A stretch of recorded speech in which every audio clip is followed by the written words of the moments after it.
chicken dinners. Not everyone gets a seat at the dinner table. He's a down-on-his-luck mercenary from the wrong side of the map. She is an aspiring movie star / astronaut. And together, they're in serious trouble. I'm your worst nightmare, Ribbit. Winning is half the battle. What's the other half? Not losing. Oh yeah, got an arm! Pass.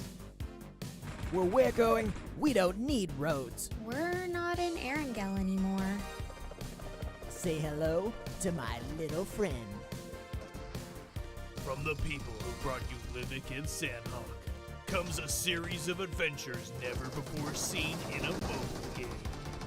I'm gonna make you pay. Pay for the whole load. Payload, coming now to a mobile device near you.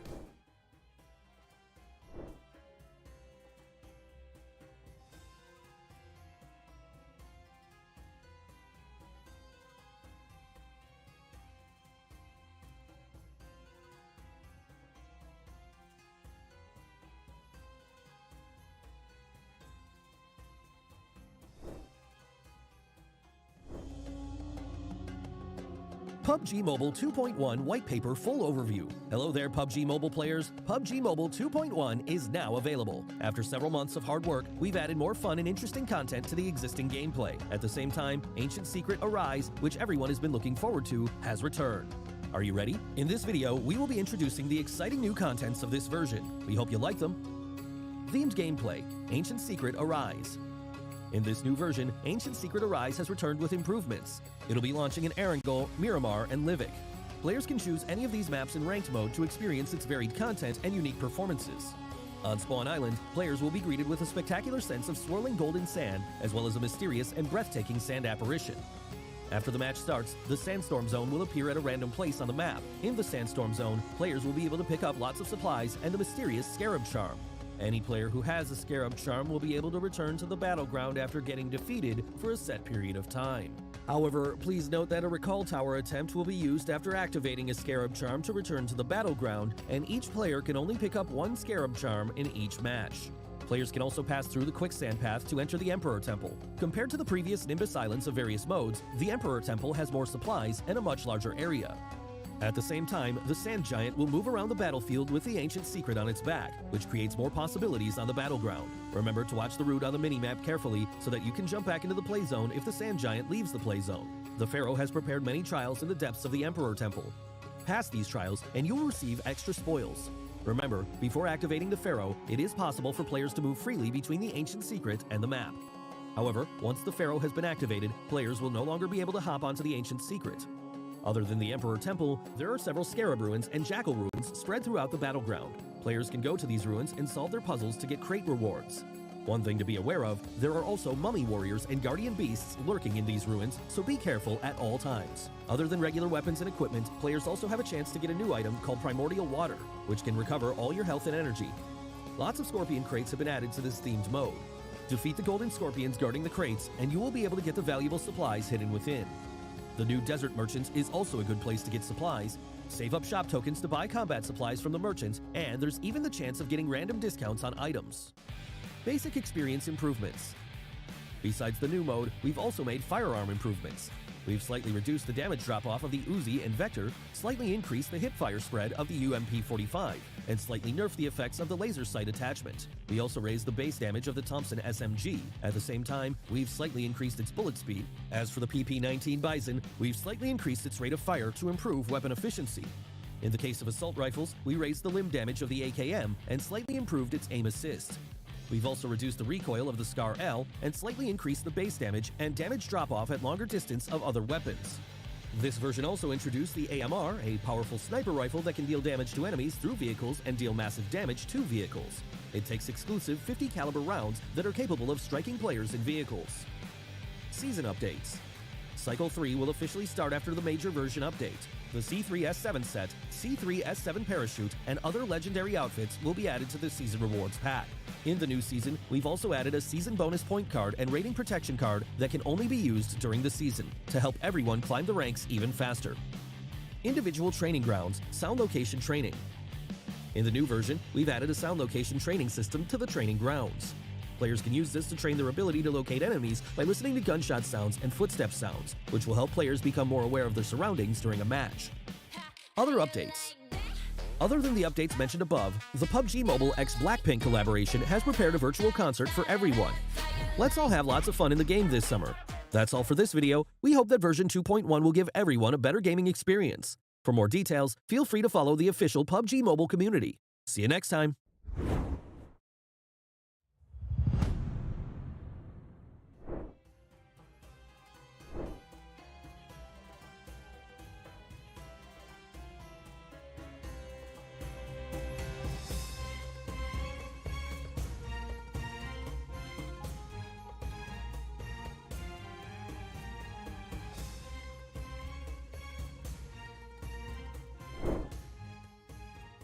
Game better with Butterfinger. Every bite of that crispity, crunchity, peanut buttery bar gets you closer to exclusive Butterfinger in-game content for PUBG Mobile. Just buy 2 Butterfinger bars, upload your receipt, and get your content code.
In a world filled with chicken dinners, not everyone gets a seat at the dinner table. He's a down-on-his-luck mercenary from the wrong side of the map. She is an aspiring movie star slash astronaut. And together, they're in serious trouble. I'm your worst nightmare. Ribbit. Winning is half the battle, What's the other half? not losing. Oh yeah, I got an arm. Nice. Where we're going, we don't need roads. We're not in Erangel anymore. Say hello to my little friend. From the people who brought you Livick and Sandhawk comes a series of adventures never before seen in a mobile game. I'm gonna make you pay. Pay for the whole load. Payload, coming now to a mobile device near you. Game better with Butterfinger. Every bite of that crispity, crunchity, peanut buttery bar gets you closer to exclusive Butterfinger in-game content for PUBG Mobile. Just buy 2 Butterfinger bars, upload your receipt, and get your content code. What is my favorite aspect of the 2.1 update and why? My favorite aspect of the update is obviously going to be the pyramid. What I love about it is it's like 4 times bigger than it was the first time around. There's so much stuff going on in there. And then the boss, I mean, are you kidding me? The Pharaoh, it's insane. So definitely the pyramids 2.1, love them. The favorite part of the new update is the new flowing pyramids. It's an improvement on the first ones, and it's just super fun and unique. So my favorite aspect of the 2.1 update has to be the fact that the update is on 3 different maps, not only Erangel and Livick, but Miramar is finally getting some love, and I absolutely love playing on Miramar. What is my favorite companion in the game and why? I'd have to say my favorite companion in the entire game is the Pharaoh, because I am obsessed with Arcane and just League of Legends and everything. My favorite companion in the game is my Shiba Inu named Savu. I get to play with Savu every single day. My favorite companion in PUBG Mobile is still Kathy. Kathy is bae. As much as I like Waffles, my little puppy, he's definitely Kong Buddy. He's just the greatest. He's the best. My favorite X-suit, and don't get me wrong, the Pharaoh's X-suit always has a place in my heart. It is OG, but my favorite X-suit in the game, it has to be, hands down, the Blood Raven X-suit. I love all the 3 levels of the X-suit, the different forms, the 1-star, the 3-star, and the 6-star form of the Blood Raven, and it just looks so good. I even have it in my animations for my intros and my outros. It is my favorite X-suit. My favorite X-suit in the game, well, I don't have the Pharaoh X-suit technically, so my favorite is the one that I have, which is the one with the feathers. My Blood Raven, I swear. My favorite X-suit in the game, I would have to say it's the Pharaoh X-suit, the OG, the first X-suit in the game. I'm gonna stick with the golden Pharaoh. I really like the animation in the hair, so I'm gonna stick with the golden Pharaoh. What is my favorite in-game weapon? All right, you guys know me. My absolute favorite in-game weapon is my purple arm. I don't know if you've noticed, I got a purple arm right over my shoulder. That's how much I love that arm. Right there. My favorite in-game weapon is actually the pan, because how else are you supposed to cook a chicken dinner? My favorite weapon is the M4. You can't really go wrong with it. Close range, long range, it just works. What is my favorite vehicle collaboration and why? My favorite vehicle collaboration would have been the Bape collaboration that they had a while back. It wasn't so much vehicle skin related, but they did have a Bape vehicle skin. And I never ended up getting it, but I think it looks like a really cool skin, and if I could have it now, I definitely would. My favorite PUBG Mobile vehicle collaboration has been Tesla. I've always wanted a Tesla in real life, and at least I get to own one in PUBG Mobile. My favorite vehicle collaboration has to be the Lamborghini one, because that was the first time that they added 2 secret hidden skins in the game, and one of them was animated. Absolutely one of my favorite vehicle skins and vehicle collaborations in the game of all time.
chicken dinners.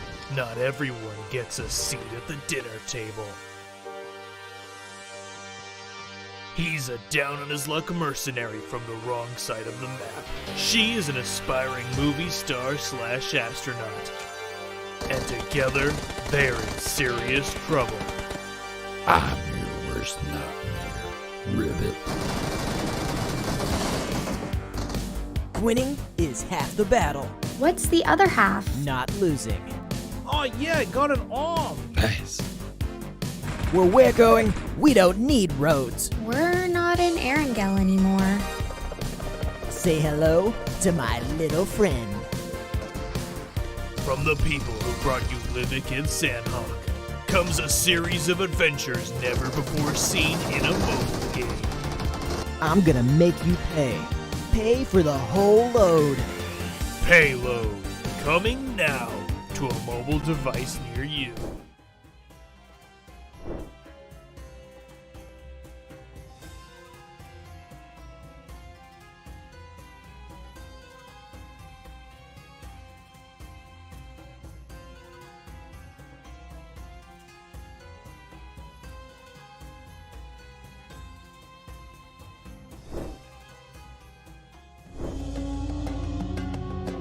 PUBG Mobile 2.1 White Paper Full Overview. Hello there, PUBG Mobile players. PUBG Mobile 2.1 is now available. After several months of hard work, we've added more fun and interesting content to the existing gameplay. At the same time, Ancient Secret Arise, which everyone has been looking forward to, has returned.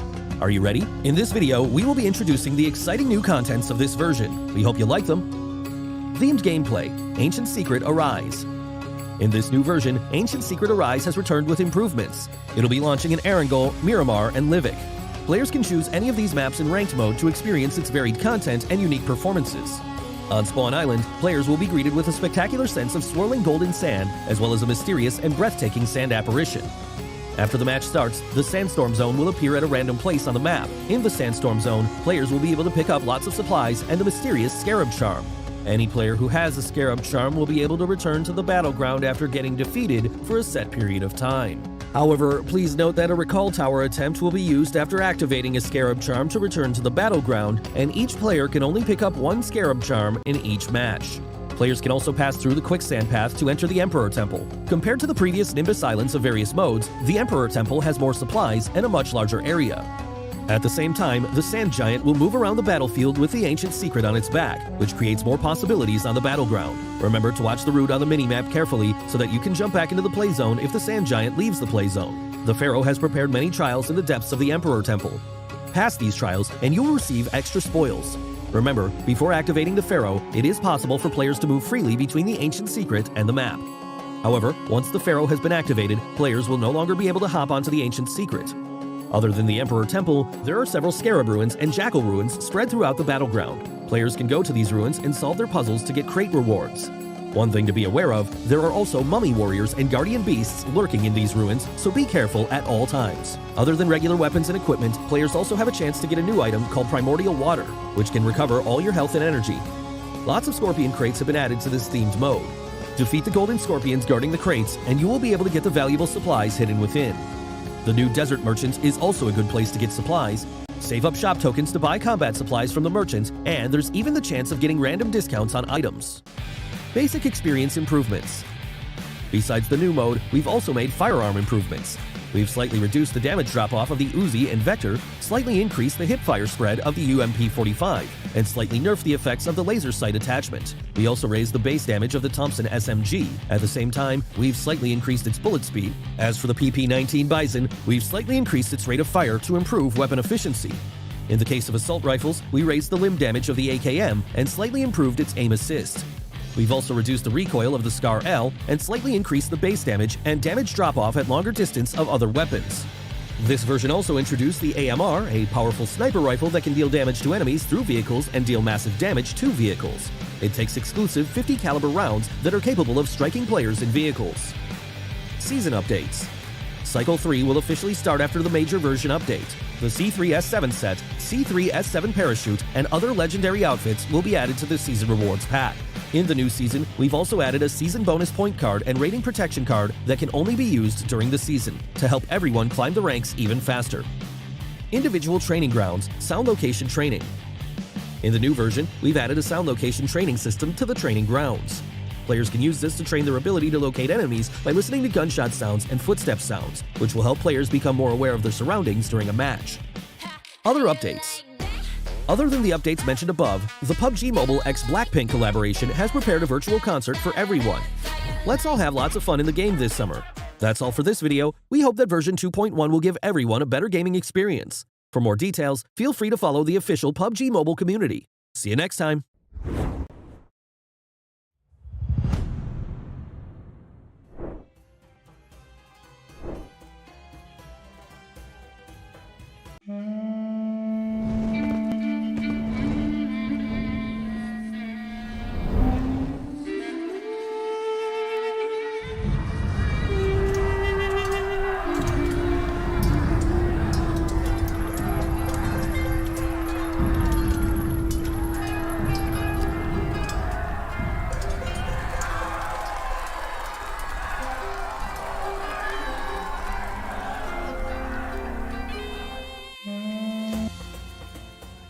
Ladies and gentlemen, boys and girls, welcome to the PUBG Mobile Pharaoh's Cup. The semifinals are taking place tonight.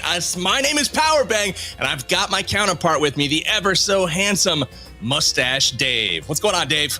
Hey, PB, I'm looking forward to tonight, man. Watching that video, I have not even touched the AMR yet. I need to grab that. That thing looks like it one-taps, but I'm looking forward to tonight's duo tournament, man. Hopefully we see some AMR on display this evening, but we should probably catch you up to how we got to this very moment. So let's dive in to the format for the Pharaoh's Cup.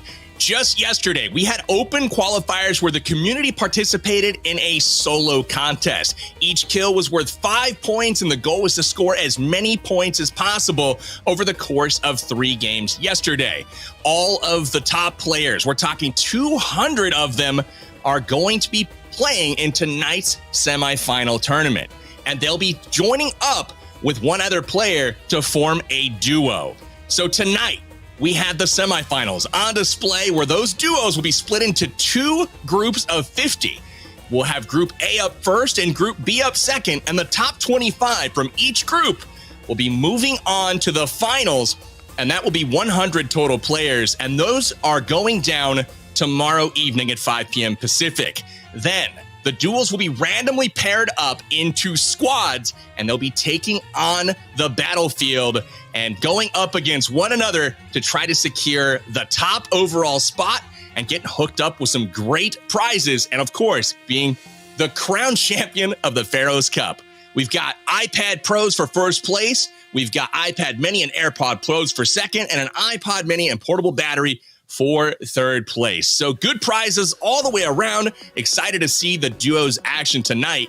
And Dave, the action yesterday was insane. It was not broadcast. We wanted to get through the hundreds of people that signed up for this tournament. We've now got it down to 200 players.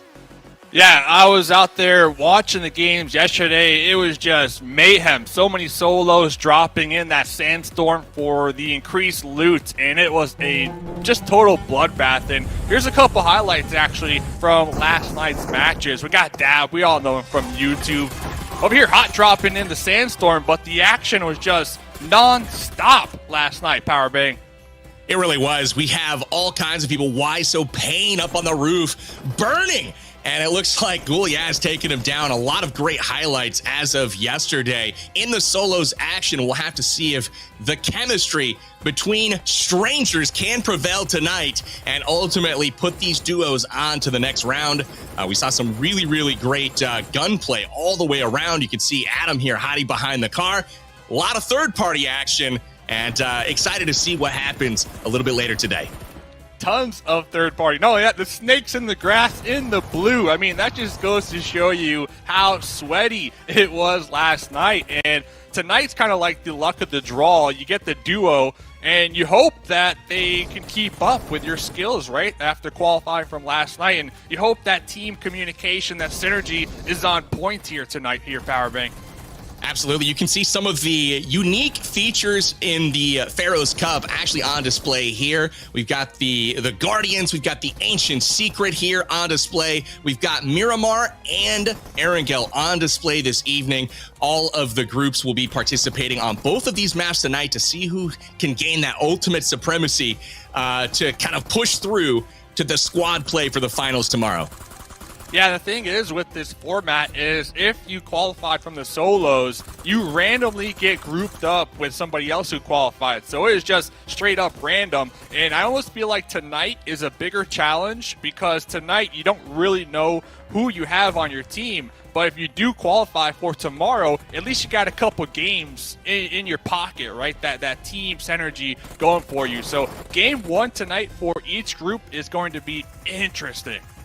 It really will. You can see some great grenades on display. We'll see if any of that transpires into tonight's action as well.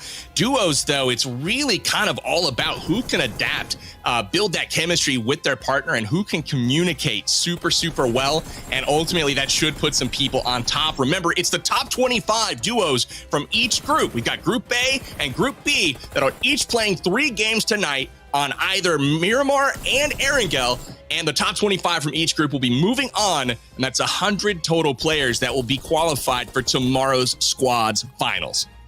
Yes, 3 games is all you got, and I believe game number 1 tonight will be played on Miramar as well. So Miramar doesn't have that giant sand giant roaming around the map, but it does have some interesting points of interest with the ancient mode. So I'm going to have my eye to see people do drop towards those runes, right, for some easy early game loot. Absolutely, the easy early game loot. You can shoot those scarabs and get those nice little loot drops and hopefully get hooked up early. That's going to be the key for the action. I have a feeling we've also got a lot of our semifinal qualifiers on the screen right now. Congratulations to each and every one of them. We also even have some content creators in the mix. So if you're a fan of any of these participants in the tournament, make sure you're rooting for them in the chat. Excited to see who can take it all the way to the squad finals. They still got some time to go before they get to the finals. They'll have to put it out all on the line tonight.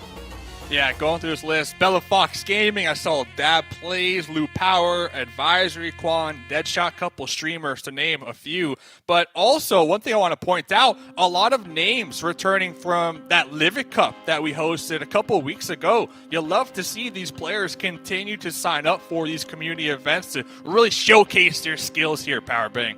It's been a fan favorite for sure. Let's dive into the scoring and how the rules will go down in tonight's action. As you can see on the left with the placement points, oh so elegantly arranged in a pyramid formation. Thanks, production team, for that. We've got first place receiving 10 points all the way down through 10th place.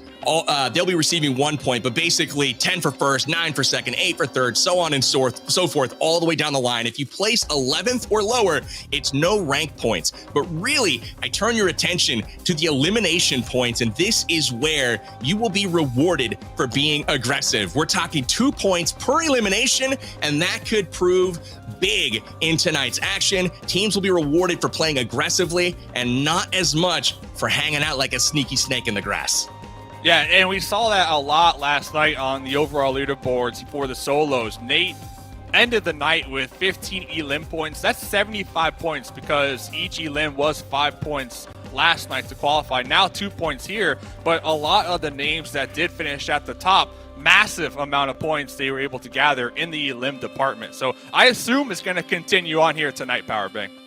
I am hopeful that it will. We're getting ready to head to our first round of action of the Pharaoh's Cup semifinals. Here is the map. We're checking out Miramar. For game number 1, we have a southerly plane path going on right now, coming all the way from west to east here. So duos will be jumping off early. And again, this is the first of 3 games for Group A, and the top 25 duos will be headed on to the finals tomorrow.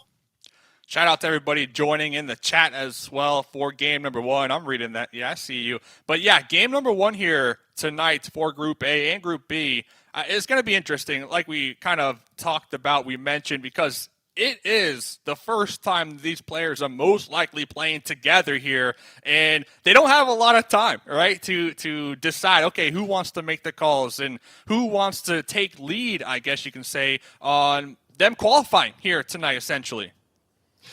I'm excited to see it. We've got some action popping off early. It looks like in Picado, we've got the 5-stack full of a duo, and look at the apartments here. Lots of looting going on there and some early vehicle action. We've got ourselves a regular old fisticuffs battle out in the desert, and fake Yahiko, you hate to see it, but that's going to end his day just a wee bit early. Ooh, are we going to get the squad wipe over here? Looks like Fake going to be able to pop in that bike and just haul on out of here after the teammate getting ran over and then finish with the Uzi. The early game aggression, and that's what we want to see. Secure these early elim points so you don't necessarily have to worry about the RNG with the circles moving forward, especially in this lobby. It's going to just be a clown fiesta. It really is. Speaking of fiestas, we've got one happening right now over at the gas station at Picado. Zombie and Daddy M positioning. They've got opponents on either side. It looks like 4 different duos stuck over in these parts. They're all looking for gear. They're all trying to loot up. And we'll see if Raid Chahal, looks like he's lost his teammate early on in this one, but we'll see if he can persevere and move on in his tournament. Yeah, it looks like Daddy and Zombie, the only duo that are right next to each other for the time being. Okay, it looks like Danny will get that support. So we got 2 duos currently inside this building just fighting to come out on top. Picado, I'm counting at least 8 different teams right now, Powerbang. You know, a lot of times you see the dominant locations kind of go empty in these community tournaments just because everybody's kind of afraid that someone else is going to drop there. And ultimately, they're the best places to drop. But contrary to the popular experience, it is pretty hot. This is just like a pub match, baby. So I'm excited to see these duos pop off here. We've got a lot of them occupying Picado. And as you can see in the kill feed, their fake pokey actually eliminated by TBE Max. So the fake crew eliminated early on, got a rough shake out in the middle of the desert. And that's already a couple teams off the board here early on in this one on Miramar. Ooh, I love that aerial too. It really allows you to get that visual of how stacked Picado is. And one thing about Picado, I do want to mention, it is right there on the edge of circle number 1. So these teams, they do have some time to kind of relax, breathe, and really get the angles, get the intel before just pushing forward here. So time is on their side for now. For now, indeed. We'll have to see how this one shakes out. We've got Delta Mr. Feem actually drowning early on in this one. Unfortunately, someone tied sandbags to this man's ankles in the plane. Cruel joke to play, but someone's got to play it. Hey, minus the point right there. No, not minus the point. But if you get taken out in 11th on below, that is the goose egg, though. So you at least want to get top 10 to at least get that 1 placement point, and that's not counting any elim. So we are starting to see some shots ring on out from V over here with the ump out there in the distance. I don't know if that's the call. You know, you're giving away that intel, that precious intel with the team right above you. But over here, okay. Wow. Talk about a wipe right there. 2 elim points on the board. Waloed in 1 magazine just eliminates a duo, wipes them right off the map, turns them into dust, and just like that, they will visit the ancient secret Pharaoh. Waloed, nice work, dude. That was impressive spray there from the M4 with the 6X. Look at that, the 2 crates, the loot. I wonder if their teammates are like, hey, save some loot for me. They are going to be right there on the edge, so I wouldn't be surprised if they just tend to camp this area and gatekeep those squads that will be utilizing that main road from Los Leones. So we'll keep tabs on them because we know, we've seen it before in these tournaments. John Doe here, Powerbang. John Doe is rocking and rolling per usual. He's got a good little kit set up here. He's level 2'd out. He's got himself an AK and some meds. We'll see if he can make contact here with the enemy. So we go check out Why So Chrome. Why so sad? Getting shot out there in the distance. And this is going to be the story here.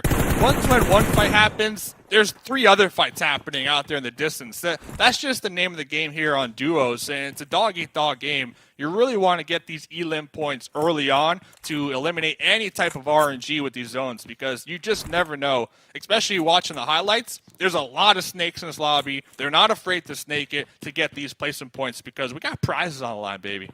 We do have prizes on the line. I'm excited to see who gets hooked up with all of the new gear. Maybe we'll see some new streamers pop up. I'm excited to see it. We've already got 44 teams left alive in game number 1. We are currently watching Group A in their first of 3 matches tonight. This first one's on Miramar. Stay tuned a little bit later for Group B, and that will be 3 games for themselves. And again, the top 25 from each group will be moving on to our finals, where they will combine with another duo randomly and form a squad. And it's really, really a testament to who can actually adapt to their teammates, communicate well with them, and really form that chemistry in short order. Very excited to see that as we continue to focus in on action here. Arthur G taken down, and it's up to Psycho to save him. Fire right there on the doorway. Oh, you can see Team 20. They don't want this smoke, but they are just rushing in with the drop shot right there.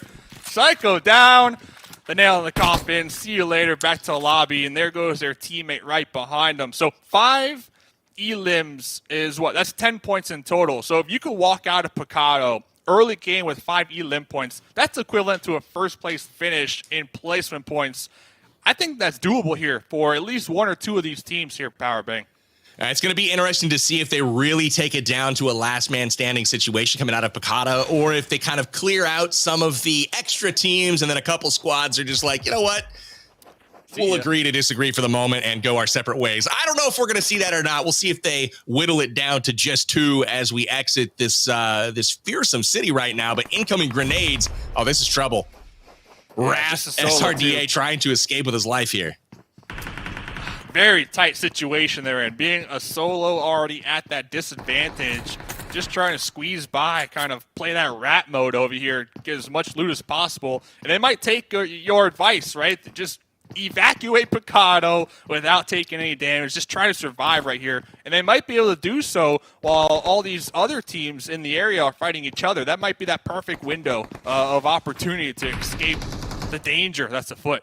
You've got 2 choices, and Picado's down in kind of a little bowl with a lot of ground on either side. So you either got to have a vehicle and a way to get out quick, or you just got to wait it out and wait for that fighting to die down. And hopefully, as you're trying to escape, you don't get shot in the back, just like the old Westerns here. We'll take a peek over at the graveyard and check out advisories. He lays down some fire here on Maestro 95, approaching. Will he be successful, though, getting to cover? It's a tough spot for him to be in. We take a look over at 8-Scope here, trying to get back into the fight. Yeah, the thing is, advisory did take out Maestro right there. So you are going to get 1 point, but the thing is, there's still a duo in the building next to them. So advisory, if I do recall, they were by themselves. We'll see if they can survive over there. As Zombie, okay, we saw this squad early on. They were contested by 2 different teams in this building. Looks like they're still alive. Daddy did get taken out, though. Daddy got a little too much for him to handle. Daddy M sitting this one out, but it looks like Zombie's going to try to put him on his back and maybe get out of Picado here alive. We'll see. Looks like Vampy and 8-Scope, though, still managing to stay up. 8-Scope goes down early, but gets patched up, grabs some heals. Anytime that you control the arena in Picado, you're in a good spot. And that's going to do it for Advisory and his duo. We're down to 40 duos already, Dave. The action on Miramar going uncharacteristically quick. Yeah, and we're only in circle number 1 still, right? The zone is about halfway closed in before it touches that edge. I'm looking at the map. We got maybe 5 duos on the outskirts for the most part. There's still a heavy focus on teams up in the north at Crater Fields and in Picado. So those are like the 2 hot spots right now. But going back to that advisory, going for the molly, I totally get it. That spread could inflict a lot of damage, but the angles just weren't in their favor right there. And we saw him just get taken out with this UMP. Oh, and here's the map. I love this view. I love this view, too. We just probably move us off the screen there, move my big fat head out of the way. But you can see the gameplay here. We're taking a look over at La Cobreria, and we're taking a peek at some looting actually going on. But as you can see, that zone is shifting. La Cobreria, man, also uncharacteristically hot up there by Crater Fields, like you were talking about. Lots of squads dropping there. It's kind of interesting as they start that rotation down towards El Pozo. And most of the squads here having to move out to the west, as we've got a pretty hard shifted circle for the case of Miramar. Yeah, and that map view, really interesting because it really paints the picture of the different play styles that these players are coming into this map with, the mindset, right? Some players, they want to get involved early, get those elims, while others, they just want to hide, right? Go for those placement points. And I noticed there was a player all the way out there on that west side, nobody around him. That's solid. You know, all the play styles, in my opinion, work here, this map, especially when you think about it. This is the first time you're playing with your teammates ever. So I do commend those squads that don't want to risk it this early on. Nothing like trying to build some chemistry and some camaraderie with a teammate and dropping into a city that also has 9 other duos in it. And yeah, you got to kind of get on the same page pretty quick here. As you can see, it's like duo number 11 here, Fake Mumty, who has experienced quite a bit of action on this first day. They have traded, and it's all about putting the pressure on. He's going to go to be the hero here.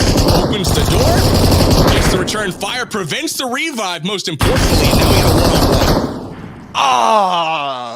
Vector versus M249. I would have said Vector all day long, but those additional bullets in the M249 just able to seal the deal right there. I do appreciate the call, though, to try to take out that enemy while they were going for the revive, so I do commend him on that here, Powerbang. I think he really executed that, honestly, pretty well. He pushed aggressively, got the man off of the revive, prevented the teammate from actually rejoining the action. Unfortunately, he did not anticipate the counter push from the other man, who pushes out and actually surprised him, had a little bit of a slow reaction there. M249 gets the jump, and while it doesn't have quite the rate of fire, it does have those impactful, huge rounds that it shoots that are not Vector rounds, that's for sure.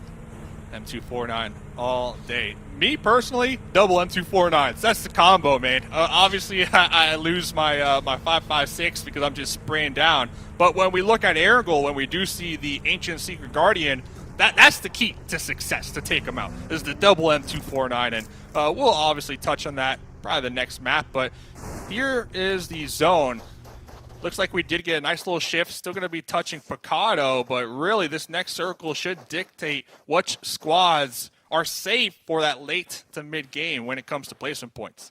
Yeah, you can see F4L on the bottom there starting to move out of Picado. Picado getting a little bit less dense. That's going to help some of those duos try to get out of town successfully, but ultimately still a lot of creators, a lot of players, a lot of fans down there duking it out on the battlegrounds. Picado, the hotspot right now, and you can see Juzo getting it done here. Team 19 is prepared to drop the hammer, and duo number 5 is out of here. Reaper, back to the lobby. We're down to 32 teams, Dave.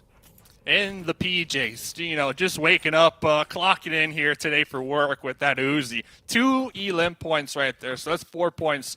But look at this, Danny's squad with 4 elim points here so far, as they are going to be making a push. Looks like one of their teammates taken down. Where's Danny? Where's the communication here? They should push it at the same time here, Powerbang. That was the old hide behind the door trick there, Dave. You know, when you hide behind, you know, the door, your sibling runs in and it's like, ha-ha! That's what went on there, and ultimately he gets fooled. And check this out. We've got the wrong team in the wrong car here. Team 44 able to sort that out pretty quickly. I don't know what Squad 37 was doing there, but that's the end of their lobby as well. We'll have to try it again in game number 2. The old bait and switch. Unfortunately, if it didn't work out in game number 1, there's still 2 more games to go. You can definitely come back in 2 more maps, especially in the format that we're running here tonight, where it's a toss-up, honestly, in my opinion here. Danny, going to be down, bleeding on out. Still. Now, what do you say that is in his name? Is that a bear? I think it's a bear. I'm going to go with a bear. Happy Bear. Yeah, Happy Bear right there. So it looks like Danny's teammate did have, that respawn, the charm.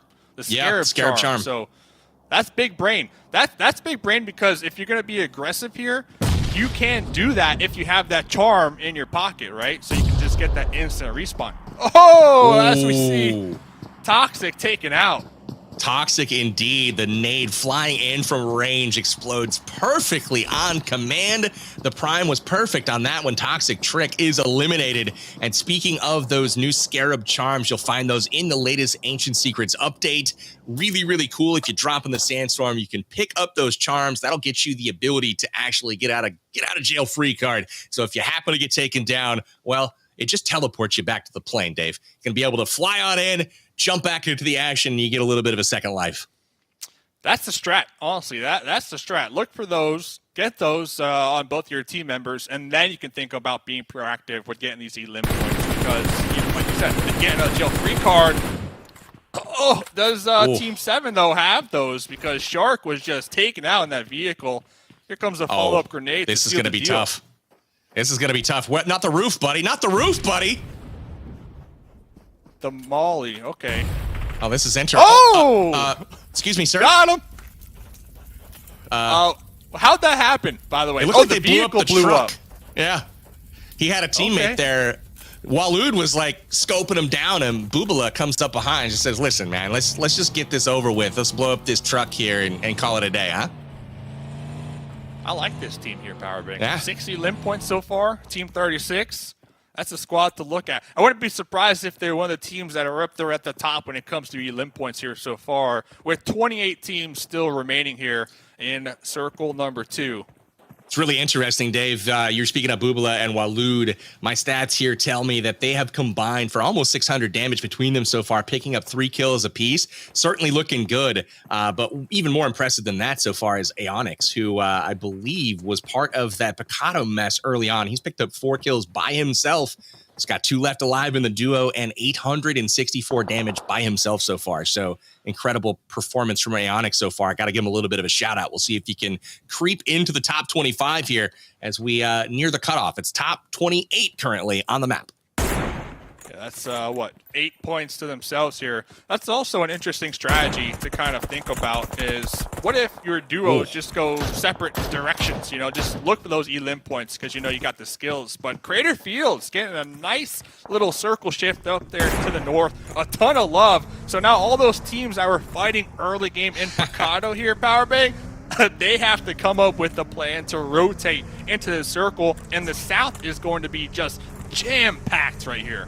Pretty brutal rotation, I got to admit, but I do want to point out Cyber on the top center of your map.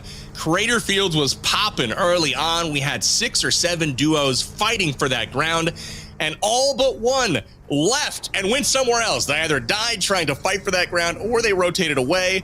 And I'm guessing Cyber and Brad are pretty excited that they chose to stand pat because Crater Fields is glorious. It's looking solid on the map. See ya, and I did notice that that duo that was hot dropped just south of Picado, Zombie and his squad mate, they went all the way around that west side on the edge, playing it extra safe, looking for a nice position up there to the north. But the team to watch, we were just talking about them. Caster's out curse, there in the Dave. distance. Don't die. 50% HP, you'd say. Hopefully they got that charm in their pocket here. Bubala's trying to stay alive right now. That's a tough turn of events right now. He loses Walud. He's been just a phenomenal gunner so far, and he's going to try to patch himself up and get back in the fight. And since they have dropped so many kills already, looks like they are at 6 kills for the squad so far. They just got to try to stay alive. So that's kind of what we're hoping for here. Yeah, it's going to be tough, though, with the amount of teams still alive here as the circle continues to shrink, and this is a prime example of Dan Ben just trying to snake it out here, but in the open, not a lot of cover. Let's see. Okay, Noob AF does have a smoke, might be able to toss that one, might be able to get the pickup over here. 3 elim points on this squad's name. Yeah, they should be able to easily get this pickup, that reset. M16 is beefy, man, with that 6X on there. You throw that single fire option on, and it is pretty incredible in the right hand. So really love to see that M16 getting used. The one tap dirt nap, man, especially here on Miramar. So it looks like a lot of teams actually feeling that same pressure as they're trying to rotate, find a new position in the zone, just losing one of their team members in the process here. As V is going to be finding out firsthand. But V does have an okay position for the time being in the zone.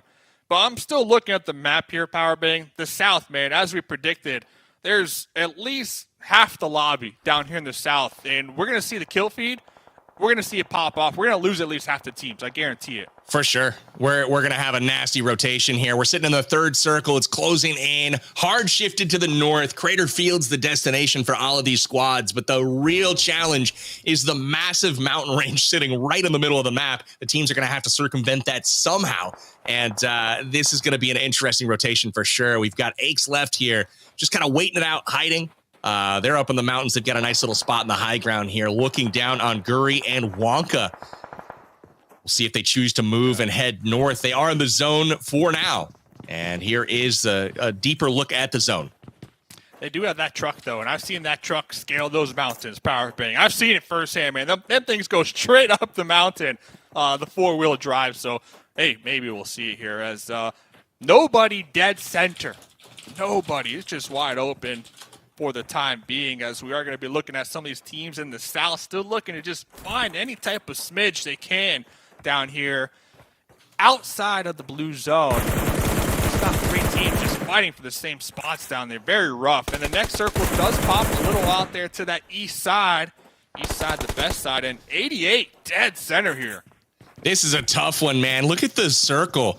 This is really all about who secures that high ground, because everything else, I mean, you've got the compounds already occupied. Crypt and the other duo to the east are already sitting in those compounds. So you either got to fight for those or take up a position in the high ground, because everything else is like shooting fish in a barrel. That is going to be a challenging circle to rotate into. We are in zone number 4 here. We've got a minute 20 till this thing rotates again. This is going to get exciting. We've got 23 teams left, and so everyone still alive is in a really good spot right now after the first match to be able to move on to tomorrow's finals. Yeah, a lot of solos too. One solo in particular I want to point out is Luna. Luna has just been in the blue since the very start of the game. I'm actually a little surprised as V out here sprayed upon, taken out. Oh, can we get the heal? The bandages. Only 2 more left. A couple boosts to go, but they are going to be deep in the south here, Powerbang. I don't see him making it, man. He's in a tough spot. He's got a couple bandages left, and here is the last one. No heals. Let's go ahead and get a little emote wave to the camera. Why so crime? He can try to loot up here. Will he get any heals? Let's see. He got a lot of bandages and 1 health pack. And there's a vehicle here as well. He might not be out of it just yet, but we are missing a tire. Ooh, 2 tires. Oh, man, he's looking at that like, you know what, I'm better on foot. But is he really? I don't know. This is going to be a tough call right there. Might regret that decision. Got to call the Falcon to show you the way out here. The ideal rotate. Okay, we are going to get that coupe, though. Yeah. He's not going to regret that decision. I take it back. They're still down there. They are Monte Nuevo. They are as far as it gets right now from this next circle. So look at this. Not maybe pass off the heels. Bruh. No, not like this. We saw it too. Not like this. Not like this. Oh, Scooby. Reviving? Nah, give him your heals. No, just pass man. off the heals. This is tough. He's out of heals. He's going to revive him, and now what? You guys are both going to die. Maybe he's got enough to heal here. I don't know how this works. This is an interesting strategic play. What a blooper we got going on here, Dave. I could see this being played over some clown music. One thing I do want to point out, though, 4 elim points, right? So they do 4 elims, and an elim is 2 points each. So they do have some points. They're not going out with the golden goose egg here. So they will have that to keep them afloat in the next 2 matches. Yeah, they're definitely not going away empty-handed. They did make it into the top 18 here, but they are about to exit this one. Really, really tough break for them as we look at we did confirm they are out at this point, and Ace left here makes it into the zone. And this is where it gets a little dicey here. Compounds are occupied at this point, and we do have those duos into the high ground, as you can see, and it really becomes about securing this terrain, getting a nice little cozy spot. It's going to be hard fought. I don't know if this is cozy, though. Getting sprayed upon from multiple angles. This is going to be hitting the dirt right there, but Fox a lot closing the gap. 1 HP. Literally. 1 HP. Was Fox able to secure that elim at least before hitting the dirt? I believe so. I don't know if he picked it up or not, but that was really, really hard fought there. You've got bullets raining in from the far side of the canyon there. And again, it's about that high ground position, and the smokes are really going to come in handy here shortly. Alex just trying to crawl on their knees right here, trying to gather that intel and relay it to Flame Jr. over here.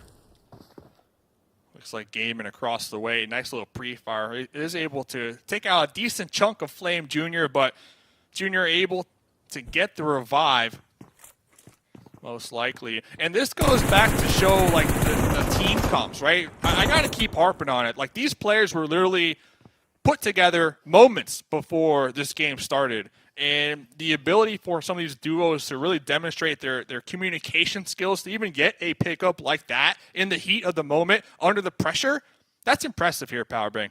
It is. You know, I'm thinking KOF really missed an opportunity here. He's got two opponents, low HP, huddled behind a box, and he's sitting on two frags that he did not throw. Had an opportunity to wipe the other squad, save his teammate, and ultimately he froze. He chose to look down the scope. Using the nades there could have been the tide turner he was looking for, but ultimately he is going to retreat, make it out with his life, but at least he's styling in this cool muscle car as he heads to the circle. Styling and profiling. Yep, let's see, can we get the position over that duo, like you mentioned, that they kind of let just slip out of their fingers over here. Oh, no. Wonka, running into Wonka. Unfortunately, he doesn't make it. It's going to be challenging to secure a spot in the zone right now. I feel like whoever is going to win this game, great snipe there, by the way, from Zombie. Whoever wins this game is already holding a defensive position. The circle is pushing these guys down the hill. Daddy M and Zombie able to get back into it. Looks like the revive able to work. Daddy M coming back to life here after an early elimination in this one. That Scarab Charm really coming in clutch. And Daddy and Zombie, that's that team that they hot dropped very early on in that motel near Picado. And we made mention that they rotated all the way around that west side. And you talked about how important it was for teams to take up this high ground position. They took that advice, and they were able to get 2 additional elims underneath their belts from the high ground position. Now the next circle shifting down there to the south. Let's see if they can continue to demonstrate their dominance here in the north. Yeah, at this point, it's all about RNG. Where is this circle going to go? It doesn't favor them. They're going to have to run down the hill, and really, they're going to be running completely naked out in the open. So I don't anticipate this going well for them, especially with those down in the compounds on the street, securing that defensive position. You can see Bot get clapped, and Why So Austin down there holding court. They're going to be trying to prevent those running down the mountain from getting anywhere near their building. And it does look like we have entered the top 10. We've got 9 teams remaining, but only 14 players, so we got a lot of solos hanging around as well. Yeah, 9th place gets you 2 placement points, 8th place, 3 placement points, and it goes up from there. So at least you're in the money if you have no elim points. Player 88, one of those teams with no elim points who have been just big chilling, playing the zone. So at least they're going to be able to acquire some points, but all eyes right now, Daddy, Zombie, as they make their approach into the zone. Looks like they're just sending it down there in the middle. You can see Ionix and Danny down there under assault right now. Here comes the crash. Zombie and Daddy M putting all of the pressure on them. Ionix, one of only one player right now with over 1,000 damage in this match. Ionix, his teammate goes down. Danny out of the fight once again. Can he hold them 1v2? Might go for the revive here. Daddy M on fire. Not a great spot to be in. Beautifully done there from Ionix, picking up almost a kill. Did he get it? Yeah, I think he left him with 1 HP there. Still alive, still alive. I'm Molly, not going to set him back here. They were able to get a solid position, but it's not in the next circle. So they do have some hard cover to work with as they try to clear out Fox a lot, who's looking to wrap around over there. But the third-party potential from Team 23 behind that ridge right there, that's a good position, Team 23 right now. They're up there by themselves, Powerbang. They are. It doesn't seem like they're going to be able to make it into the top 3, but they are going to be a thorn in the side for somebody here as they try to fight internally. Looks like Daddy M down once again, and here comes the pressure DIY from the side. Taking out Why So Austin with the vehicle explosion. Ionix taken down as well, and it comes down to this. Daddy M and Ionix eliminated, but not before putting up an incredibly impressive showing.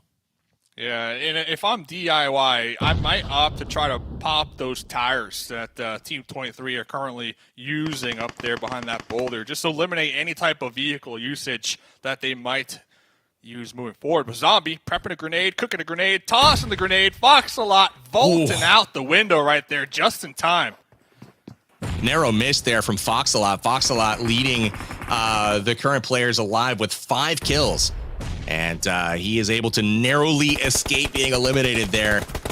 It's like Daddy Emmett Zombie in trouble once again. Fox-a-lot with the counter comes in from behind, and he is going to take his. Gets naded down to 2 HP and is eliminated. Zombie able to hold him off. And here comes the final push to the final circle. Fox-a-lot, though, just being that thorn in the side of Zombie's crew, and Zombie taken out. And we're down to just 2 teams here in game number 1, Powerbang. Look at this. Everyone else helped out Cyber and Brad. They literally did nothing, just hung out up on top of the hill. And the competition thinned itself out. They will take it. They've got heals to spare here. Not great in the form of helmets. They're looking at a broken level 1. Let's go ahead and take a look at an aerial as well as both teams in our 3-up view here. Nades flying back and forth. Will it connect? It does! And that will end our first match. Incredible throw there from TF Crypt and DIY. Beautifully done. They end with 6 kills in this first game. 4-2 right there. Sweet 2 points with that grenade and the winner chicken dinner, which gets you 10 points in place of points. That's not counting the elim points right there. That was just a beautiful shot to witness in general here on the first game, first map of the Pharaoh's Cup out here. But shout out to Cyber and Brad, right? Playing the zones, essentially, the whole game, because it was mid-game, and they were the only team, I believe you pointed out, the only team up there near Crater Fields. It went from 5 teams to just them, and they just held it down. They held it down, they played the slow game, and they finished in second place to secure themselves 9 placement points. I was impressed, man. I was impressed, Dave. They Crater Fields hotter than I ever remember it being on Miramar. Had lots of duos up there, and again, everyone either got kind of mowed down or they chose to move out and rotate for the early Western Circle. But as you saw, Cyber, DIY hanging in throughout all of those circle shifts and ending up perfect straight into that circle, and ultimately they snagged that high ground like I was hoping they would, and I honestly thought they even did better than I thought given the hard shift away from the top of the mountain. Couldn't have worked out any better for them. Yeah, really using those vehicles to their advantage to just be able to slowly creep and crawl their way into the zone ever so more closer, but also using them as cover. I'm surprised no one popped them tires, man, like we saw earlier on. But Daddy and Zombie, another duo who finished in 3rd, I want to point out. I know I harped on them here a lot.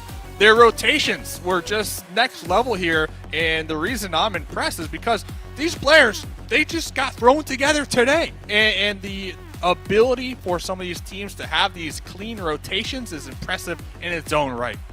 Absolutely. You can see the top fraggers from our first game up on screen right now. Fox-a-lot being super sneaky in that final circle there, sneaking behind a few players, picks up 6 kills and has the lucky 777 in total damage. ISL Wonka picking up 6 kills as well. They tie for the lead in the first game. And again, this is just for bragging rights. The frags actually don't matter in the grand scheme of things aside from points. And then Aonix picking up a massive 1,140 damage on his way to 5 total elims. Really nice stuff from these 3. We'll look forward to that in game numbers 2 and 3 for Group A. Damage for days. One of the things that really sticks out to me using these graphics that kind of pops in my mind is those bragging rights. And I know for a fact, talking to the players in the Discord and the player lounge, a lot of these players sign up for these events to try to get their name out there, right? Try to get involved in the scene. Some of them, heck, they want to go pro, and you have to start somewhere. So if you could be in these cups and be the top fraggers doing the most damage, you could use this as a springboard, right? To reach out, talk to other players who are pros or whatnot, and try to get involved that way. So it is a nice opportunity for some of these newer players to really get involved here at Powerbang.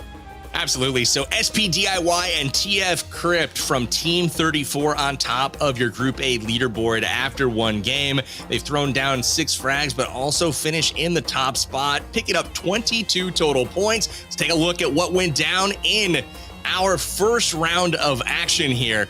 But not before we check out the back half of this scoreboard one more time. It's looking good. It's replay time, baby. It is replay time as the plane just barely missing the hands to grasp right there. And oh yeah, remember this? I believe this was First Blood. The run over, the pop out with the Uzi spray down right there.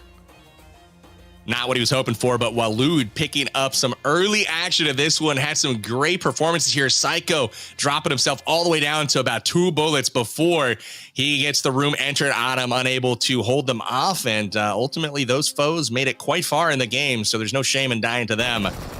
See here a nice little activity going on as well. And then this is the toxic kill of the match right here. Oh, Toxic catching that grenade. And we see a couple of these players, their names reappear after getting taken out early on because they do have that charm. And that charm in this game mode does allow you to pretty much revive that second chance. So it's very critical for these teams to look for that charm that is in this game mode to really have 2 chances to try to get as many points as possible here. And yeah, you remember this? Yeah. This was the moment of the match for me. Chat, what do you think on this one? I mean, I'm not trying to, ridicule by any means, but I got some great old-fashioned Battlegrounds entertainment out of that one. That was a great attempted revive and heal and get to the zone, and it was dragging out a painful, inevitable demise. But here we see Foxlot in this final circle, just really doing a nice job switching into first-person perspective and laying down the law.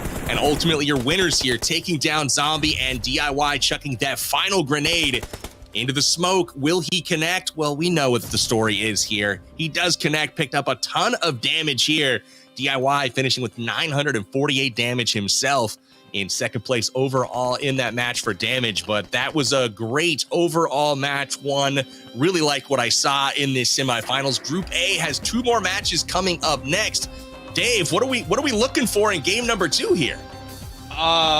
More grenades like that are cooked perfectly to perfection right there. Brad just cooking that grenade, tossing it, launching it, and then it didn't even touch the ground. It just blew up. But in seriousness, I'm thinking teams that didn't do so hot, that did finish towards the bottom, who did get eliminated very early on, they still got 2 more games to bounce back, right? So get these charms, maybe play the edge, try to get some placement points, finish top 9, and then at the end of the game, you'll have the charms as that backup. You can try to get these 11 points, try to catch up, so when we do come into match number 3, you have that fighting chance here, Powerbang.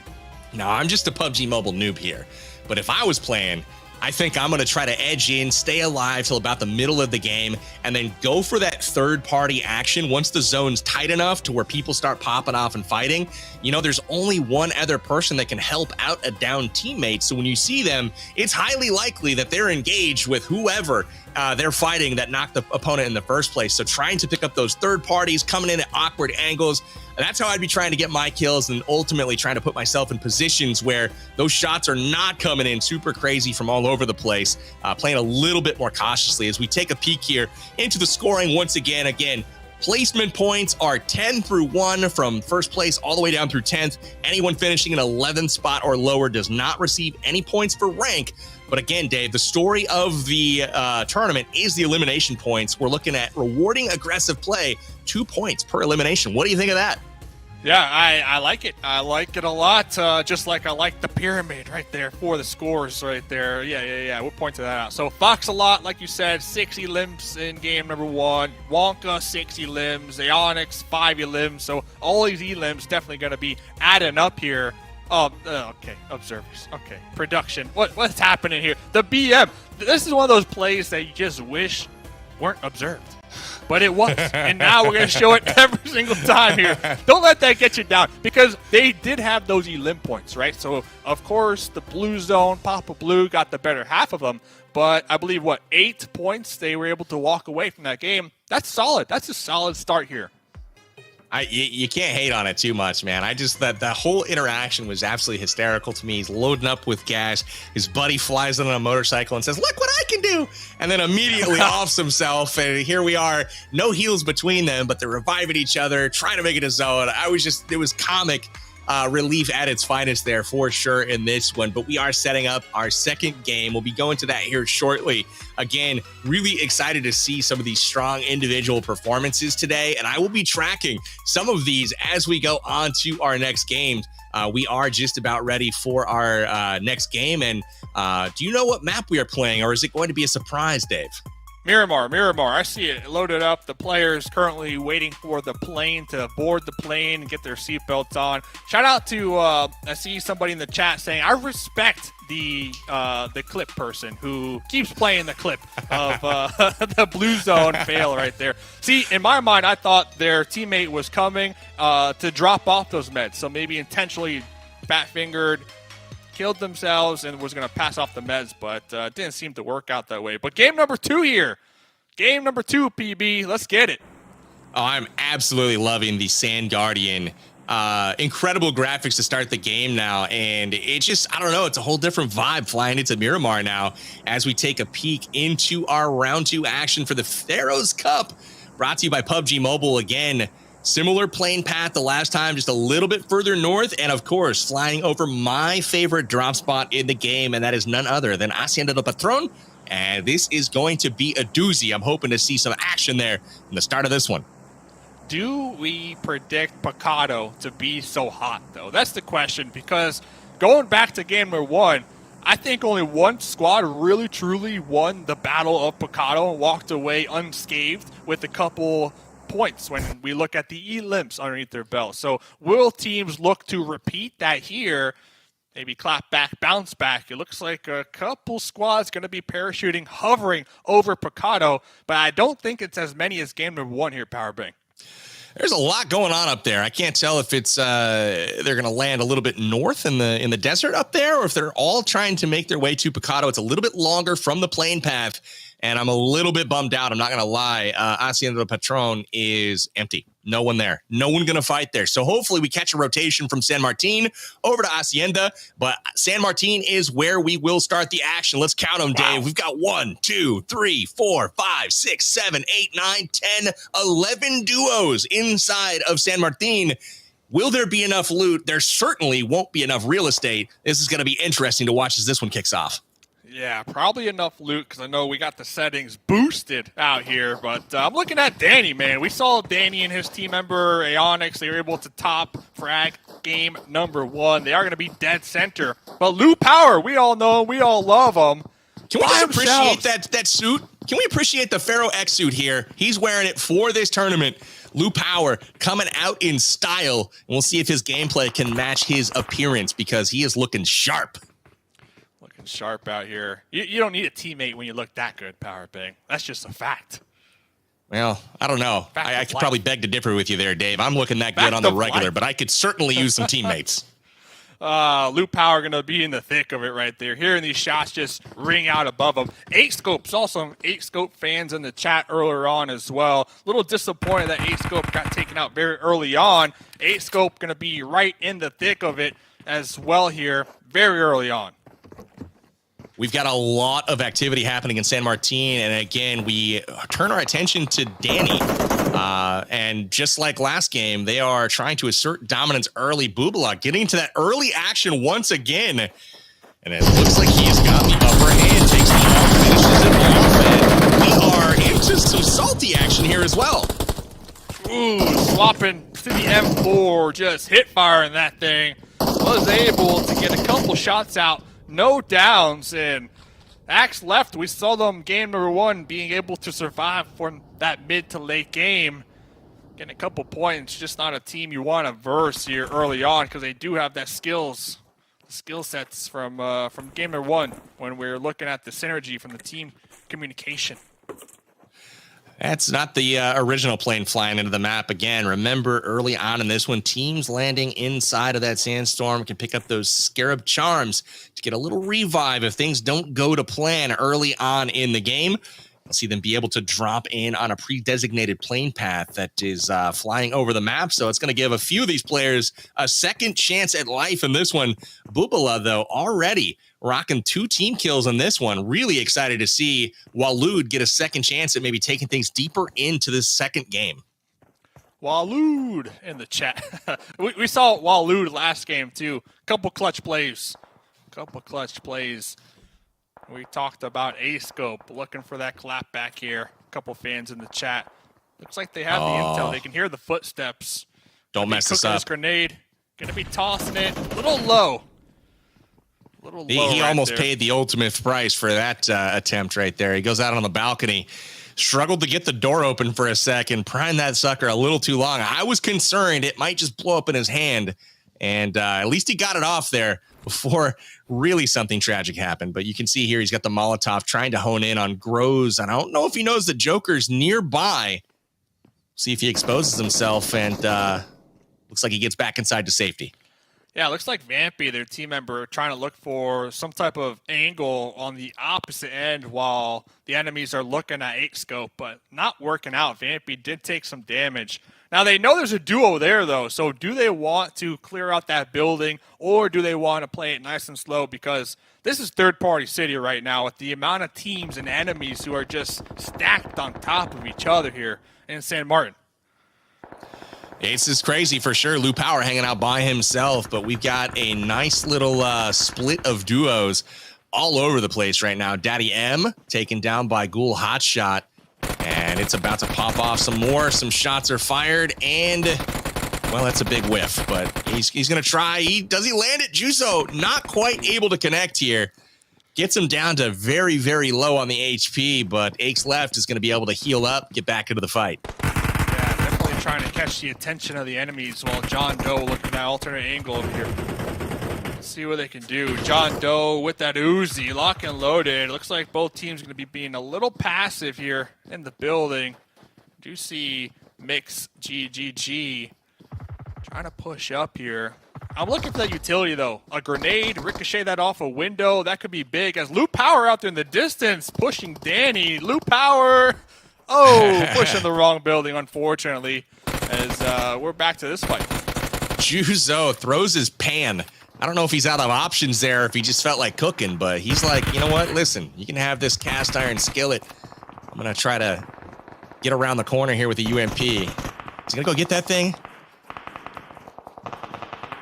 No idea. Lou Power, though, taking an early exit there. He got brave, man. All these duos hanging around. He was like, listen, I'm just going to trot across in my shiny gold gleaming suit, and hopefully no one sees me. We know that not to be the case, but it was a nice effort from Lou Power. Yeah, that's the thing. You don't really have a lot of time to work with here when there's so many teams in the area who, once when they hear those shots, they're easily able to third party. So I'm surprised that fight with John Doe is taking so long out there in the open, and we saw one of them get third party and knocked out. So we'll see if that will turn the tides right there. As 8-Scope done, dusted. Vampy now looking to redeem their squad here. 0 points. So if they get taken out right here, that's the goose egg here this match. Once again. It is indeed. Vampy still has the angle here. They had a nice little split, but Vampy trying to... Oh, Lou Power's back. Hey, he made it in. It's like he picked up that Scarab Charm, and he's back into the action. He's going to try to loot up here. He's got the VSS off from distance. Will he try to chip away at the opposition, or is he just going to kind of hide it out here? He's got some good loot to choose from, though, in this warehouse that was not picked over just yet. Kind of surprising, given the amount of people here inside of San Martin early on. Yeah, it dropped the same location for the most part, too, right? The same town. So I assume Lou Power is looking for that revenge here to take out their opponent who sprayed him down in that building. You have to assume that Danny's still going to be holding down that same angle that Lou Power got their life taken away from, because there's no reason, really, for any of these teams to move right now. San Martin solid in this circle. Solid in the circle for the time being. So look at this ride. Focal point.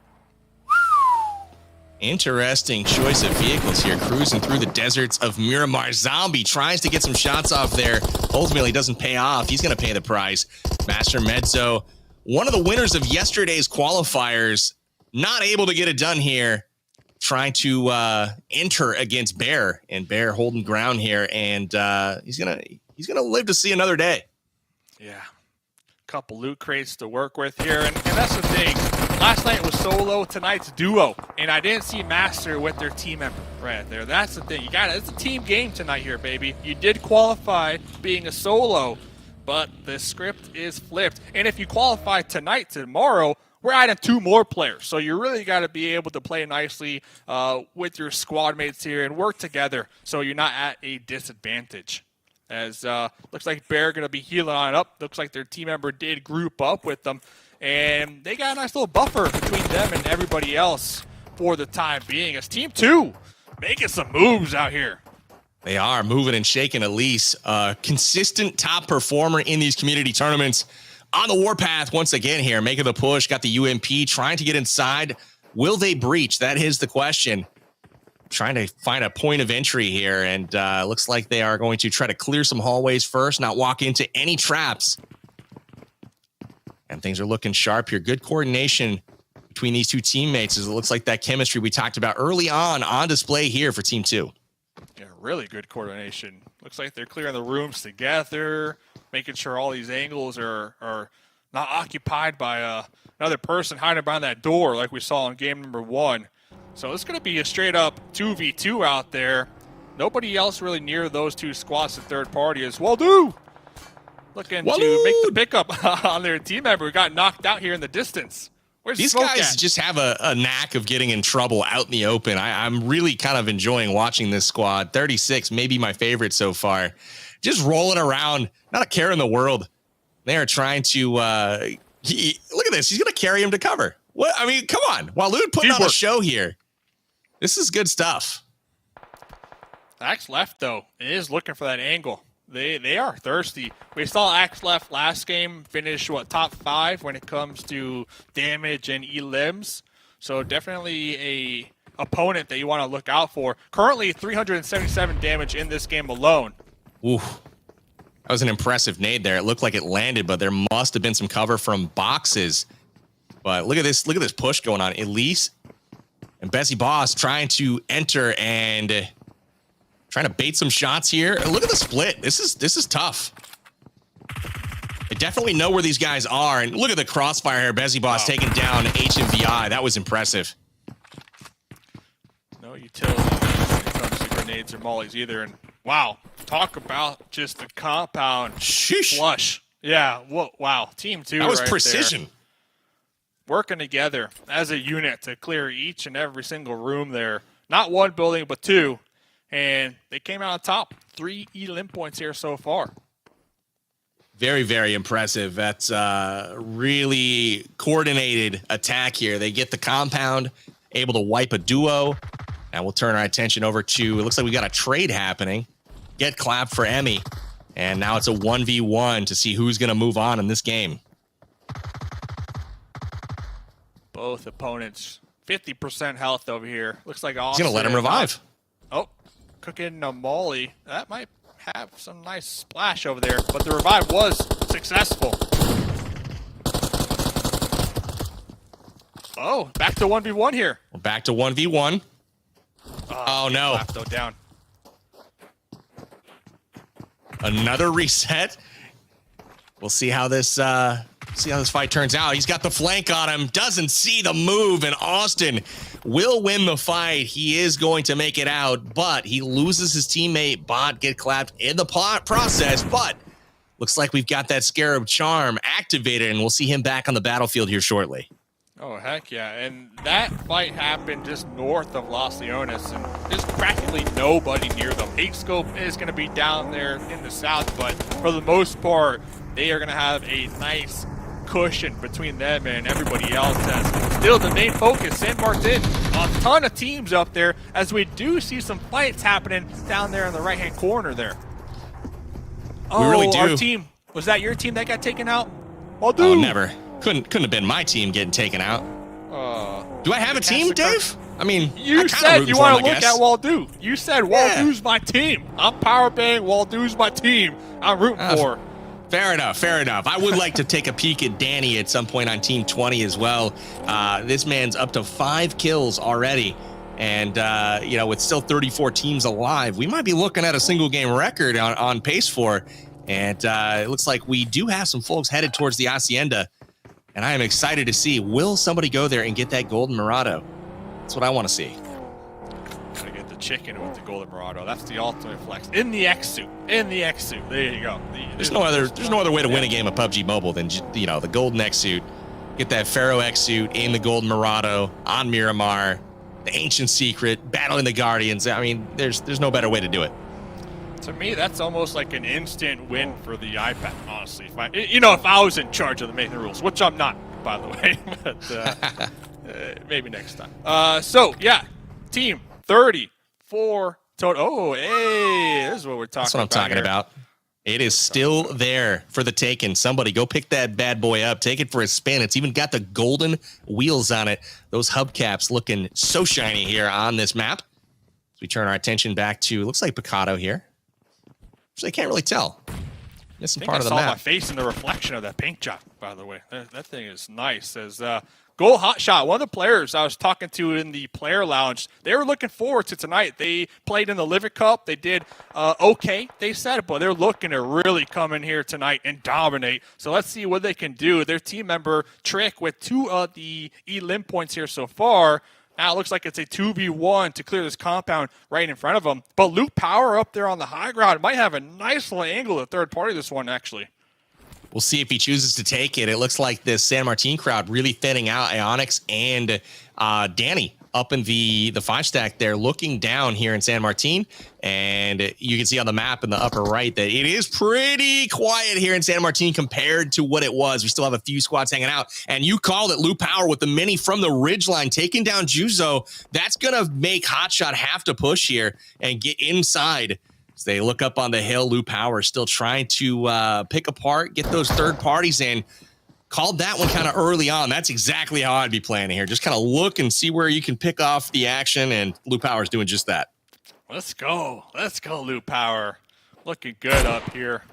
Nice high. Ooh, getting tapped right there. I love the mini, though. And not only that, Lou Power, the intel that Lou has right now, I believe Lou's looking at 3 different teams so far, keeping them all pinned down at the same time. That's skill here, Powerbang. The best part about that is he's pop shotting all of them. So he sees somebody peeking, he gets a couple shots on him, does a little bit of damage, and then goes to someone else. So he's really holding down a lot of people from that high ground. So Lou Power really getting it done. Chat's saying vamos. And looks like Joker out here on his own behind a rock. That's got to be a lonely place. Lou Power really has him penned. Yeah, I got my fingers crossed that this next circle actually hard shifts and favors Lou Power, because I just want to continue to watch Lou up here just dominate and really be that thorn in not just 1, not just 2, but 3 different team side right here, as the next circle is going to shift here very shortly. Lou Power is probably looking at their map as well, hoping that it does favor them. Take a peek at the map as the zone comes in here. We're going to circle number 3 here in just a moment. Where will it go? I think we're going to be going to the east. And there it is. It lands on Junkyard. You know, I've started to predict that these circles just go to where the people aren't. So if you see a nice little void space there, that's where the circle's going to pop up. And indeed it does here. And Carito from the eastern side has a nice little uncontested entry into the zone. And everyone else here is going to have to start making moves. Joker and Grows are going to have to get with it. They're pinned down, and Lou Power is not going to leave them alone. What do you do if you're Lou right now? I want to get the PB mindset right now. You're Lou. What do you do? Do you just go for the zone, or do you try to get these elim points out here? He's sitting pretty in the circle right now, and he knows that he's got some people in trouble, stranded behind a rock. So if I'm Lou, I'm waiting.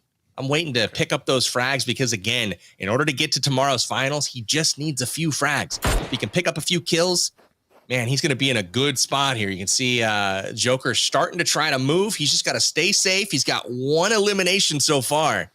And if Luke can pick up 1 more, he might be looking pretty good to make that top 25 that it's going to take to qualify out of Group A. That is true. And circle number 3 doesn't hurt too much here, depending on their med situation, so that they could bite that one a little bit. Just a little bit, as we're going to have an ambush 2v1. We got an ambush coming. Oh, a little late on the trigger there, Maestro. Giving away their position. Joker chooses to go down outside the play zone. He's knocked, and I think he's going to stay behind that rock and try to prevent Lou Power from picking up the kill. Maestro with 360 wraparound. There's one. Oh, so low. Got the reload. The M4. 40 bullets in the clip. Not able to do it, though. Great push there from Weissachrome. I almost... Do you flush? Do you try to get the flush? Nah, you can't. You can't. You got to go for the 1v2. You got to. But with only one more game to go, unless they had that charm for the respawn, there's just so many things that go into this new game mode that you have to assume these players are thinking about in the heat of the battle. And there's just not enough time to really calculate every single move you can make right there. So, GG's. One more game for them to come up next. Tough call for sure. We're into the top 29 right now as Joker has crawled his way up the mountain. Lou Power has left him alone, and he's going to try to make his way to Groves, but that is not going to be a successful effort. We'll watch the smoke come up from the crate right now, and that will be the end of his game number 2. Maybe he was able to pick up a Scarab Charm. We'll have to wait and see. It might be past the time to use it at this point, but we got grenades flying now. Shark able to dodge that one, and he hits the deck and is starting to question his surroundings a bit. Yeah, if Shark can just survive a little longer, I believe multiple teams are going to be looking at this compound to crash here as it is right there on the edge. And yes, right in time. Perfect distraction for Shark right here as Alex seeing some teams out there in the distance, taking some shots at them. Shark still just holding it down right there. Oh, Alex wants this. Shark hears the footsteps, preparing right now for the push. The 2v1 once again. Alex, AKM. Oh, with the drop shot. Their team member, though, their wraparound. Going back to that team communication, both of the team members wrapping around opposite ends of the building right there to get that ultimate crossfire. Flame Jr. and Alex, once again, demonstrating their comms here tonight. Nothing you could really do about that one if you're Shark, getting hit from both angles at the same time. Very well timed from the duo that made the push, and they will live to tell the tale. They lose one in the battle, but did not get the flush, so they are going to be able to patch him back up, get him back into the fight. You saw one car drive by Rich with the distraction, and that car actually did get exploded on the way by shortly thereafter. The nade comes here. Whoa. Zombie able to jump out the window and prevent himself from being blown up. Really nice work on the aggressive there from Zombie. Yeah, catching John Doe off guard right there. Big time. Zombie going back to game number 1 was one of those players. Oh! The vehicle explosion from downtown right there. Another 2 points in the pocket right here for the squad. 6 altogether. Going back to Lou Power, though. Lou Power still alive. Went for a ultra-wide rotate. Going to be making their approach up here to the northwest. But the northwest currently occupied by 5 different teams. So I'll keep you updated, PB, on the Lou Power cam situation. Well, perfect. We're going to keep our audience updated as well as we take a peek at Lou Power right here. He's made his way all the way to a shack, and now he's going up against Bessie Boss, and Bessie Boss has been super impressive, but I will say Bessie Boss has lost his teammate. Elise blown up in the explosion just a moment ago with Rich with that vehicle driving by. Now we can see in the kill feed, it looks like Aonix and Danny in trouble as well. Got all kinds of action popping off right now as the teams are thinned down to 20. And we move into the later game action here as circle number 4 starting to come to a close. Big chillin' right there, Lou Power. Big chillin'. Was able to get a nice little nook and cranny in this circle as Zombie, one of my favorite players so far here in the 2 matches we've witnessed, going to be possibly making their approach right behind Lou Power, so we'll keep tabs on them as Team 30. Talk about the eagle eye in the sky right here. Unfortunate for them, this is not in the next circle, but they're able to gather a ton of intel and really decide the perfect rotation to continue to survive here. So they already got 8 elim points, and now they have the perfect intel to continue to survive. I really do appreciate this high ground vantage point they have right now. You can see them eyeballing DIY and Crypt over there, and those are your winners of game number 1. So still very much so in the action here. Lou Power about to jump into a bit of a surprise as he runs into Bessie Boss, but Bessie Boss unable to connect there. Lou Power getting the elimination, and that's 2 to his name. That was a really, really big one for Lou Power's chances to move on in this tournament. So really nice job to Lou. Vamos. Lou Power really putting in the work out here. Still in the zone, too, by the way. Able to secure that shack for themselves. A zombie going to be prepping a grenade, cooking it, tossing it, giving away their position. Last roll alive. The blue zone right on their tail end here. Does have a vehicle to work with, but once when they pop in that vehicle, yeah, you have to assume the shots are just going to ring out from Team 43. As it looks like they are trying to wrap around. Hot shot spotted, trying to get behind the boulder. Is taken out from Zombie. It's up to Toxic Trick to seal the deal against Zombie. Zombie going for that spray down. Zombie with the double UMP clutch right there, Powerbang. That was huge, Dave. That was a really, really nicely played encounter from Zombie. Kind of botched, though, on the opposition side. They split and went for the push onto Zombie, but just ran out completely exposed and allowed a 1v1 2 times in a row rather than forcing the Zombie to fight both of them at once. And a little bit of a misplay, but Zombie's happy for it. He'll take on their loot and move on to the later stages. We're down to 11 teams, just about to enter a top 10 situation here. 5th circle, halfway done. And call your attention to Danny and Team 20. They are absolutely mowing people down once again. 8 eliminations between them.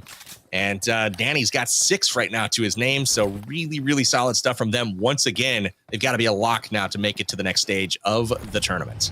For sure. Well-deserved, too. Well-deserved. I mean, of course, one more game. They just need to be consistent, right? Get a couple points to keep them afloat over there and make sure to be in that top 25. But, yeah, I agree with you 100%. Like 6 elim points so far this game for Danny, and they're still not done yet. As we got 10 teams to go. Now all these teams are within the money when we're looking at the placement points, as 10th place gets you 1 point. So we'll see who will end up getting that over here as X left. Taking a look at Axleft here, and Axleft is your damage leader for the round. He's got 816 total damage, 5 eliminations. And they're going to try to make it in Caster's Curse. There it is. He's immediately mowed down right after I gave him some compliments. His teammate taken out as well. That will eliminate them in 10th place for the match. TF Crypt, your defending champs here, taking them down as they secure another top 10 placement. And here come the grenades we've been looking forward to, Dave. Cooking it, tossing it, looking for another double. We saw him in game number 1. Oh, the grenade skills are just on point. The laser aim over here. Looking for the follow-up. This is Danny. We were just talking about Danny and teammate here as they were the top fraggers in the lobby. And just like that, the Kings of the Hill, Team 26, defending their terrain here, Powerbang. That was really, really well done there by Arthur G. Arthur getting a nice little grenade, and rather than retreat, that was his mindset. He was like, I need to get the heck out of here. He got that kill and then immediately about face went and put on the push. But not only that, his teammate came zooming up in the buggy to put on the pressure, making it a 2v1, assuring that they won that encounter and moved on into the top 6. Lou Power picking up a frag on DIY here. He is still hanging tough. Lou in the top 6. Lou putting in work right now. Putting in work. You'll love to see it as we're looking at Cyber and Brad. Brad is down. But Cyber, this was a team that got 2nd place last game. So we're starting to see some consistency in only 2 maps when it comes to teams placing high here for the placement points. And we'll see. We'll see who can finish out here game number 2 and get that winner chicken dinner. I'm looking at Lou. Even though Lou's a solo, Lou has just been connecting their shots here this game here, Powerbang. I'm excited to see it, man. His duo partner not able to join him for the evening, but he's still in it. Psycho here taking down Huang, and it's all about getting a position in the zone at this point. Lou looks like he's maybe made it into the zone here. And we'll see if he's able to take up a possession defensively. All kinds of shots ringing out. You can see on the minimap, they are going crazy at this point. Cyber taken down by DIY. We're into the top 4. Lou Power still hanging on strong here. He's actually in a decent position. If he can take out Arthur G here, who's been very formidable, Lou Power's in a great position. Yeah, you also don't want to get close to Arthur G because Arthur G knows how to toss them grenades. But Luke Power has a couple boulders to work with, does have their vehicle pushed up a little ahead of them to maybe be that distraction. So if an enemy does see them, they're going to assume they're behind the vehicle. Meanwhile, Luke Power is a couple paces behind that. Right there on the edge. Has a nice little dip to work with as well. Pop their head up, get the intel, maybe even take some shots, and then pop right back down just in case they need to heal. So Luke Power's position is just premium right now. I can't believe he is in the position that he is in as a solo right now. Really impressed with his situational awareness, and ultimately Arthur G and Psycho trying to gatekeep him a little bit. Arthur G holding that shack, but Luke Power has a nice little berm that he can hide behind. And really, Arthur G's sandwiched right now between DIY and TF Crypt, who are creeping in behind. There's the shots. Luke Power taking down Arthur G, and he is in a strong position, but here comes the rotation from Squad 28. Legit, everybody is looking to push on top of Luke Power. The solo right now. Arthur G on that roof, one tapped, taken out. Luke Power going to be retreating back behind their boulder, making sure not to get flanked as multiple duos now looking to push them. DIY was able to get the intel, get the sight lines, and take out Luke Power here. Just too many angles here for Luke Power to defend against all by himself, but now we're into an interesting situation. We've got a top 3 situation. All duos are up. It is 2v2v2 at this point. Chat, who do you got? Is it Team 26, Team 28, or your defending champs, the Team 34 Titans of Crypt and DIY? Yeah, I do like how Crypt and DIY are playing the edge right now. And they are separated, right? Because Arthur, we've seen him hit these grenades. You don't want to play grouped up because one grenade will take you out. So I do appreciate the micro separation, I'm going to say, that Team 34 currently utilizing here. That's not a word I woke up this morning thinking I'd be using today. Micro separation. I love this. I love it, Dave. So here we are. Arthur in a good spot here. He's got a shack to provide some cover, but ultimately they're going to have to move. So I don't know what's going to happen here. It's hard to tell exactly where that circle, that zone lands, but I think it's somewhere out in the middle, and DIY goes down to Hwang. Hwang getting the flush as well. One team now at a disadvantage with just one. It is our defending champs from game number 1. Crypt on his own now and in trouble, and he is wiped as well. Hwang getting the duo wipe, and it's a 2v2 heads-up display here for the championship of game number 2. Yeah, the instant push from Arthur right there, taken out, and now here comes the collapse from Wang and V, looking to crest over this ledge right here and seal the deal. Get the chicken dinner here, Powerbang. Got a 1v2. Psycho's going to have to eat his Wheaties here and come up clutch. Takes on Hwang. Gets the knock, but Psycho taken down in return. It looks like, or no, did he get the finish? Got the finish. 1v2. Psycho coming up clutch, you know? I think he earned that one. That was an impressive defense there. 1v2 against Hwang and AIV. And he's able to hold the defense. He holds the line, and Arthur G and Psycho will come out on top. Incredibly impressive there for team number 26. Doorway, just too strong right there. Just too strong. Walking right into that spray, right into those bullets from Psycho. Psycho with 3 kills, getting 2 at the very end. And I kind of get it, though. V and Wang, think about it. They were popping off. Wang 6 elims that match, so the confidence was ultra high. They knew there was only one more left, so like, let's just send it, let's just push it. I'm trying to think back, did they even have a molly, a grenade? Because that would have been my first instinct to try to toss into that shack, but sometimes the confidence, the blood in your eyes is just too strong to ignore those last second plays for that winner wearing chicken dinner. They had the bloodlust for sure, and unfortunately it did not pan out for them. They got to be kicking themselves after that one, but really, thankfully from the rank perspective, it only cost them 1 point, but the additional kill, that did take 2 points off the board from them. So ultimately 3 points that they missed out on there, but I would say it was 7 eliminations that game, 6 of them by Hwang.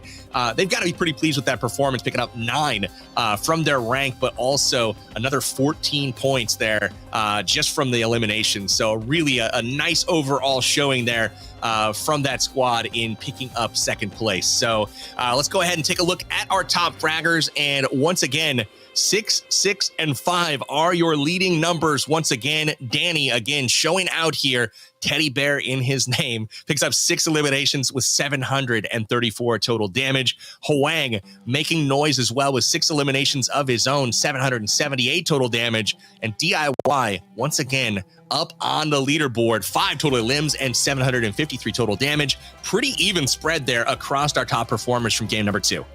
Yeah, and I'm looking at Danny real quick. I know we're kind of saying the bear, but as I look at it even closer, it's looking like a piece of toast with a small face. I'm not going to lie. I can't unsee it now. I can't unsee it here, Powerbang. Make me unsee it, man. Make me unsee it. But Group A, 2 games deep here so far.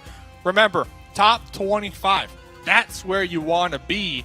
And right here, top 12, here is that second page. And the teams that are grayed out, those are the teams that are right there in that bubble, on the cusp, looking to qualify with only one more match to go. The interesting thing through 2 games right now is that the cutoff line is 6 points. So if you got 8 at this point, which is the equivalent of 4 eliminations, that's an average of 2 per game or 1 per member. That is literally just go out and get 1 frag during the game. If you can do that, you're on track to progress to the next stage of the tournament. And remember, 25 of the top duos from this squad or from this semifinals round will be moving on to the finals that are taking place tomorrow, where these teams will be combining into squads, and the top 100 players will be vying for that Pharaoh's Cup title. So really excited to see that.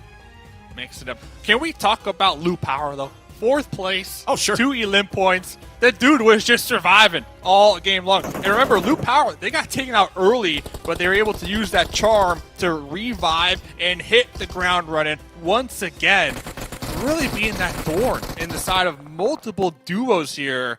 With 1 more game to go, if Lou Power can qualify, that's an accomplishment right there. And I'm all for it here, Powerbang.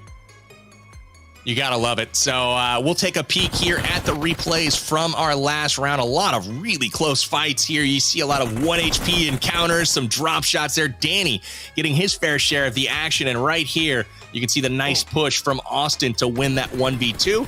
And again, here with Maestro, he's gonna take down Scooby there down at the gas station, but unfortunately can't withstand the push. And, you know, with just a few HP, couldn't even absorb 1 bullet. And there is the push here, the 1v2 once again from Shark, unable to last much longer. And we're loving the replays from this Pharaoh's Cup action. And here's Lou Power, Dave.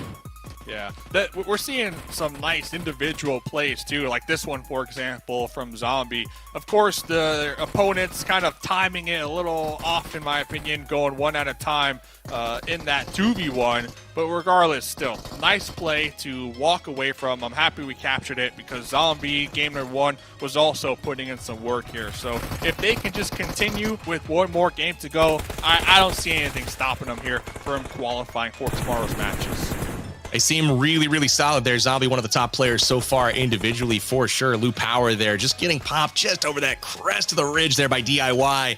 Had to do him dirty like that, but let's tune in to the viewpoint of Psycho on that final push. We'll get a better view. That doorway locked down, and he gets the clutch. Absolute monstrous play there from Psycho. You love to see it. That's going to pick him up a chicken dinner worth 10 points, but ultimately getting those frags on top of it, they are looking super, super sharp. So, Dave, the first 2 games of Group A in the books. We've got the 3rd and final game of Group A to decide the top 25 duos who will be progressing on in the tournament. That is coming up next. For now, we're going to take a quick break and go check out our Guardians Gauntlet. Welcome, boys and girls, to the Guardians Gauntlet Speed Trials. The fastest duo to complete the puzzles and defeat the Ancient Guardian on the top of the Monument Tour is the winner. Let's join Her Gaming and Bella Fox as they give it a rip-roaring tear. Go, girls. Channel my inner Pharaoh. Yes. Okay, I'm gonna start on this side. All right. Wait, where am I? Oh my god. Yep. I was like, oh, Every time. that's not where I'm supposed to be. Why do I keep doing that to myself? Oof. It's alright, I'm pretty good at this part. I just never make it out without getting hit once. Oh, I did it that time. I didn't get hit once and stole the chest. Oh, see, that's some skill right there. That's the second good thing that's happened. I think this is our run, dude. I feel like I'm getting good at this now. 35 seconds in, and they're really hitting the loot phase of the game here, building a camaraderie and a spirit that's going to help them through the tough times when they're up top, taking on the ancient secret Guardian. Go, girls. All right, this side's done. I'm going to the left side. All right. Middle is done. I'm getting ready to come upstairs. Minute 50 gone on the clock now as Bella Fox does a bit of problem solving. Easy enough. Nice. Just got this one down here and we're good to go. Go wake him up. Nope, don't touch me, snakes.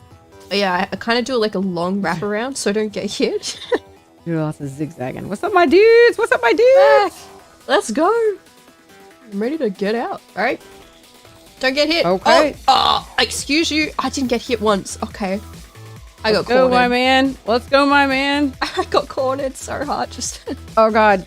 All right, I'll meet you in the middle. All right. Oh, he's giving chase. Oh, he's a stage 5 clinger. Let's go. Not the best time to be a clinger in this time, you know? No. All right. Yeah. This is not when we want them. Get out of here, brah. All right. Let's load up. We're record timing right now, dude. Record timing. All right. Ugh. You know what? You would think I'd be ready. But I'm not. But not yet. All right. Now it's met its match. Raw. The Sun God Rod. like... The Sun God Rod commands you to bow to us. Kneel before us. All right, it's gonna give us the red dot. Get ready to run from that one red zone. 4 minutes 15 in, and the ancient secret Guardian is on the table. Yeah. Okay. All right. Oh, look, a whole pillar, dude. Bella working the body before going to the head. We're just gonna keep shooting it, even if there's no thingy-majiggy. Yep. All right, Show you watch out for the thingy-majiggy. Don't fall off. Don't fall Arm. Face to face with the monster. Dude, his arm's gotta be like almost there. Ooh. These pillars are clutched during the sandstorm phase. Okay. Didn't want that anyway. Hold on, I got a guard that I'm dealing with. 5 minutes 41 and things are building. Oh, I gotta find bullets. You go ahead. You got it. Get ready to jump. Get ready to jump. Nice. Right, synchronized leaping. I don't know if you took damage or not, but... I took a little bit. Took about half. Okay, okay. 6 minutes 10 and the sandstorm is coming. Hey, a sandstorm coming in. Get ready. Find a thingy. Oh, God. Oh, Oh, God. Oh, come God. on, dude. I don't have one. This is so unfair. I gotta heal. I gotta heal. I gotta heal. One. Jump, jump, jump, jump. Synchronized leaping again. What a team. Jump, jump, jump, jump, jump. Nice. I need some fives. I need a heal as well. I'm healing.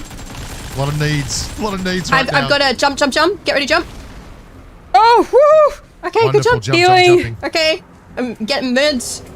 All right, we're in the blue zone. We're in the blue zone. No. You got this. You got this. No. No, no, no. 7 minutes 26 in hit point distress. He's more than less than Healing, half health. healing. Less than half health. I'm healing right now. I'm healing. Yeah, I got to heal. Sorry, you go. Get behind a pillar if you can. If there's a pillar, get behind a pillar. I don't have one. I don't have one. Oh, this is such trash. He's so low. He's so low. He's so low. I might get knocked. He's almost done. Keep shooting. Keep shooting. Keep shooting. Yes! We get him. We get him. We get him. Yeah! I went down. Oh my God, dude. No, please tell me he's done. Please tell me he's dead with us. This is gone, right? Yes, he's dead like we are. Yeah! Woo! Oh my God! We're dead. Let's go, baby! Woo! Oh my God! Please kill me! Please kill me now! Oh, I'm walking off the edge. Dude, We're gonna walk off the edge. the most. That's what you get. Finally, bro. Well done, Her Gaming and Bella Fox there with an 8 minute and 2 second scorcher of a Guardian Gauntlet run. It's in the books. They fell across the finish line, both getting knocked, but the Guardian went down, and it's the time to beat.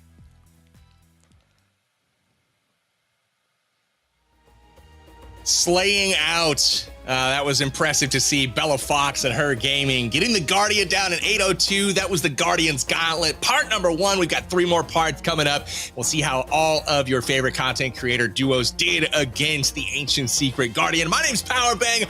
My co-host Dave is here as well, and we are getting ready to bring you the 3rd and final game of Group A to determine who will be moving on in this Pharaoh's Cup tournament. The championship rounds are tomorrow, 5 p.m. Pacific, 8 p.m. Eastern on the PUBG Mobile official channels. RSVP and book that now, but we've got some action to get through in tonight's contest. Here is the scoreboard so far. TF Crypt and SP DIY with some impressive performances have a nice little cushion.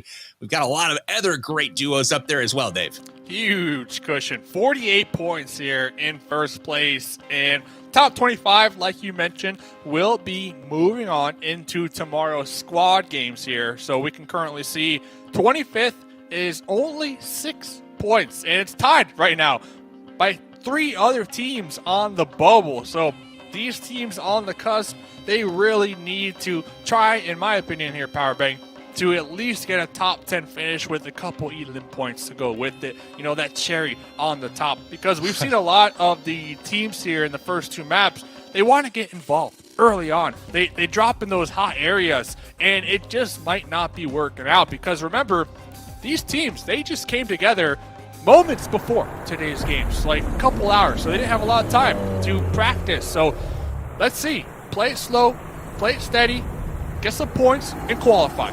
That's the name of the game here in the last match of Group A. Look at this scary Guardian here, waving his arms at the plane on the entrance into our 3rd round of Miramar. This, again, is your Group A 3rd match and the final match for Group A. We've got Group B coming up next, and finally, we've got a north to south plane path coming in here. Let's talk tiebreakers for a second, Dave. There likely will be some folks that are tied up at the bottom of those standings, but let's determine how we'll be progressing them to the next round. First and foremost, it's total number of eliminations.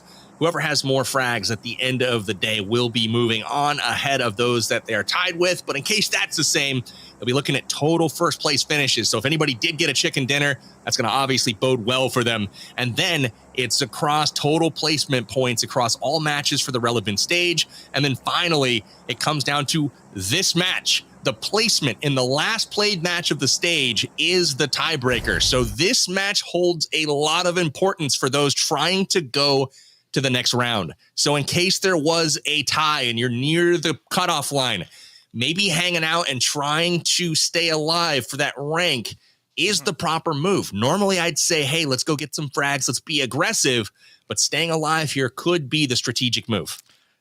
And listen, no shame in it either. You know, if you want to snake it out, hide it in a little bush here, go for it. If that's what it takes to qualify to the games tomorrow night, the squad matches, go for it. Top 10 finish, that's all you need to do. As we are going to be checking in with the runes over here.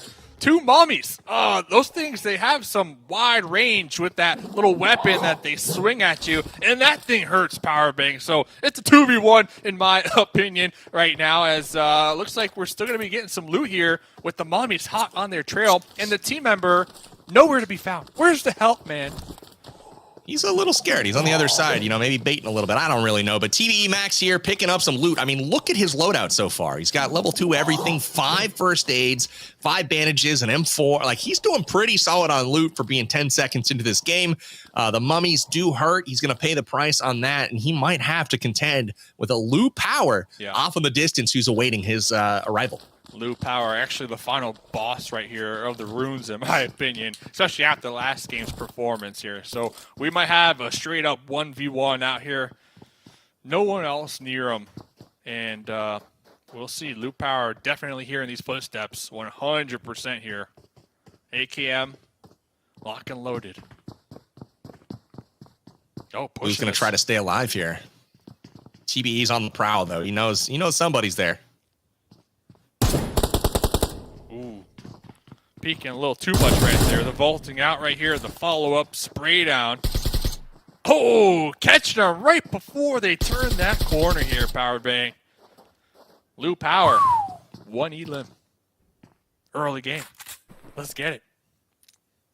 We'll see if TBE got those scarab charms or if he is out of it for good. We'll take note of that here in just a moment. But Lou Power off to another strong start here, picking up an elimination. He's actually in a good spot to move on here. He picked up some frags last game. He got some more today already. So looking really solid is Loot Power as we take our attention to Bubala and Waloud.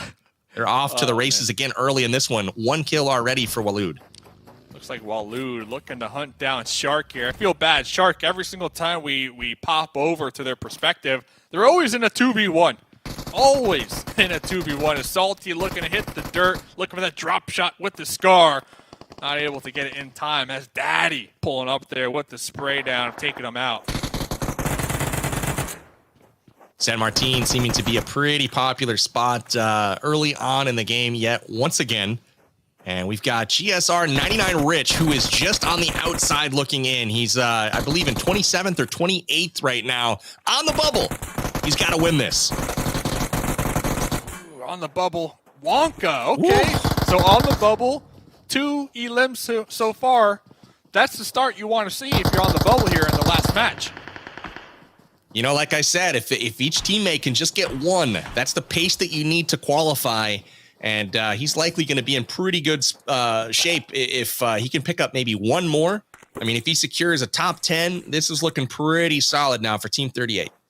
Control-Alt-Delete to, I believe, really low.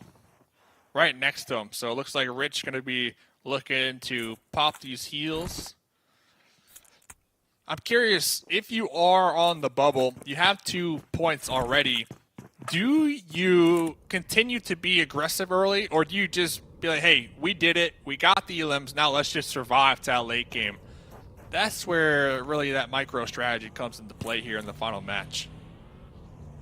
Really does. It looks like we have an extremely southern zone. Whenever we can take a peek at the map, I would love to do that. This is going to be an interesting one as things shape up. For those that jumped out of the plane early up in the north, they will regret that. So this is a very, very hard-shifted zone. And we even have the Minas del Sur, we've got Los Higos, we've got the prison, all in play. I would love to see a Southern Island finish on this one as this zone continues to move. Yeah, Los Higos, almost a vibe right here. We do have a squad down there. I believe 2 different duo teams looking to hold it down for the time being, as a lot of the early game action is going to be focused around this north edge of the zone.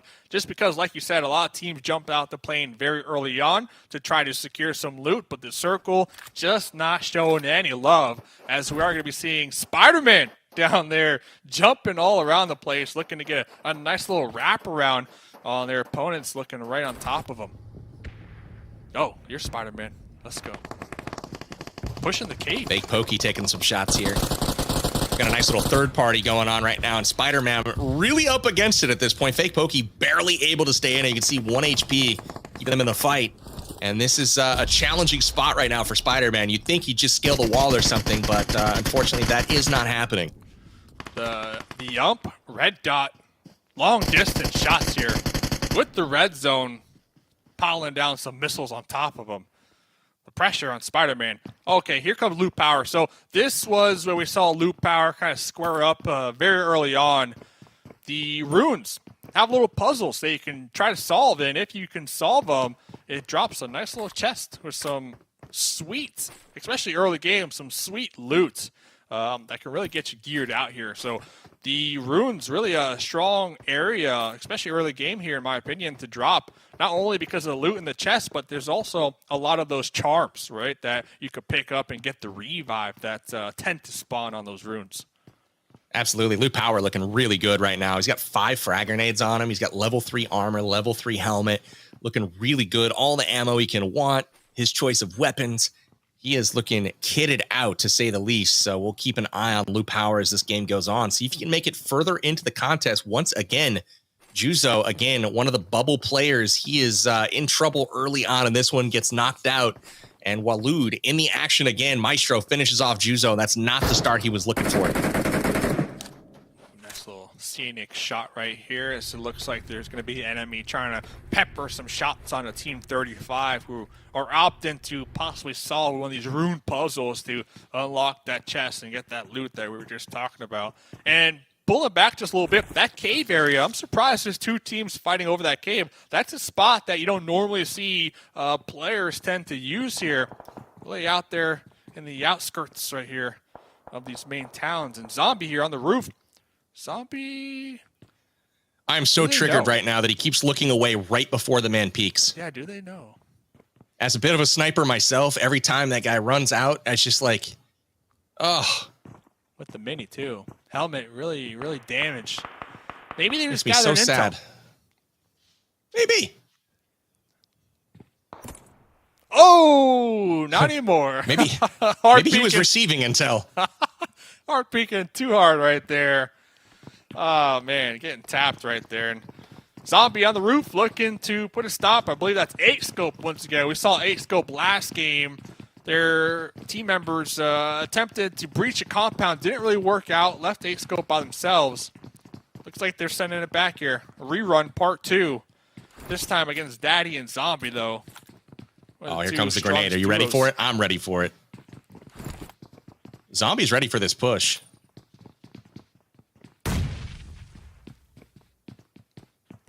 Just hearing those grenade pins click over here from both sides.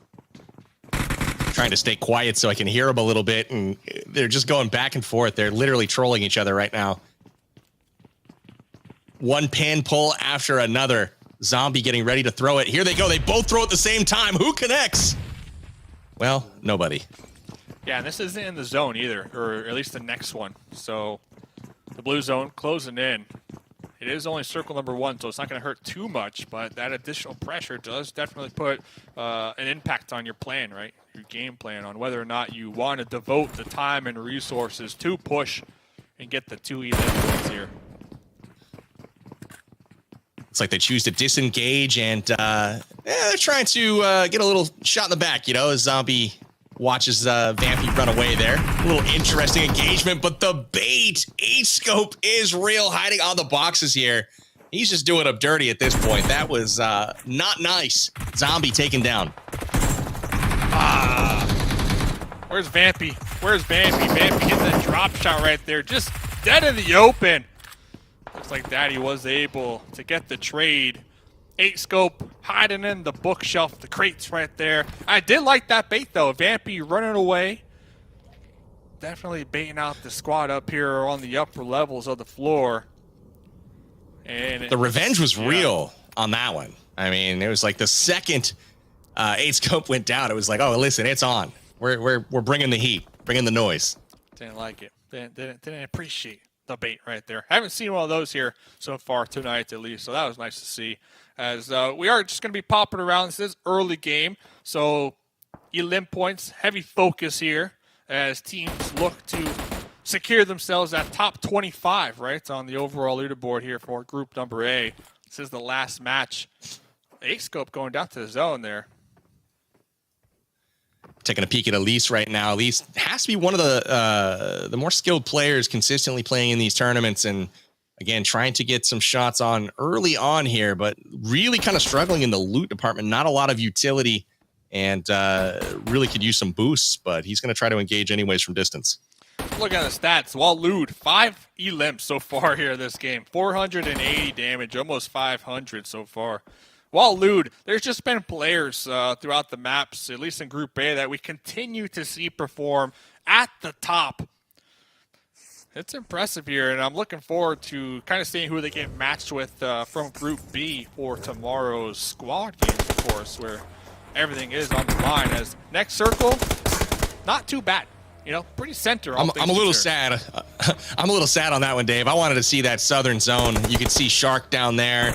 You know, those that went to the southern island, the good part about that is even if you don't get the circle, you know that you can edge in without having to worry people coming from behind you for the most part.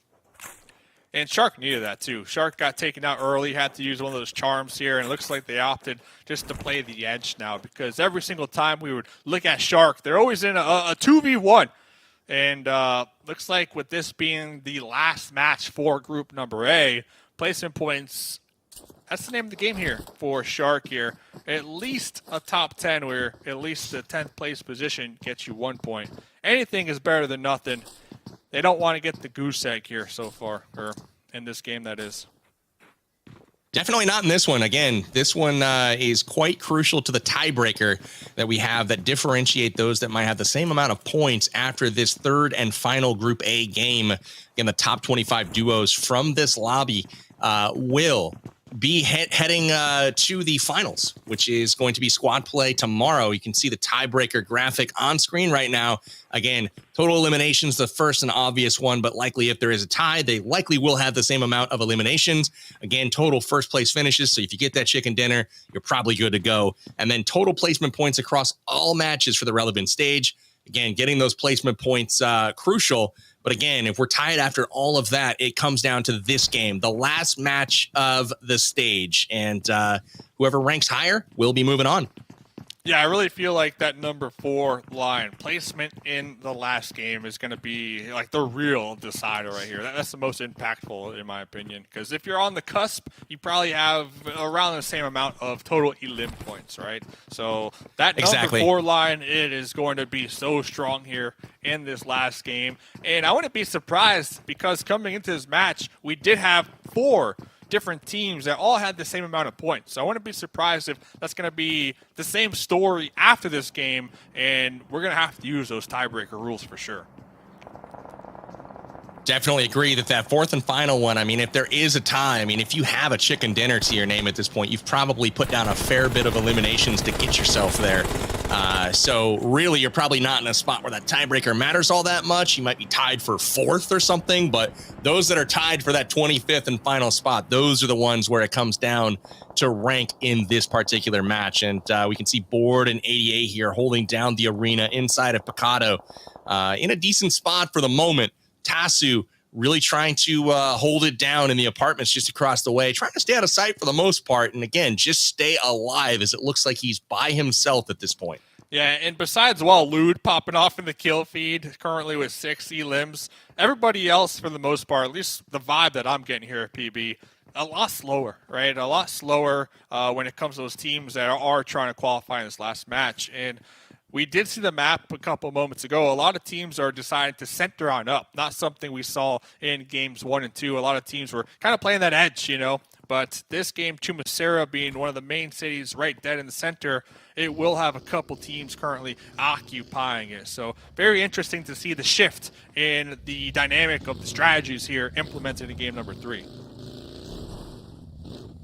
Absolutely, Dave. And the interesting thing I'm noticing about Walud and Bubala, his teammate, they are playing the open fields pretty effectively here. They got 7 eliminations to the duo right now. And it's really interesting. We keep seeing them on the ridge lines, out in the open desert, and they're winning these engagements, but they're doing it purposefully. They're staying out of cities, staying out of areas where they can really be third-partied, and they're taking these fights on their own terms and ultimately coming out on top.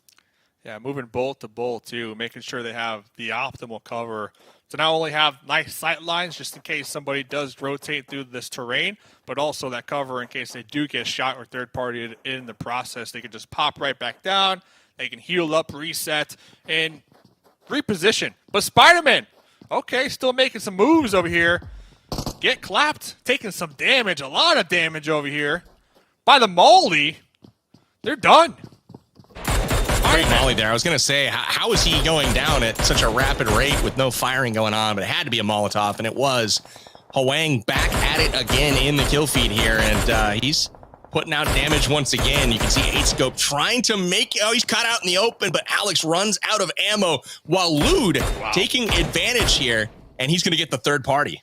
Yeah, Alex kind of just forcing that duo right towards Walud over there, and Walud just smiling as more elim points going over that team as if they needed them.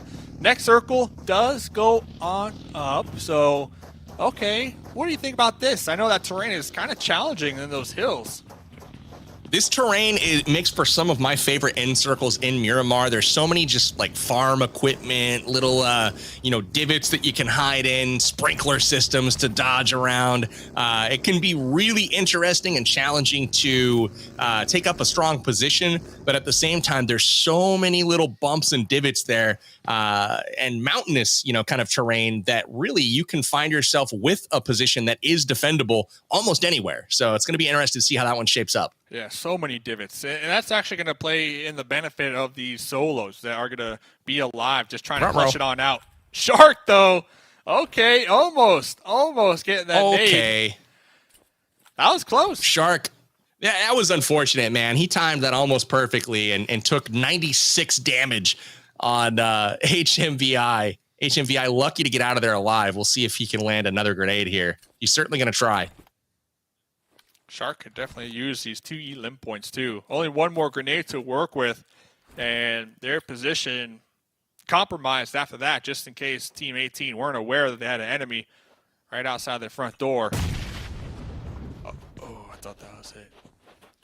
Stop the kill feed there was this one. It was not, it was perfect timing, but it wasn't the same fight here. Shark, though, is going to try to make the push. He's solo, but he's not seeming to care too much. He picks up one, but the clap back is strong. And HMVI picks up the revenge frag there. He's not going to be pushed around by no Sharks. Yeah, I do appreciate how Shark swapped over to that double barrel shotgun, though, to breach that first floor. That thing packs a punch, especially up close and personal. So shout out to Shark for attempting to make some plays here to possibly qualify. Of course, we'll have the final saying after this game when everything's said and done.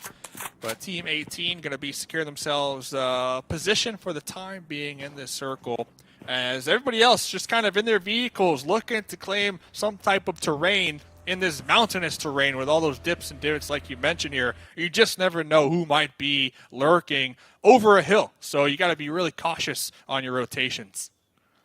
You really do. I absolutely love Miramar in these exact types of situations. Again, all of these farms and little equipment out here. This is going to make from some interesting fights as these teams start to congregate in this region. You can see Waloed picking up yet another one on Elise, and that's a big frag. Elise, a solid player here.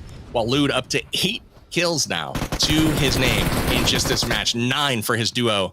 He's really carrying a heavy load here. Some interesting compound pushes right here with these duos, just trying to take up this terrain. 1v2 right here. The UMP, 13 bullets, look at that reload, not enough time. Couldn't make it behind that cover, and they're taken out right there. Bessie Boss, hiding in the shack. Hiding in the shack, at least done here this game. No charm to be used, unfortunate. But Bessie Boss, solid position, all things considered, in this circle. They don't really need to move for the time being. Next circle is going to shift here very shortly. We'll find out if they will be blessed. But for now, being a solo, Bessie Boss is safe, secure, strong spot. You got Waloed. Waloed looking down on him, though, from the cliffside. Uh-oh, Lou Power is, he's sweating. The exit, though, coming. He's going to make a run for it. Can he get away in time? Make it to a rock, perhaps get a little bit of healing done. Not quite. Chased down from behind. Foxalot taking down Lou Power. That's going to end his day. Lou Power, though, getting some eliminations, getting some frags. I feel like he's in a decent position to move on. Yeah, and if they do qualify, it's definitely because of game number 2. They were able to get a couple elims and really high placement points as a solo. So we'll have to stay up to date on whether or not Lou does move into the squad day tomorrow. But Foxalot, another key player that we've seen multiple times here tonight, really pop off and put in the damage. Still alive. That was that player that did take out Lou right there. Next circle goes up there to the north here, PB. Cyber in trouble in this one. Cyber, again, has been a pretty consistently high finisher so far, and he's trying to get inside, unable to do so. He is wiped off the map by Carito. Aonix and Danny, again, 2 very consistent and strong performers themselves. They've got a nice little compound here. They're holding, again, on the defensive. Going to try to make the push here on Brad. It's in a 2v1, and they're feeling confident. They've definitely got the skill to take out Brad. We'll see if they can get it done. One. Oh, the quick turnaround right there. Brad back against the wall, but the 2v1 just too strong right there for Brad to handle. And right in time, too, because here comes another team quickly approaching this compound that they're holding down. Not in the zone, so they need to win another fight here. Hopefully they have a vehicle and rotate on out of here. They did have a vehicle. It was just stolen from them. Okay. That's HMVI has made his way. Oh, look at this. They didn't appreciate that. They didn't appreciate that. Not one bit. Not at all. This is hilarious. They're the ones actually returning fire from the compound there, and I don't think he's safe right there. I think he can actually be shot. We'll see in the kill feed here momentarily if that's the case. And it is. Danny takes him out. Corito and HMVI. I'm not sure why he decided to hang his body out like that. Apparently didn't know where he was getting shot from. But it looks like they had a second vehicle here, and it is beat up, to say the least. So if anybody can get some shots off on Ionix here, oh man, he could be in a bad way. But they are going to swap out and take their vehicle right on back. So no, sir, you will not take our vehicle. We're going to go get that thing back. Yeah, very interesting. The play right there is like, let's go steal their vehicle. Let's pull back and see what happens. Let's just see what happens.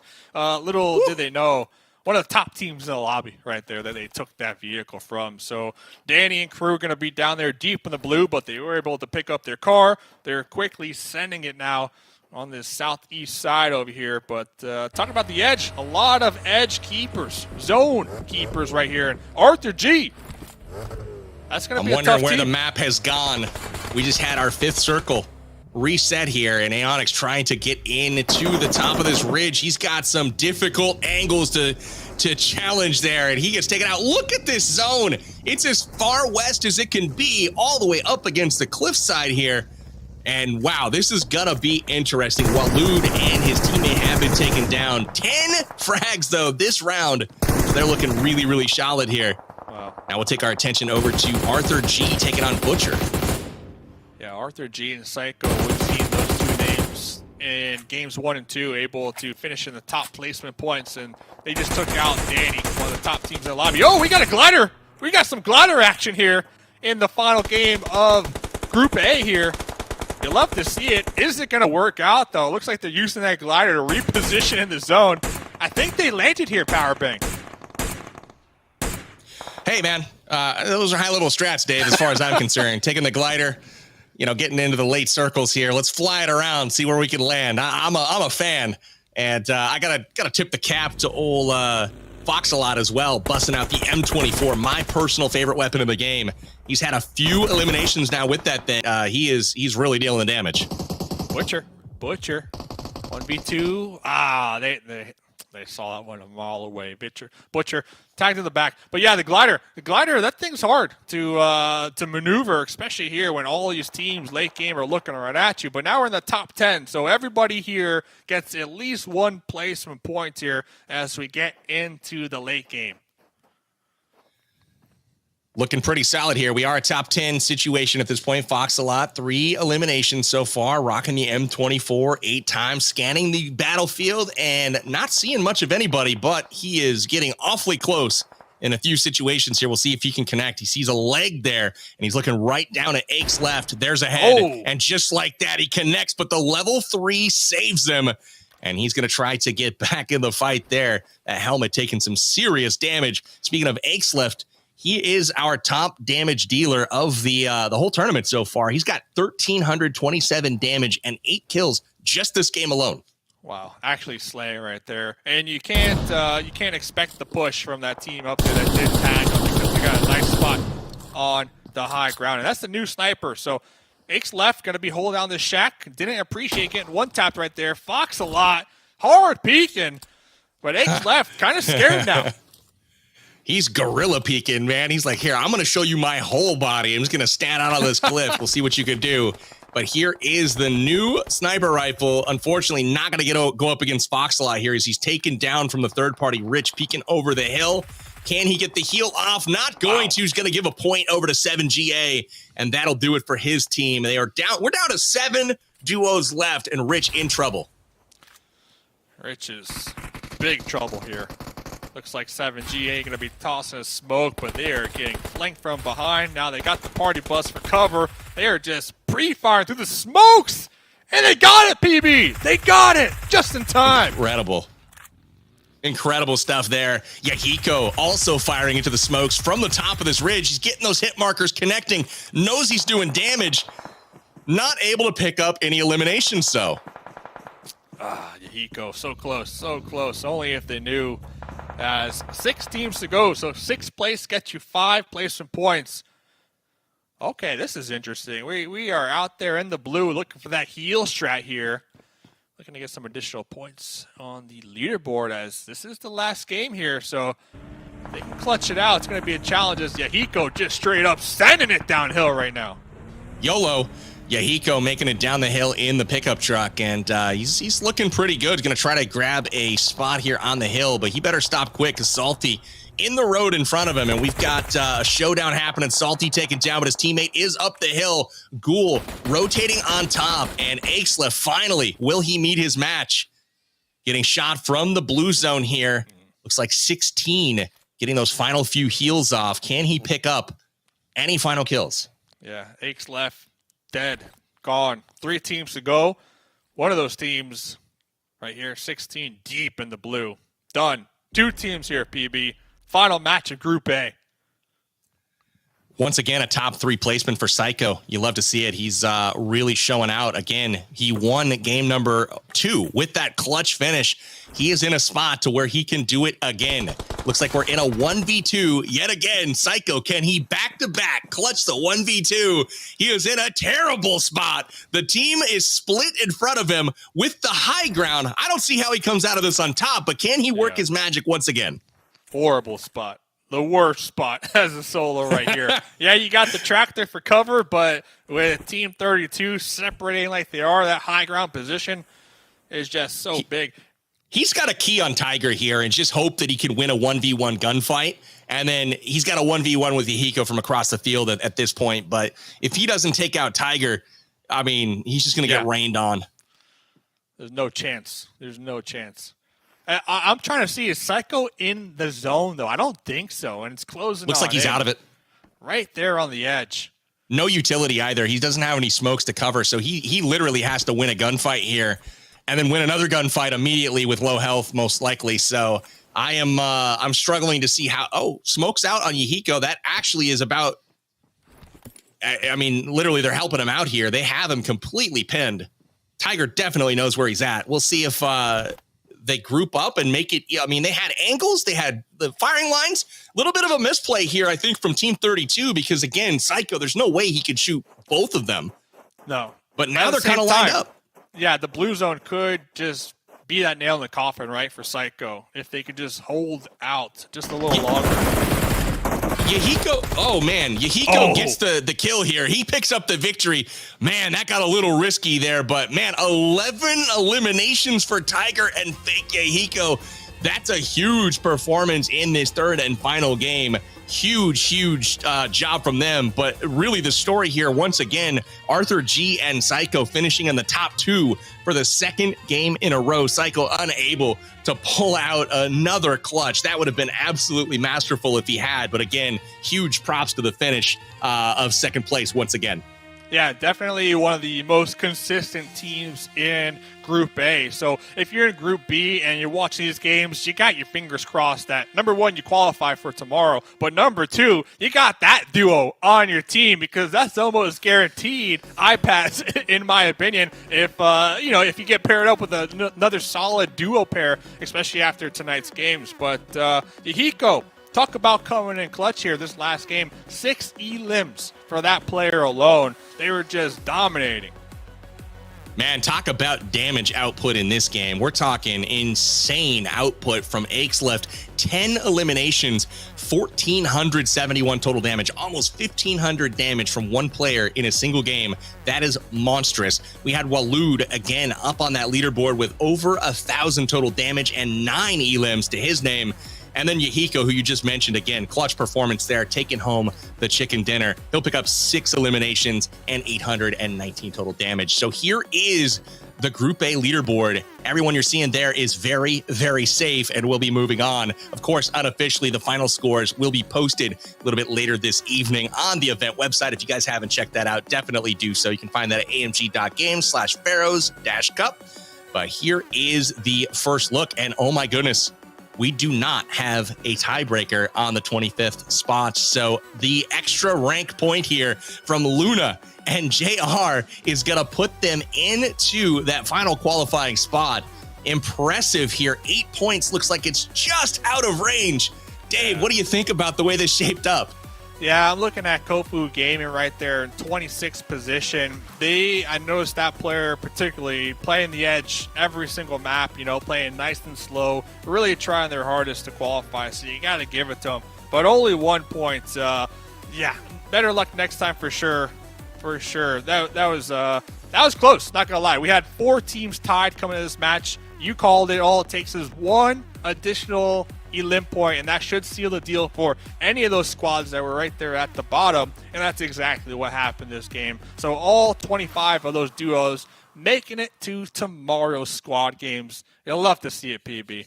I'm excited. The top 25 looks like it's locked in. Again, unofficially, we will tally those scores officially, make sure we got all the data right, and that will be on the event website, as we've mentioned. But we are only halfway through the action tonight. We've got ourselves Group B coming up next. 3 more matches to enjoy for you all. But let's take a look at the replay from our Game 3 Group A action. So 99 Rich here doing a great job early, needing to grab a few frags here, and he does just that. One of my favorite teams to watch, Daddy, M, and Zombie.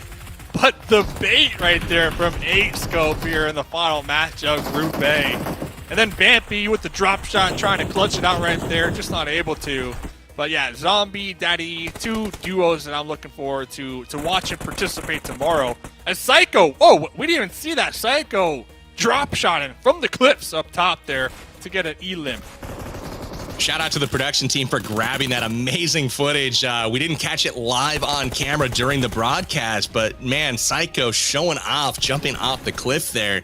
And we did capture that for you guys to enjoy on the replay. So again, Aonix and Danny, one of the most powerful teams in my opinion. These guys putting out significant damage output. And again, they prove that you just do not steal their car. And we saw that captured as well. Good job on the production team behalf to catch that replay as they were eliminated. And here it is, Aches left getting shot in the helmet. So level 3s do count for something.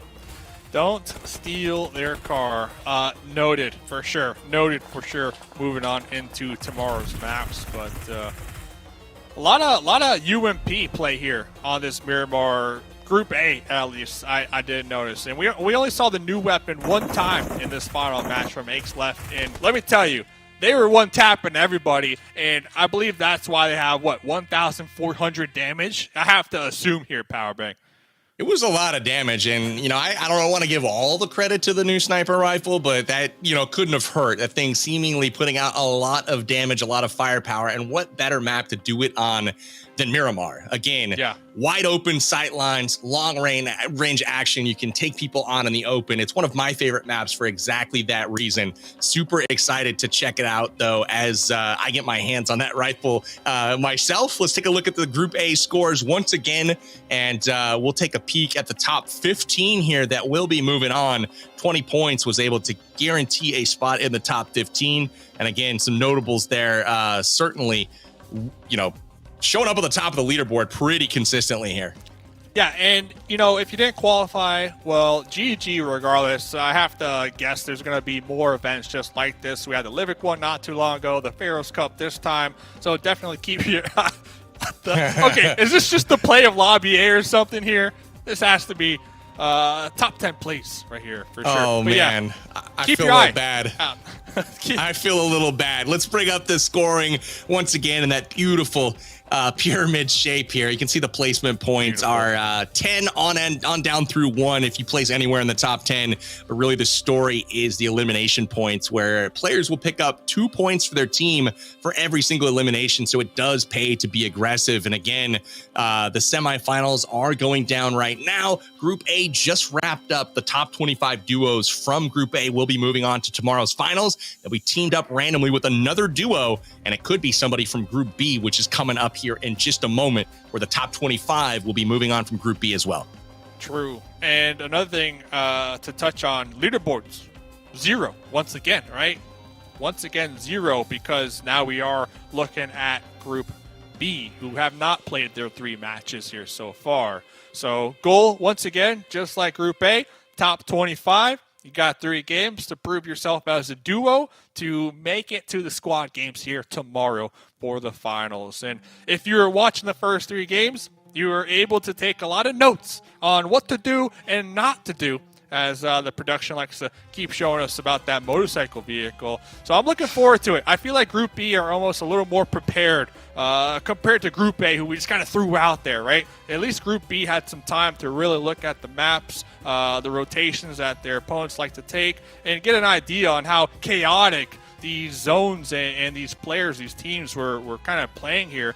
Because remember, these teams, they just got grouped up at random, Powerbang. So you really need to work on your communication here in game number 1, and you need to hold it down for 2 more games after that. So I'm looking at Group B.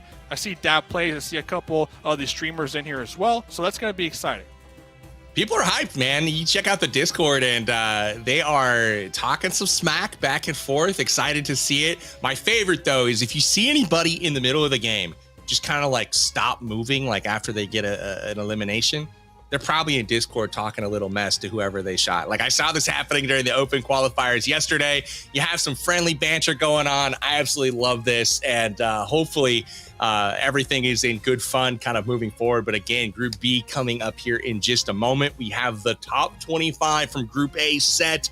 Again, unofficial results. We'll put those on the event website a little bit later this evening and confirm that to make sure that we're all good to go and all of our data is correct. But really excited so far for the first half of Pharaoh Cup. It is over, and it's time to take a peek at the second half, which is kicking off now. Group B, game number 1 is live now.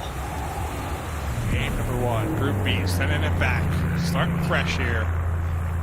Game number 1, Group A, we saw a ton of people drop Picado, and that didn't work out too nicely for the majority of them. I'm curious if Group B are going to run it back the same way. Las Leonas is one of the main cities right beneath the plane path, so that might get heated pretty early on here. And this is a disgusting plane path. Why is that? What stands out to you? You got the biggest map in the game, and they're going to use 10% of it for the plane. I mean, what about Opozo? What about Torre Ahumada? I mean, why do they have to use the southern part of the map only? I'm hoping some people go north here. And the worst part here, the absolute rub salt in the wounds damage that can happen here to a duo is they jump out and they say, man, look at all that open real estate up north. We're going to take some of it. And then the zone hard shifts back to the south, and they got to fight through every single other duo. That's the worst thing that can happen here. Yeah, it happens almost every time, too. That's the thing about it. So even if you think you are big brain, dropping down quickly and getting a vehicle going up there where you know for a fact is wide open, the circle just doesn't care. You know, the circle has give me a guess, Dave. Where's the final circle going to end up in this one? Final circle? That's I'm going Junkyard. Whatever. I'll throw it out there. Junkyard. I'm going El Azahar. I was thinking the same kind of area, that eastern spot on the map. I don't know. We'll see if that actually comes true or not. But we'll probably know pretty quick here from this first circle.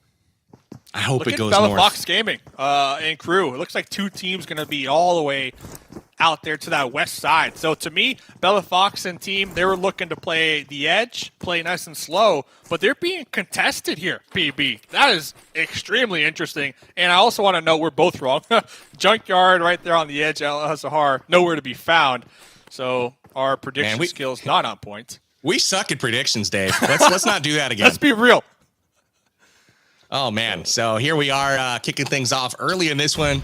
Parzival, oh, wow. He's going to suffer some grenade damage early. It spooks him a bit. And now he's going to have to just get shot in the ear. Just like that. His run here comes to a close pretty quickly. Nice job to production getting the action early on. We picked the one person that was going to immediately get shot when this game started. I do appreciate them using the Win 94. Yeah, I mean, a little Win 94 action never hurt anybody. I actually prefer that weapon to, a few. I'm a revolver guy. I'm a Win 94 guy. Give me that single shot precision action. I'm a happy camper. Win 94 all day, though. All day. As Red Dragon, already 1 limb point right there, early game. That's the start they want to have here. I'm trying to look at the players in the zone. El Pozo, it's kind of heated here. I'm not going to lie, PB. Well, that was like the farthest north city that you could go kind of within range of that plane path. And I think there's going to be a lot of people kind of vying for it in case of that northern zone, which we didn't get. But, we were hopeful for it. Not lying, man. We got 2 more games to really flex our prediction skills, though. So we have the comeback mechanic. All right, I'm not gonna. Yeah, we can redeem ourselves. It's not over yet for us. No guarantees, Dave. I feel like I'm probably going to be wrong for the remainder of the broadcast. That's kind of what I'm feeling. Well, then that's a hot tip then for anybody playing in it. Just listen to our predictions early game and go the opposite area because you can almost guarantee yourself some success. But over here, Dave, what if I'm right? Come on. Do you think we'll be right? Like, honestly? Probably not. Probably not. See some familiar faces here. There's Bella Fox Gaming and Platinum X. See a lot of their faces in some of these community tournaments, and they are squaring off early in Valle de Mar, down in the southern part of the map. It's not a place that gets a lot of traffic, but ultimately, I really like when fights break out here. So we'll see if that's likely to happen here shortly as Platinum X is gearing up with the M249. Lot to loot in this little church. Yeah, that's what I'm saying. Like, this area is so out there, not a lot of traffic, and you have to think both teams were looking to play early game nice and slow, stay away from all the hectic early game action here. With how random the duos can be, they ended up going to the same spot. So we'll see which duo can come out on top because depending on who wins... Oh! Yeah, there's somebody in the stairwell with a Tommy. But depending on who wins that fight down there in the south on the edge, they have a ton of terrain just to work with and be by themselves and just big chill out there. So we'll keep tabs on that as we're still looking at this one. Bear. He's on the roof. On the roof out here. Bear is not afraid here. It might come back to haunt him, though. If he gets this with a Win 94, I am going to giggle. We'll just put it that way. Win 94 OP, man. I'm telling you, people sleep on it. Bear really low, though. Reveral here has to push this, man. He's got to know. He's lit this guy up so hard. Can't let him get the heal off. Oh! Bear! Parkour. Coming out on top right there. Bear was just too quick. Was just too quick, though. That was close. So this is going to be all the way out there on the coastline, too, by the way. Not in the zone. So kind of just clutching that fight out in time. Hopefully they can get the heals, some additional loot, and some vehicles, right, to rotate into the zone. But PB, what's standing out to you here this game so far in Group B that we didn't see in Group A? Well, I'm seeing a lot of center play right now. Not a whole lot of duos here having to rotate in. Everyone kind of in the circle right now. So I guess that's not super surprising given the plane path of everyone kind of being south. Only a couple of duos went to the north. And we'll see some of those engage right now. It looks like we're about to have a nice little face-off here. Daddy's skull getting popped here. Buzz OP getting some shots off. And now it's just a 1v1 with him and Polo. We'll see if who's able to come out of this one. Gonna push the action, though, to make sure that he doesn't get the revive. Grenade's about to fly in. He lets it rip. Ooh. Nice shot. Yeah, that's money right there. Not able to get the confirm. Looking for the follow-up over here. Polo still in the same spot from the first grenade from Buzz OP. Taking them both down right there. That was impressive. Nice work from Buzz OP. He's getting the 2 flushes, and that'll do it for that duo. Buzz OP on the top of the damage charts right now. He's got 400 damage already early. Showing up. Ooh, fake clapped. And Nate able to get a nice little crossfire right there onto Dream. Mafia looking to make that collapse from behind, but it's going to be a 2v1. Mafia now looking to possibly retreat, but you can see the mini-map in the top right-hand corner. There's a ton of teams in the general area, so this fight is just going to alert everybody else to also make the push, and that's exactly what's happening right here as this one building is being hotly contested. KFC Gunner on the outskirts right there, trying to possibly pop a heal as Clapped going to be pre-firing with that UMP the doorway. Here comes 2. Clapped, there's 1. Can we nice get the job other getting one the here? flush there.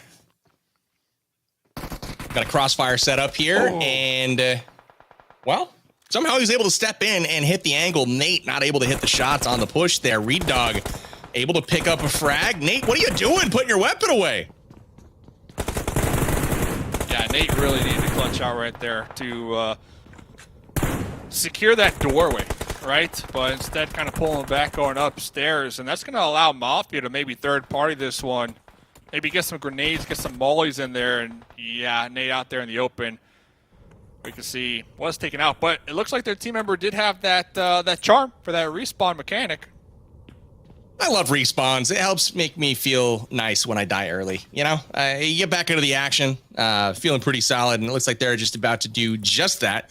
You can see Fallen Mafia on the screen, center screen there, and he is the overall elimination leader for our first round of Group B. He's got 3 to his name so far. Reed Dog eyeballing him from a distance here. Reed Dog able to finish off this push into the doorway. Actually, fairly surprisingly, they had a crossfire set up on the doorway, and he was able to just push in pretty much uncontested and knock down the team. So it was impressive stuff here on the push. Now he's got to take on Fallen Mafia. Just straight up send it. I feel like that was really a missed opportunity, though, from Fallen Mafia, who lost their team member to the Nate, you know, the Nate push up there. I feel like they could have third party from behind the opposite doorway onto Nate and Fake left. But it is what it is. There's a ton of teams in the area, so I definitely get it. Especially with this being game number 1, you want to get somewhat of a decent placement points to try to keep you motivated, I guess you could say, and confident moving into the last 2 games. But talking about being confident, Nate and Clapped, 2 elim points. They got that comeback mechanic. They're right back in it, PB. Are they going to get this crate too? There's a supply drop that dropped near their respawn, and they may be able to pick that up uncontested. I'm really curious to see if that actually works out. And they are going to do just that. Fake Clapped rolls over, and he's able to get fully kitted out after being wiped. So they're in a really fortunate position right now as far as loot is concerned, given where they could have been. Get the charm, no worries, no stress. Honestly, like that's just the play that we need to be seeing everybody try to utilize. Of course, the charms aren't everywhere, so you kind of have to get a little lucky getting that early on. But you could kind of offset that luck factor, I guess, by dropping on those runes where they're heavily spawned there. So that charm, man, we've seen it come in clutch many times in group number A, and there's a prime example right there in group number B.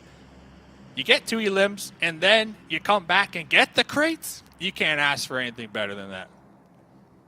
I like Kalakar sitting out on that ridge line, just kind of waiting. I wonder if Boo Boo is aware of Kalakar that's out there, him and Maskar, just kind of waiting to see. And it looks like there's a little bit of an ambush going on. Anya sneaking around behind. They have a little bit of a pinch going on right now. Now, this could be good or it could be very, very bad because a flush of either teammate is quite possible if it doesn't work out. So Kalakar is going to retreat and rotate around to join up with his team just a little bit better. Because that was getting a little bit sketchy there positioning-wise, and Anya looks to be doing the same. Yeah, especially with this being game number 1. Both teams... Oh, okay. So they were actually spotted out there in the distance, so that might have been the factor on why they did opt to pull back from that collapse that you mentioned here. There's not going to be anybody near them for the time being. Next zone does go up to PB, and both these teams not in that circle, so they'll also have to consider that. In this next maneuver that both teams are looking to make here. It'll be interesting for sure to see how the rotation happens. Again, most of these teams kind of in the zone, but there are a few like these that do have to make the rotation. Mascar's going to tip over on the bike. Hey, homie, you got to get on and put your feet down. Help me drive this thing. It's not how you drive a motorcycle. It's going to get some scratches on the body work there. Yeah, and we know how production loves catching those motorcycle plays, right? Don't be that like we saw in group number A, because we're gonna replay it over and over again. So hopefully your bike skills are on point here, PB. Absolutely, you can hear those mummies in their scythes or whatever the heck's going on. I got some sickles being swung here, some machetes. I can't tell what that is. It might just be a bone on a stick. The most dangerous of all weapons. Absolutely. Reed Dog getting another one polished off here. He's leading the charge damage-wise in this lobby. He's got 487, just about to eclipse 500. And 3 eliminations so far to tie up Fallen Mafia. KFC is like, feel free to pick me up at any time here.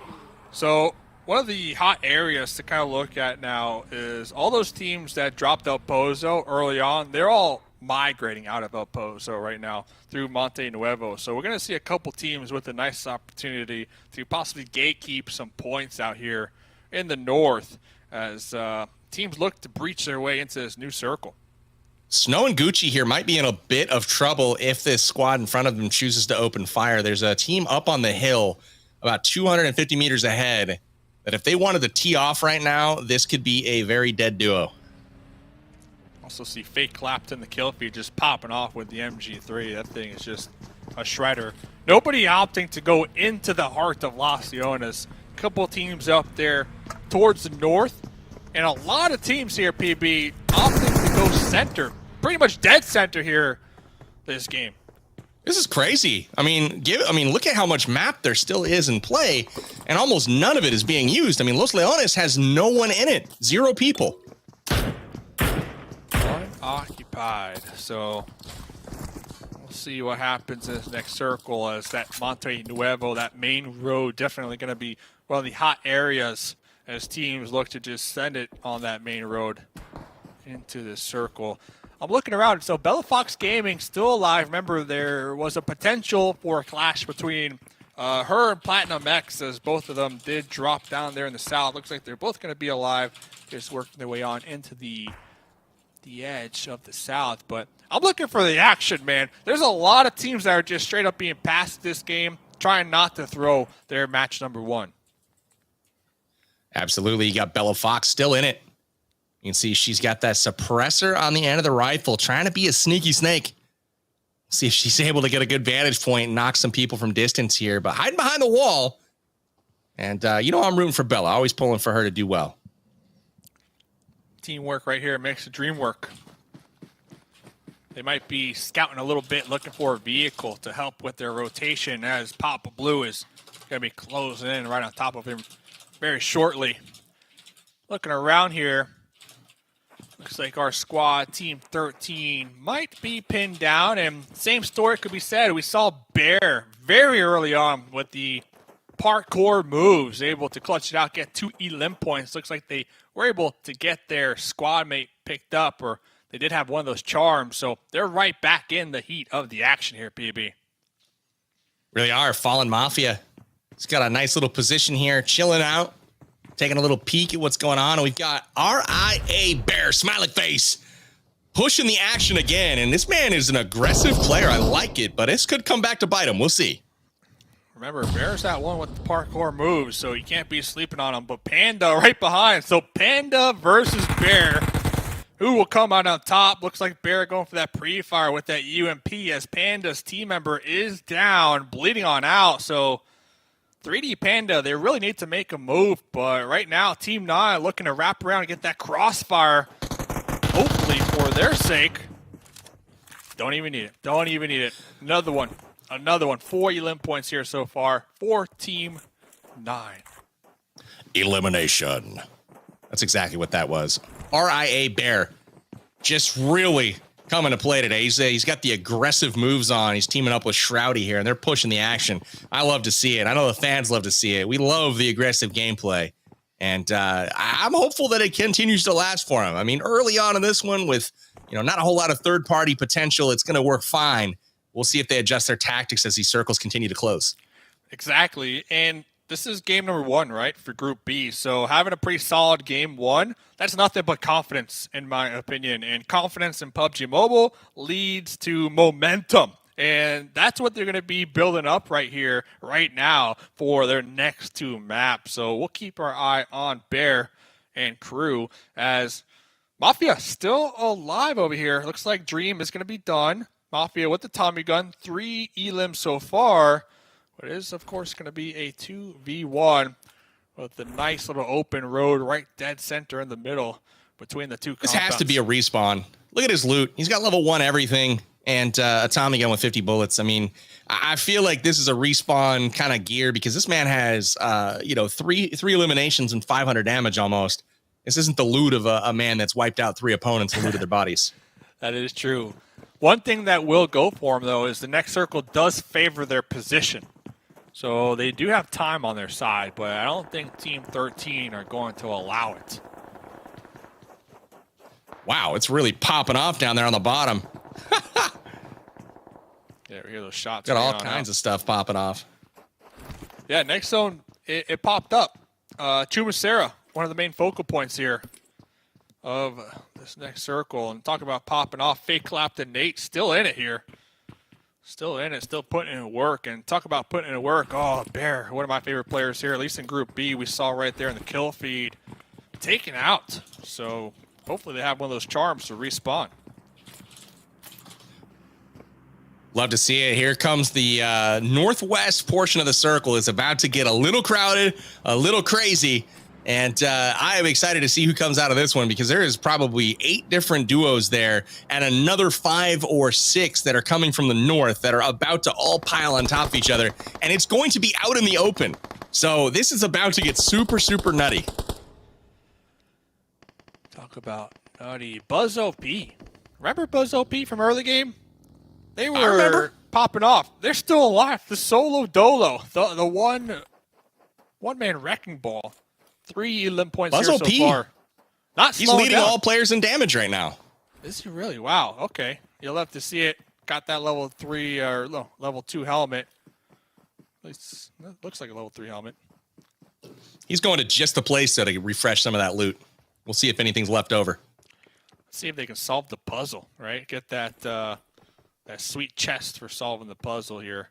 Might even be looking for one of those charms too, just in case they do get involved. Ah, the treasure already looted here. This is puzzle has been solved. Confirmed right there. This is one of those rune areas that are scattered throughout the map that are sometimes guarded by the mummies that you got to take out. The mummies with the bone weapons, like you mentioned earlier on. But that loot that it has, these monuments are stacked with loot. So I definitely recommend anybody playing in games 2 and 3 to try to prioritize, right? Dropping on those ruins to try to get looted out. It's definitely enough loot for 2 players. Oh, there's a prime opportunity right now. Bella Fox just peek out a little bit further. She can see Platinum X at the top. I think she just saw him for the first time. Blue zone coming in. Will they fire is the question.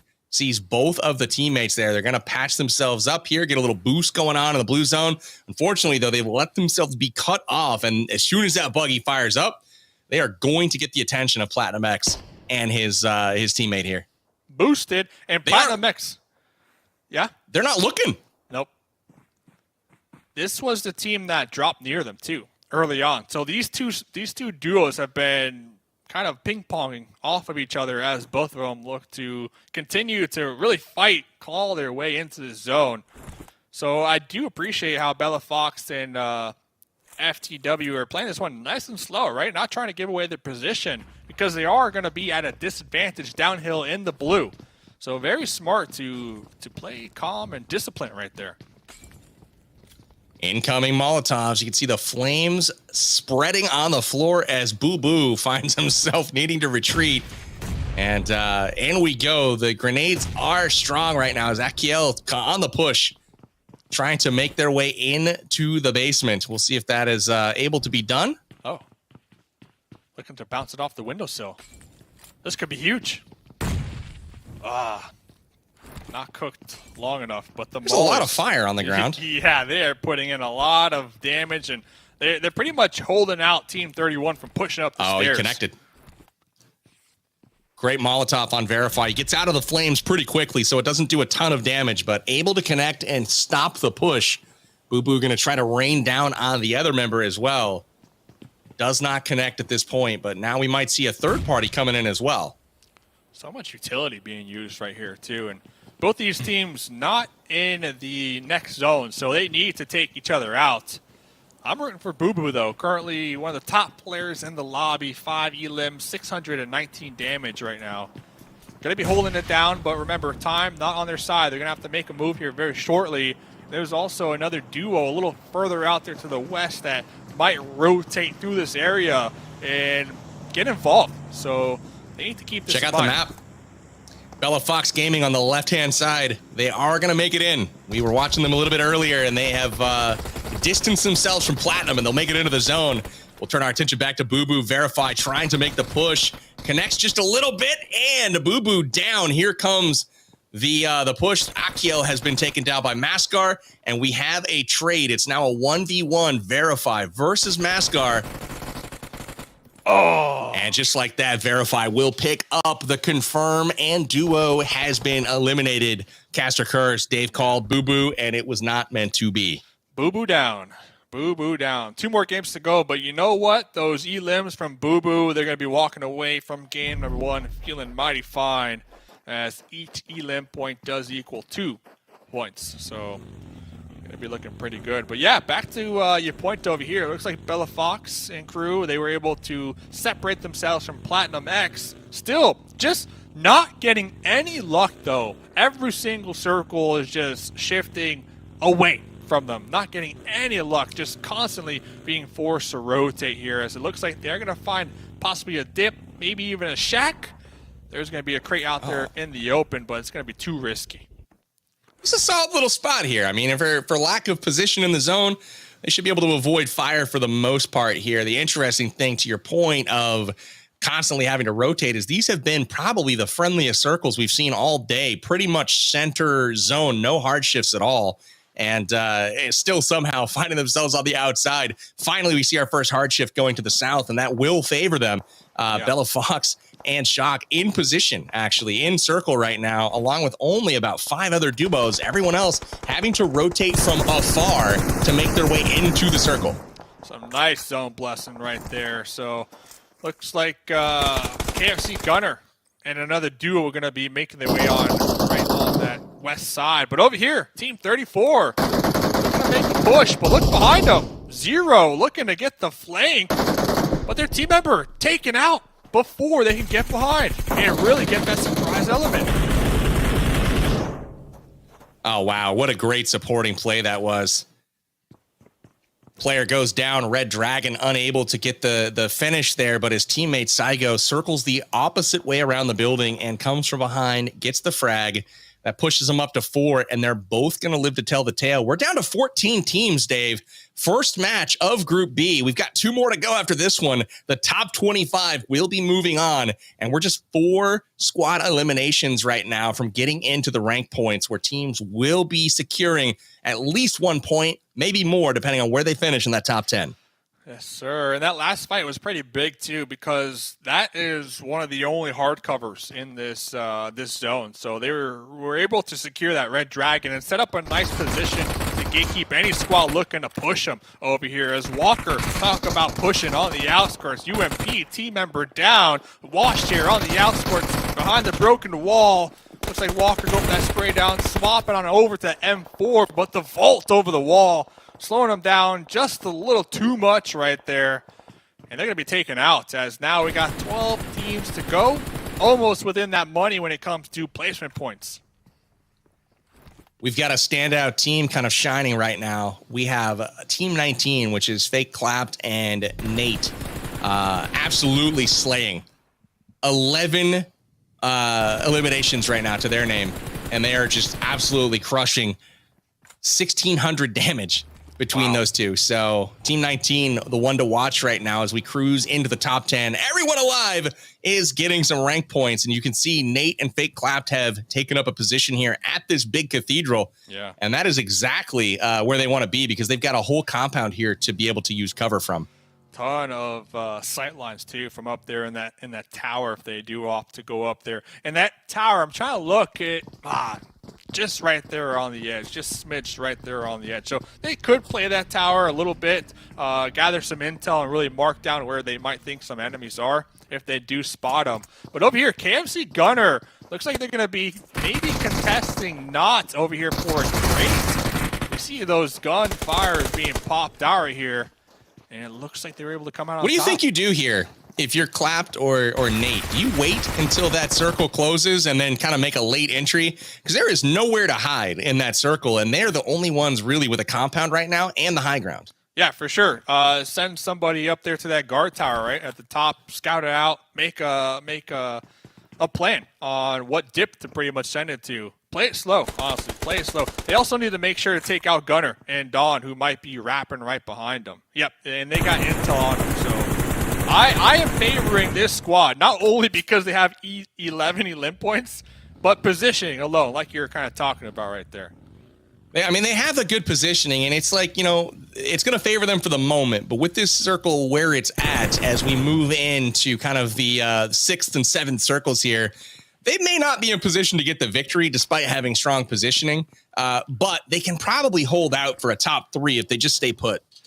And it's the information, though. I think that's what's key here, is that information, that knowledge that they're going to be able to acquire from up there on the high ground. Yeah, it's not in the next zone, but they're going to have intel on a majority of the remainder of the lobby right now. So I'm rooting for them here, as it looks like they're actually able to hold off Red Dawn and Gunner and force them to push into their opponents out there on the edge of the west. Really nice job there from Nate, picking up the kill and the flush on the gunner that was trying to make his way across, but he is not going to be able to celebrate that one for long.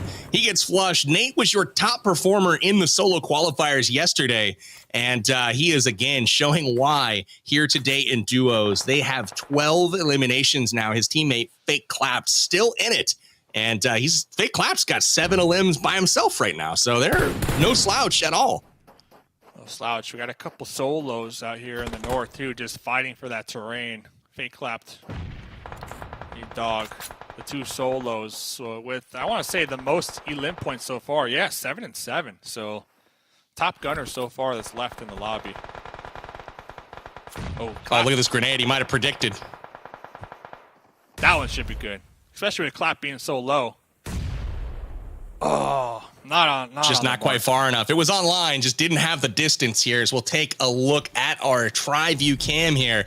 We got 4 teams left in this lobby, and 2 of our top fraggers in Reed Dog and Fake Clapped. They're going to be going head-to-head here, it looks like, shortly, if they're able to survive. And Fake Clapped taking him down.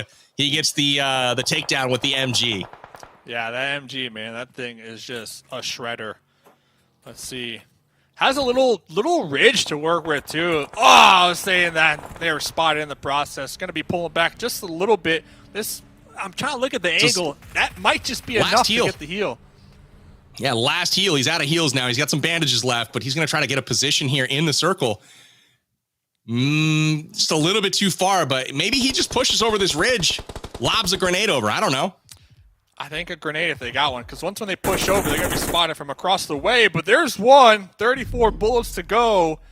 Oh, he's got to clear him. He's got to clear him. He's got to go for it. Oh! Good try.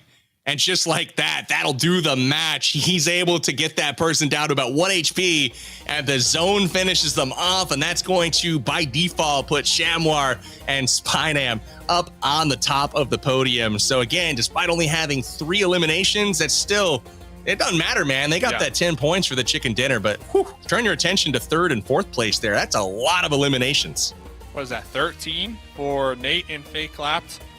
Yeah, they just popped off. Now, will they be able to pop off with 2 more games to go?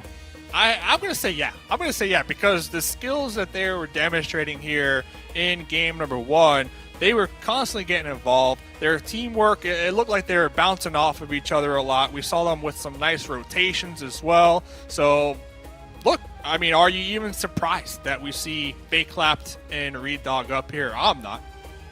Not at all, man. And this is an interesting one. This is the first time all day we've seen 3 different players in over at 1,000 damage. Again, Buzz OP almost eclipsing that mark, but not shown here even was Nate, who actually had 1,100 damage himself. So again, monster performers in this first game. Fake Clap leading the way with 8 total elims and over 1,000 damage. Reed Dog getting damage done here, and ZR Buzz OP also a consistent appearance on camera throughout this first game, just absolutely crushing. So those are your top fraggers of the first game, chipping into their team's total points. And again, remember, the top 25 of these Group B duos will be moving on to our finals, which will be taking place tomorrow at 5 p.m. Pacific on PUBG Mobile's official channels.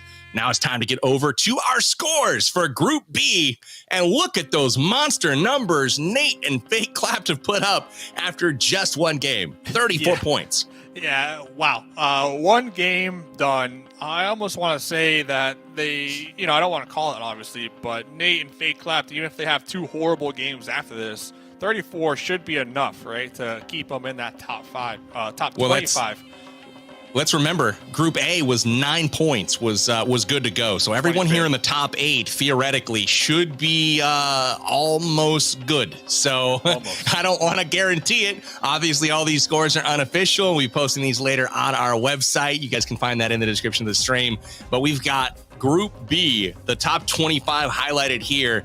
And right now, at least one elimination required to get into that top 25. So we'll have to wait and see how it shakes out. But first game in the books of Group B, and man, this action did not disappoint. Quan, Deadshot, though. What happened, man? I'm going to blame it on Bob. This is Bob's fault. Bob wasn't there at the end to provide that support. I'm calling out Quan Deadshot because I played with them a couple times in the past, and I know they got the skills because they carried me to chicken dinners here at PB. So I think it's fair to, put it out there just a little bit. So 2 more games to go, Quan Deadshot. I know you got it in you. And let's see. Let's get that money, man. Let's qualify for Quan's going to come to play, man. You don't got to worry about Quan Deadshot. He'll be all right. So saw some missed shots, kind of car driving across the road. Wanted to see him connect on those, but I know he'll turn it around. We're going to go ahead and pull up our replays here in just a moment from our first round of action. I am super stoked to see it because we had some standout performers in this first game of Group B, and we're going to see these right off the bat here with Why So Kermit getting pushed, and again, the aggressive play early on of Bear was the story, showing off that parkour, and ultimately Reveral not able to get the kill here, and as he shows up, look at the health. Yeah. Bear able to get it done. Really nice job. Parkour, just too strong right there. And game number 1, we saw a lot of action very early on, and then the mid game pretty quiet, right? All things considered. And then late game, once again, that action ramped up a little more. So compared to Lobby A, it's a lot slower in pace, at least in my opinion, from game number 1. And that's to be expected because Lobby B, they got to watch the first 3 games and really get the feel for the vibe, right, of the Pharaoh's Cup. And not only that, but like you mentioned, they have an understanding on what the target is when it comes to total points, right? Like what to aim for, what to shoot for to qualify. And that's also something very important to note though here. But these highlights, man, Fake Clapped popping off here this game number 1. 8 elims. There's a lot of highlights, man. 13 elims from one team is going to get you into the replay for sure as Red Dragon here gets taken down. And again, love the wrap there by his teammate to keep him alive. Ultimately, though, here, Nate taking down Gunner. These are the top 2 teams from our first game. Engaging from a distance here, Fake Clapped almost pulled this one out. Unfortunately, the blue zone here unable to help him out. And that will, eliminate him as well as the squad that he was fighting. But yeah, it gives a win over to the other team there. They'll take it, and that will wrap our first game of action. A lot of good highlights there and a lot of standout players that I am very keen to watch as we move into Group B game number 2, which will be coming up here in just a moment. My name's Powerbang. I'm here with Mustache Dave. You guys can find us on the YouTube and social medias at the handles below. We're excited to have you here, and I'm excited, man. This has been a good little bit of action, Dave. What are you thinking? I'm thinking I got a question for you, all right? Because I was watching your stream last night, and I want to ask you, PB, the man himself, what's your favorite kind of aspect of the new update? I know we're playing in Pharaoh's Cup, so there's a lot of ancient Egyptian things going on here. But what's your favorite part, takeaway of this update, this game mode that we're showcasing here tonight and tomorrow? I gotta say, so it's a 3-part answer. So first and foremost, I love new sniper rifles that are put into the game, so that's always amazing. Unfortunately, I haven't found one yet, so I can't fully comment on the new sniper rifle, but I want to. I can't wait to get my hands on that sucker because I'm a sniper through and through.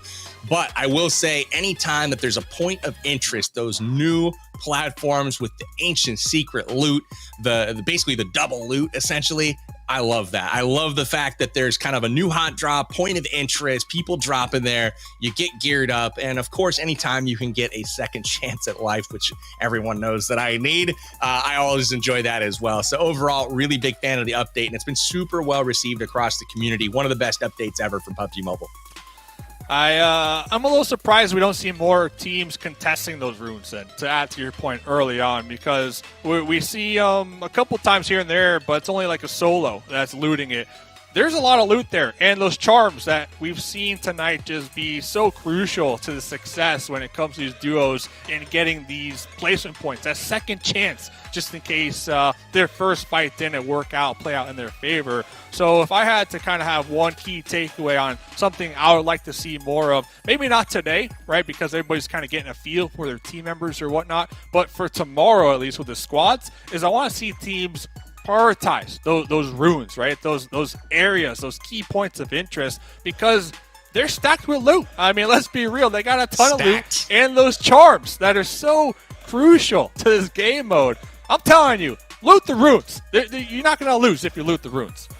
I agree, Dave. There's good news, though, my friend, and we are just about set for our second game, Group B action, coming up here shortly, and we're going to see who is going to put that consistent performance down. And again, remember from the Group A, we're only looking for like 5 eliminations combined, get you that 10 points. That should be enough to put you kind of in the running.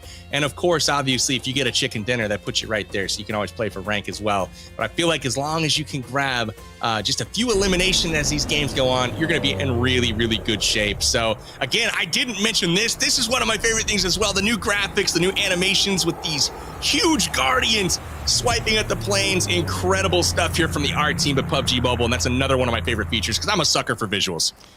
By the way, somebody in the chat said PB can get 5 elims with his eyes closed. With his eyes closed. Obviously. This man's been around the stream a little bit. I usually play with my eyes closed, so that's perfect. And hey, we've got the best playing path of the night. We've got a diagonal intersection going directly through the middle of the map, and of course, over my favorite spot, Hacienda del Patron. Can somebody please land there this time? That would be great. Thank you. Take that golden Murado baby for a spin. Take it for a spin. I like Campo Militar. I mean, we talk about places that get no love at all. Very interesting area up there, and the plane path is going to be favoring that one. So maybe drop there, maybe get us some loot and get a vehicle and just play this game number 2 nice and slow and nice and steady, especially if you are a team that got taken out early on game number 1. You're looking for the halfway mark of your day here to really capitalize on and get some solid points to put you in the running for the final match. Like we saw Group A, final match was pretty close when it comes to those teams that were on the cusp here. So every single point matters. But over here, Panda getting involved very early on with 1D Sway. All right, Panda's got a weapon already. He's awaiting. Let's see if this this is not going to be an easy elimination, though. A win 94 in close range. This is tough. He's going to be looking for anything that shoots more bullets rather than risk embarrassing himself in front of the mustache Dave. Oh, we're going for the punch out. The machete. No. He didn't just do him like that on camera. Dave, tell me no. Panda, why did we swap away from the win to the fist? Panda, what happened? You had a weapon. Oh my goodness, that's the epitome of lack of confidence, Dave. What happened? Put the weapon away and said, listen, let's do this fist versus your machete. That's not a fight I would take IRL. You know what I'm saying? I'm going to go with the Winchester 94. Pick that lever action all day long. That was an interesting choice, to say the least. Hey, shout out to Sway, though. This is a player that I was talking to in the lounge in the Discord. They played in the Liver Cup. They said they had a great time. Shout out to AMG for hosting it, and, of course, PUBG Mobile. But they also said, hey, Dave, watch me. Watch me tonight. And I said, why should I watch you? And like, because I got the mustache in game. And we can see that thick mustache on top of Sway right there, too. So, can we, though? Spin it around. We can't. Oh, man. You can. So, shout out to Sway. I thought they were done. Not going to lie. I was like, okay, Sway, we're watching you. Okay. But yeah, I guess they're just better. What can you say? Man, that was interesting for sure. I gotta tip the cap though for coming out of a woo baby. Yeah, there it is. That thing is there. thick. It is. That's what I'm talking about. There we go. Production, hats off for getting that view. That is I mean, does that give some superpowers or what, Dave? You'd be the guy to ask. We're going back to earlier on in the stream, okay? If I was to make the rules, number one, Golden Marauder with a chicken dinner, instant win for the iPad, right? If I had to make another rule for an instant win, it's a chicken dinner with the mustache looking like that, PB. So good thing I'm not in charge of making the rules because, you know, the criteria is pretty hard, right? If you do want to win. But yeah, shout out to that mustache. And shout out to Dab right here, using the runes, taking out the little beetles on the wall, trying to solve one of these puzzles, right? So I love the new areas. This is what we were asking for. Utilize the new areas, get stacked up early on. It's a GG, and Dab's doing just that. You love to see it. I mean, the problem is with shooting these scarabs and getting that loot is it definitely alerts people to your presence. And you can see Dab taking some damage from range here. Got the level 3 vest out of the deal, so he's in decent shape. But where are the people that are shooting him? He's got to figure that out now. There is some more scarabs around, so we'll see if he's going to, shoot him or not. We'll have to pay attention to Dab moving forward, but happy to see him in it, playing for the win. He's still alive. Oh, there's Quan. Bob already on their knees. Quan also knocked out right there. There's Bear from the behind with the crossfire. This area is just stacked with enemies here. You never know who's going to be popping out from which corner. But funny story real quick, if you don't mind, about those scarabs on the wall. First time playing the game, I was around the ruins. I had my windows open because it was a nice breezy day. Those bug sounds, I really thought there was a bug in my apartment. And I was like, what the heck's going on? And then I realized it was in the game. One of those moments you're like, okay, they got me. But I love it. Back to the game here. Well, back to the game indeed. I'm just catching up with the old YouTube chat here. They're reacting to the machete massacre here early on in the game. Quite funny, to say the least. But looks like Reed Dog has made his way back into the game again, making use of that Scarab Charm. He's going to get back into the battle. I really like this feature, man. It allows for more eliminations, and obviously that's more points in this format. But yeah, we'll keep an eye on things as Reed jumps back into the fight. He's been one of the leading players so far as damage, as far as frags are concerned. So we'll keep an eye on Reed. Shout out to Reed Dog right there. You just got the PB stamp of approval. Like, that in its own right. So that's an accomplishment. So shout out to Reed right there. Looking for that perfect spot to drop. Buzz OP, though. Last game, Buzz OP was not afraid here. Powerbang. Now look who they're squaring up against. The good old Dab. The good old Dab right here. Dab's got his hands full here. We'll see. Buzz OP's been pretty strong so far, but hey, I've seen Dab play, and Dab can do it. Good opening grenade here. He's on the move. Got the angles covered here by Team 27. Dab by himself. He's going to try to get it done. Does he have it in him, Dave? Is he wearing one of those mustaches? I don't know. Oh, it's going to have a nice little angle up here, though. I actually really do like that spot. Tech 9 looking for that off angle onto Dab. So Dab really giving Team 27 a run in for their money. Looks like they're trying to pinpoint exactly where Dab is. But Dab just doing a nice job with his parkour action right here. He might be able to get Team 27 in 1v1s, and that's exactly what Dab would need right now to come out on top, in my opinion. Yeah, he's really trying to do exactly that. He's trying to hide and catch somebody unsuspecting, and there's really only one spot he could be. If you know the map, though, and not every player has gone to these ruins and really understands the layouts just yet, because it's a new feature, a new spot on the map, and Dab's going to use it to his advantage right now. We'll see if Buzz is going to stumble onto him or wander into this section that he's got a little bit of protection from the pillar on, and he might be able to pop out unsuspecting right now and get a little one-on-one action. That's what he's looking for. Molly out right now from Buzz OP. He's not going to hit the mark, but he's looking to try to get the upper hand here on Dab Plays. And another thing that's going for Dab is that a couple of those scarabs are still alive, I just noticed. And those things are pretty loud. So that might mask, any type of sound cues that Team 27 will use to lock down exactly where Dab is. So Dab unleashing the secrets of the ancient runes right now, the knowledge, going to be behind that monument right there, just waiting. He's got a great spot. He's got sight lines down that whole corridor. You can see with the pillar, he's third person peeking around that and looking through that opening all the way down. So if Buzz or anyone peeks, he does have the ability to strafe out, lean peek it, do whatever he needs to do. You can see him doing exactly that as we switch to his POV. And he's just waiting, trying to be patient. But you can see he's got that view down the corridor. And now these guys on Team 27 are starting to figure out we should probably stick together. I definitely feel like that's the wise move. And it's really like, you got to wonder, they haven't gone over there yet. Do they think he left, or they're just not willing to push that and find out? And they've got a 1v1 right now. Dab's going to be able to take this man out. Yeah, and this is Buzz OP pulling off as well. We saw him last game just popping off, getting involved almost every single time we were looking at them. So Dab definitely does have that chance. Looks like Tech9 also going to be pulling on out. So those ancient secrets paying off in Dab's favor right there.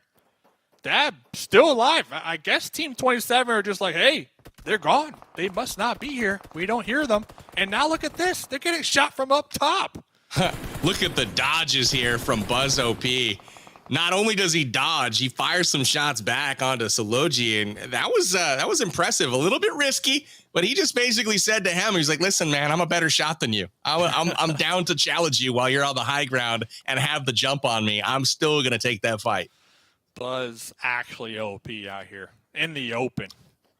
Nate going down in the kill feed there. FG Payne taking him down. FG Payne, a really solid player that's played in a lot of these community events, getting the upper hand on our top player so far, and that's Nate. What's up with Tech9, though? Tech9 still kind of lagging behind Buzz OP, not really providing that support that Buzz needs right now. Maybe looking behind him just in case Dab does decide to pop up from behind and backstab him right there. So maybe they are still a little cautious of Dab's position. But Buzz OP and Tech9 currently going to be stuck between two different teams, so we'll keep tabs on them. Oh, through the smokes! Kalikar taking him down. Kalikar's been one to just watch from distance so far. He's just been waiting, and you can see him throwing out those smokes. He's going to go ahead and loot up and see if he can grab some more gear here. He's looking pretty decent so far on his loot. He's looking for that enemy's crates a little bit further out. There it is. There it is.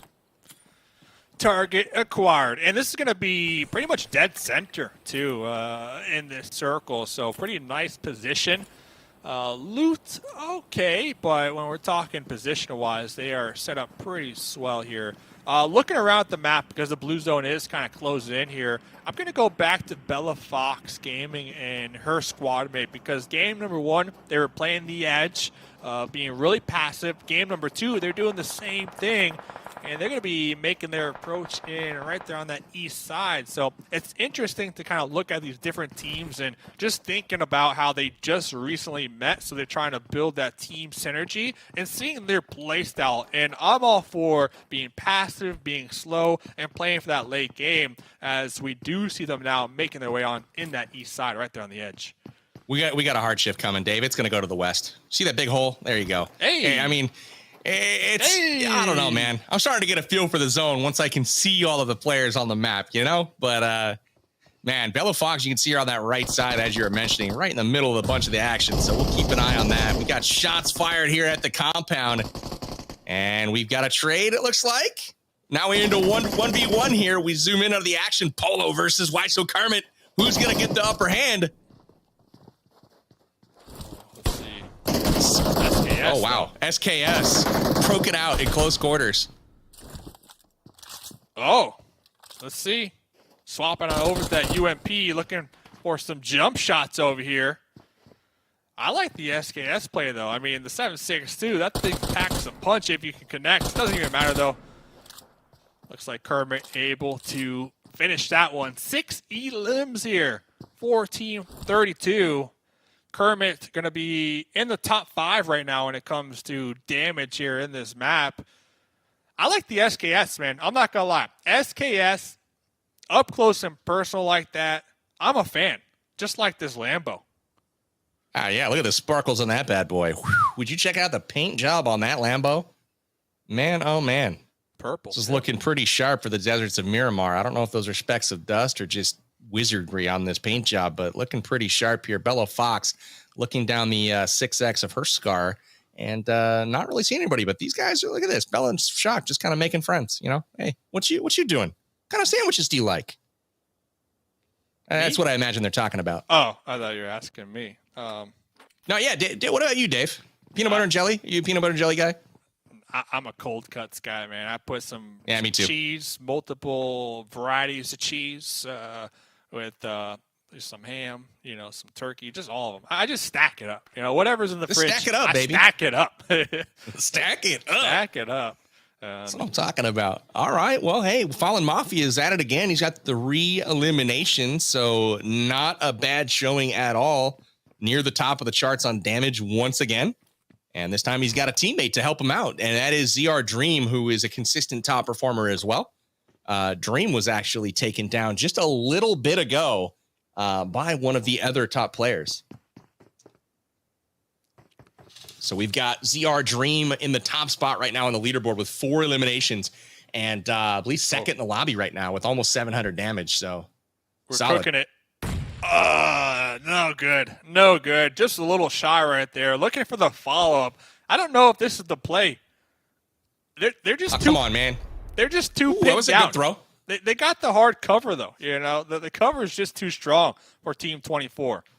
I mean, there's nothing like throwing grenades at a cement building. I mean... I guess. Good old-fashioned grenade launch. Yeah, that's a sport in its own right. What is happening right now? Gilman's just chucking grenades out at nothing. He's got one more to throw. Is he going to do it? You got to at this point. You're already committed 10 grenades. You're all in. Yeah, you're all in. There's no turning back now. Pushed to the center. Let's get this nade thrown, Gilman. Come on. Okay. They got it. They got it. They got Walker to GG. Good suppressing fire. Needs to work on the nades, but the suppressing fire I like. Here we go. Here's that last grenade. All right, there you go. My guy. Ooh, the molly. Oh, hey, let's keep throwing them. You got some smokes we can get out there? Oh, that molly's on point, though. They are burning. On point. On point. All right, I take it back, Gilman. There we go. I take it back, Gilman. You're back in my good graces, my friend. That's impressive stuff. And you know what he might have been doing with those grenades? What? Intimidation. There you go. There you go. Making sure that the enemy was pushed back in a corner, right? To allow them to push across that street for free, essentially. So I agree with you right there. That was the play. It's Bob and Quan, baby. Bob is on the push. Bob doesn't care. Bob's got it. Bob's like, listen, I'm going to run full speed at you across this field while you sit behind cover. I am bringing the heat, and you are not going to like it. Bob for the win. Bob for the win. Don't doubt the Bob. I take it back. And we did have Quan Deadshot kind of playing that oversight while Bob was kind of going madman right there. So keeping that you love to see it. That team pinned down really well. And talk about being pinned down. Pinned down from the blue zone here. 2 games in a row. As we are going to be cruising the dangerous terrain of Miramar in the Lambo. We're about to run into some company, though. We've got another vehicle just on their left that just drove by. They're going to swing a hard right. Somehow, Bella Fox keeping this thing on the road, and they're going to need to stop to heal any moment here. There we go. No longer taking right behind this little ridge seems like a nice spot. Oh, no. Look, the red zone. They're just going to send it. Oh, Can't they're going to send break. it. Red zone. Yeah, this is good. This is good. Blue zone to red zone. We love it. I almost want to stick here. She's going to get bombed. I just have a feeling. It's going to happen. I don't want to. Here they come. That red zone is juicy, too. Look at that thing. Oh. Okay. They're going to find a compound. They're going to make it in. Whew. All right. Zone centers up right in the middle here. Monte Nuevo power grid. Looking pretty good for most teams to make their way towards. We've got some congestion on the eastern side here. Now we got some shots flying back and forth. Teams 26 and 34 going head-to-head. Red Dragon down again. Getting used to being on his knees this game. Saigo going to try to get him back up into the fight. Oh, look at this. Nice little juicy package. Whoa, how come we're not getting it, though? What happened there? They are pulling out Team 14, missing that parachute in the air as Bear going to be cooking some grenades, looking to toss these in, get some damage onto Team 34 as they are going to be hurting right there. We'll get back to that because we got like 3 squads, 3 duos right on top of it. Make it 4 duos all crashing on top of each other here, PB. I love this. This is great. Little third party, fourth party. All good. It's just a party, man. Dream heads over the wall. He's just going to push straight in. Gets one knock, going for the flush, but he's going to find some friends. Oh! And he's going to take them out. They did. What was that? I mean, what? They just casually strolled up them stairs, pre-firing with the umps, and that was that. 11 elims so far from Mafia and Dream combined. The question that I have here is Dream and Mafia just rolled up to this compound. There's 3 duos there already fighting. Yeah. Like, they didn't even take a single bullet of damage. Like, they just rolled in, pretty much ignored everything that was going on, kicked in the front door, ran up the stairs and said, "Hi, Mom, I'm home." Oh. And that was that. Everybody's dead. Now they're going to go back and pick up this flare that just dropped. That was what kind of got the action diverted there in the first place. But Dream and Fallen Mafia, both of them topping the leaderboards right now. 6 frags and 5 frags between them. They're leading everyone with 11 eliminations right now and absolutely bonkers damage. They've got 1,600 combined. I heard that was the compound with the cold cuts, confirmed right there. So pull it back. The extra cheese and all the things. Oh, the extra cheese and all the things, exactly. And now they're going to be pulling back to the flare crate over here, and they're just going to be looted out to the teeth. Like, the momentum and confidence right now from this squad, is anything going to stop them? We still got 23 other duos to put a halt to them. But putting a halt, talk about that. Guess up here on the roof. They've been in this little 1v1 between Payne for some time here. Looks like they were able to successfully take him out with that M249. Polo trying to hold off the push here. Chamois, again, last game's winner. They're in good position. Again, Polo gets shot. I don't even know where that came from. It might have been through the door there. Delta from the ridge, potentially? No, it was bottom of the stairs. Chamois getting it done, but Chamois taken down from Daddy's Skull through the window from across the way. So, oh wow, should be able to get a revive here. That lots of angles, weird angles happening from Team 28, and we got 3 duos kind of staring at each other from different buildings, and it doesn't look like anybody's going to be able to get the flush. Yeah, they should be able to get the pickup, but they need to be cautious. Whoa, what's happening over here? Hello, hello, my name's Dab. Please subscribe. Definitely subscribe. Dab just popped out of nowhere, right? Like, we're trying to set the scene on what's happening over here, and Dab just popping out behind a boulder to get an elim right there, just like that.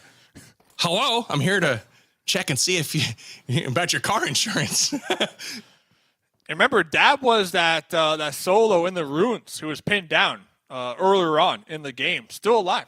So shout out to Dab right there. In the blue, though, let's see if they can continue to survive, though. There's Moon going to be looking out here in the distance. Moon and Leo going to be gatekeeping Dab. Hopefully Dab has some heals to withstand the blue zone right now. Let's hope. Lycan Moon.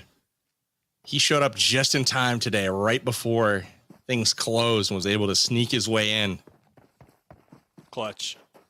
Happy to see him on the battlefield, though. Ooh, Delta. Typically not what you want to do when you're being shot at by a fully automatic rifle is lay down. You never know. I mean, it seems intuitive, like maybe I'll try to make a smaller target, but you're also making a very, very still target. One of the classic tips from PB himself. Remember, this man can close his eyes and get 5 elims, so take the tips while you can. Sometimes even 6. Oh, let's go. Lycan Moon, they know for a fact. I guess they might have spotted out Dab earlier on, right? As they're making their approach. They were just waiting. Come on, Dab. Let's see it.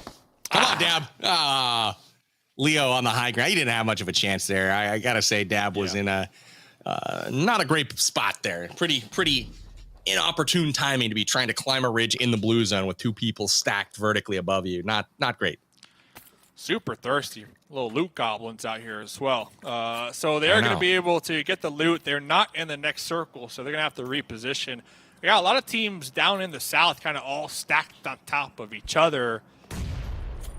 Got to keep tabs on what's happening down there. Anything standing out to you, PB?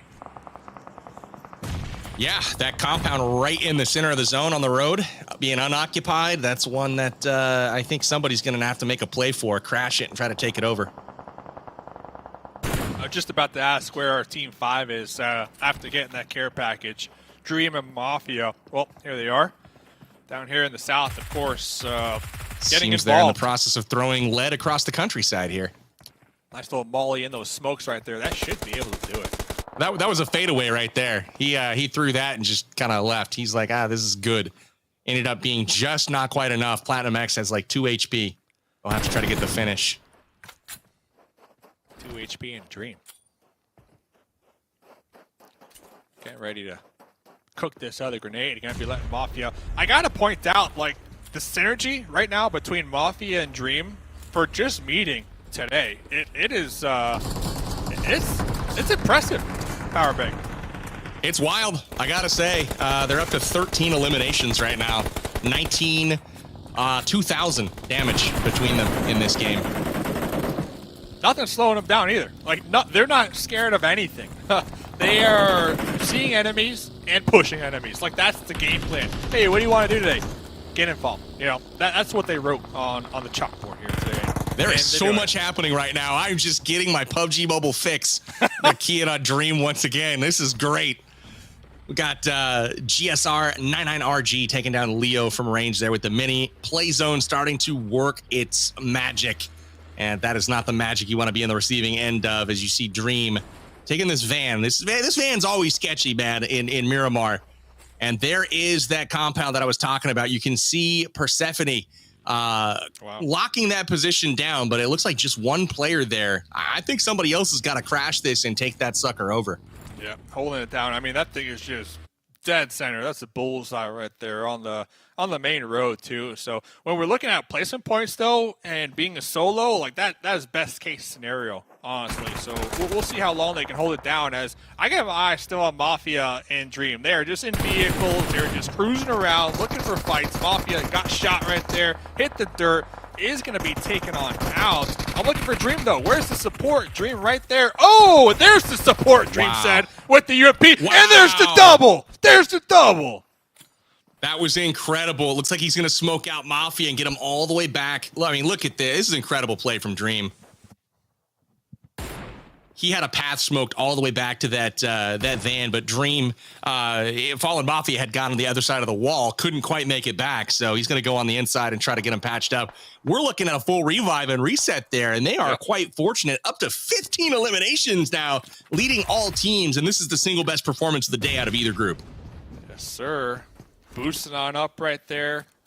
Running a little low in the heels, at least when it comes to the boost here, so they're probably going to look to get another duo wipe and hit those crates. They're going to be right there on the edge of the play zone too, so very nice position to take up. But Quan and Bob, 1v1. Let's see, Spy Nam versus Bob. Come on, Bob. Bob's got it. I believe in the Bob. Nice confirm there. That was really nicely done. Oh, he's going to go for the full heal. Quan Deadshot is not going to make it out. But Bob may go on the push here. We'll see.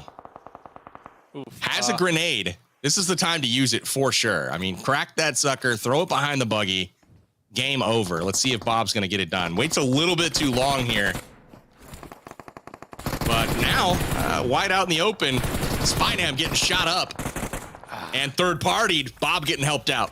Hey, shout out to Bob. Oh, ooh, the third party. Just too strong. That's that right compound. There. That's the one that you want.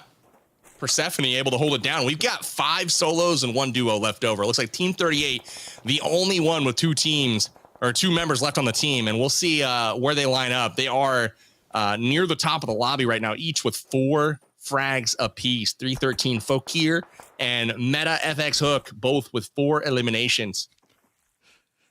Yeah, and I think Team 38, that was a squad that pulled up onto Mafia and Dream as well. So it took out the top duo in the lobby. So next zone did go on up. That spot, that compound, yep, that you were looking at, that you called. It's right there on the edge. This is prime gatekeeping right here. Top 5 situation as well. So 5th place gets you 6 placement points. All right, here comes the gatekeeping. Ooh. And here comes the crash. We'll see how the defense is able to be played. Persephone trying to lock down this compound. We'll see if there's room for 2 here. Ander is going to sneak in, grab his spot in the cover here. And it looks like Bear off to the right. I don't know if Persephone is aware of Bear's presence, kind of leaving themselves exposed here. We are into a top 5 situation right now, Dave. Yeah. Couple solos here. I mean, pretty much everybody's a solo except for Team 38, actually. And a couple hay bales to work with. That one compound down there towards the south. But besides that, nothing but open terrain. This is brutal. Not going to lie. All right, let's see if this frag can get driven home. Ah. Well, yes, it can. Bye-bye. See ya. 4 teams to go. Top 4 situation. Team 38, the only duo still alive. And they do get the circle in their favor. There's going to be a lot of eyes looking in their direction. This is their game to lose. They've got cover.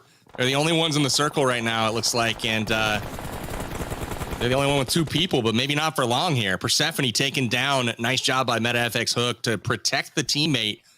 Fokir almost taken down there, but is able to just survive a little bit longer. GSR 99RG looking for placement here. Ander, though, connecting and getting the knock that he needs to get out into that field and get to zone.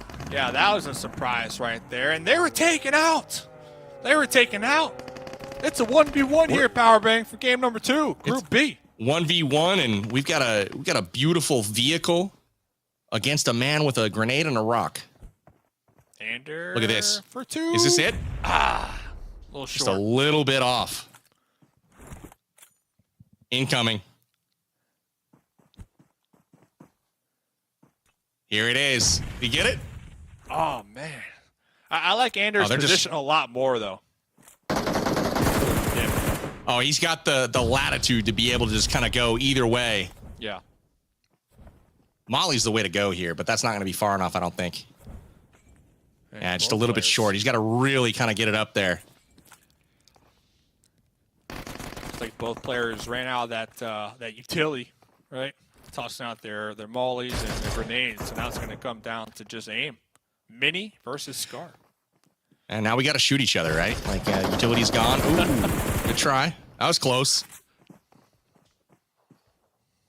Tip of the head just peeking out for Ander. And we've got a showdown. It's a one-on-one situation here. 8th circle. We got 50 seconds before this circle collapses.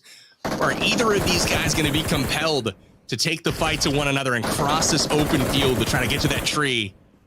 I don't think so. It's just trying to catch one another with open shots here. 37 seconds to go until the circle starts to close.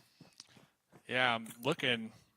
Ander has some boost. I might be looking to use some of those. Ander does have one smoke as well to block some type of sight lines to reposition. Might opt to go to that tree, but that tree is not going to be enough cover. I'm not sure what that smoke was, because he's got to smoke. He's got to get himself to that tree. But he can basically stay behind it and use that for cover. He's definitely got the advantage right now. Both are... I don't know if he can... I don't know if the tree's in zone, though, because it looks like GSR might be in the circle. Ooh, connection to the head, and that is not what he's looking to do. 6 HP right now for Ander. He's going to try to patch himself up before he makes this move into the circle. That tree, like you predicted, getting tagged up some more from the UMP. Now here comes the look push. at this heal. Great heal. Drop shot, not successful. And GSR able to get the victory. GSR 99RG picking up his 5th frag of the match on the 5th and final one. And that will put YM0 fully and completely on his back and getting him to the chicken dinner. You love to see it. So nice job to him. But really the story of this match was ZR Dream and Fallen Mafia on Team 5. They put together over 2,300 damage and 15 eliminations between them. absolutely insane. So we're going to go check out the top fraggers here in just a moment, and certainly we'll see their names on the list. I was getting a little nervous in that 1v1. I almost felt like both players might have ran out of bullets eventually with the amount of pre-fires they were doing. But here's the top fraggers right here. Mafia, 60 limbs. We can see the damage, 797. Dream, though. Look at the damage output here. Game number 2, Group B, up there at the top, 90 limbs. You talked about it. That team, I believe, setting a record here so far in the Pharaoh's Cup for most elims in one match. And here's the overall so far for Group B, PB. That's pretty incredible. I mean, they had a struggle that first game out, but putting up major points here in this second game. ZR Dream, an interesting little fact is that he was actually knocked out early in that game, but the Scarab's Charm got him back in, and they were able to get all the way to the finish line and tie for second now. You can see the bubble has moved to 6 points. So only one team with 6 points is currently slated to move on. So really, I think you got to be looking at like that 9 or 10 point knockoff here in this third and final match for Group B to feel good about moving on. But certainly a lot of teams still in the running. Shout out to the Scarab Charms, though. We talk about MVPs. They have been helping some of these teams a lot here throughout today's matches for that second chance, right? Like you talked about here. So we saw a couple squads with 6 points. I think there's like 5 different teams with 6 points right now. We'll review the tiebreaker here, I'm sure, a little bit, but when it comes to one more game to go, some of these teams, PB, they were playing nice and slow, playing the edge. I think with having one more game to go, if that didn't work out for you, you got to flip the script. You got to go for some early game elims. You had 2 games. You tried the strategy. It's just not working out. You and I are on the exact same page there, Dave. I was actually going to key on number 28 overall. That's Bella Fox. And her and her teammate literally have the ability right now to just get a few frags. And they're moving on. And that edging strategy so far that hasn't worked, the super passive playstyle, they passed up a few kills early on in games 1 and 2, just looking at their opponent. And if they would have just finished those and got the flushes, they'd be qualified right now. So you're on notice, Bella Fox and FVW Shock. We want you to move on, but let's pull them triggers, baby. I think they're going to be in a solid spot to do that. So let's flip the script there for sure. And again, we are moving on to our third and final game here shortly. And again, the tiebreakers were just on the screen a moment ago. And the fourth one is really the kicker, and that is the rank in the third and final match is really it. So finish high in this one. If you want to just go get some frags, you can forget the tiebreaker altogether. Just push yourself up the leaderboard. But again, best of luck to all of the teams kind of making their moves in game 3 of Group B here. So I do believe we have some action to review here for our second game of Group B. So let's check out the infamous Panda death early on in this one. And that just didn't go to plan. Yeah, that did not go well. Panda, we gotta know, why did we put away the weapon? Did they run out of bullets? I don't think so. I think I saw some. There's no way. There's no way. Yeah, it's you early fired game. one shot. You fired one shot and was like, listen, this gun is not for me. Overly confident right there. Be like, hey, I don't need this. I got my fist. They'll get the job done. Not working out. Hopefully we don't see the same thing happen in the last match of Group B. But a lot of nice compound breaches here we saw in game number 2, PB. We really did. Led the charge here with Gilman. And Gilman, I've never seen a man throw so many grenades at a concrete structure before. But ultimately it worked out for him. Got the Molotov in there to get the initial knock for the entry. Got the job done. So got to give him props. See here, a lot of cross canyon firing here. Daddy Skull ultimately chooses to lay down, and it's not the right move. But ZR Dream just really showing us the gun skills here. Some stylish Molotovs from the top of the mountain. And just incredible play all the way around from Squad 5.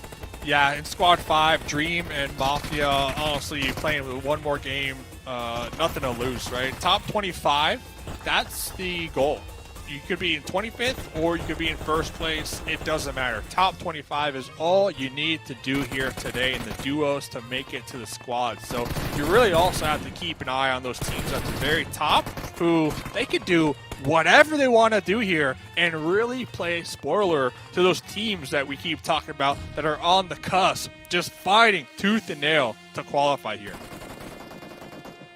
Last little 1v1 here between Ander and GSR, and crossing this open field against somebody that has cover is never a fun spot to be, but he did it eloquently. GSR getting the victory. Winner, winner, chicken dinner. 10 points to his name. You love to see it. Guys, we are getting ready for our third and deciding match of Group B, but before we go, we've got a little more Guardian Gauntlet for you. Our second duo is going to see how fast they can take down the Guardian of the Ancient Secrets. So let's go ahead and cut to a quick break. We'll be back with the third and final game here momentarily for Group B. Until then, let's check out our Guardians Gauntlet.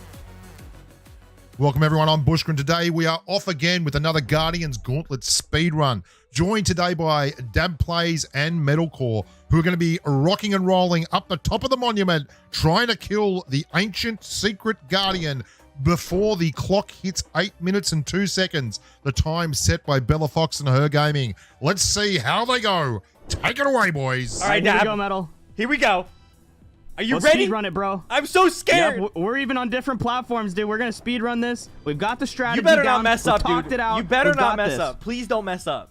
This is all up to you. I it's won't all up mess to you. Okay, I won't. It's because all up to I mean, me. we Okay, did a practice sure. run. I mean, you know, and you kind of messed. Wait, we're next to each other. Yeah, it was me. Yep, you're right. Oh, dude, It we was spawned all on the you. same side. And they're off and racing. Oh, I got a gun. I picked up a gun before I even.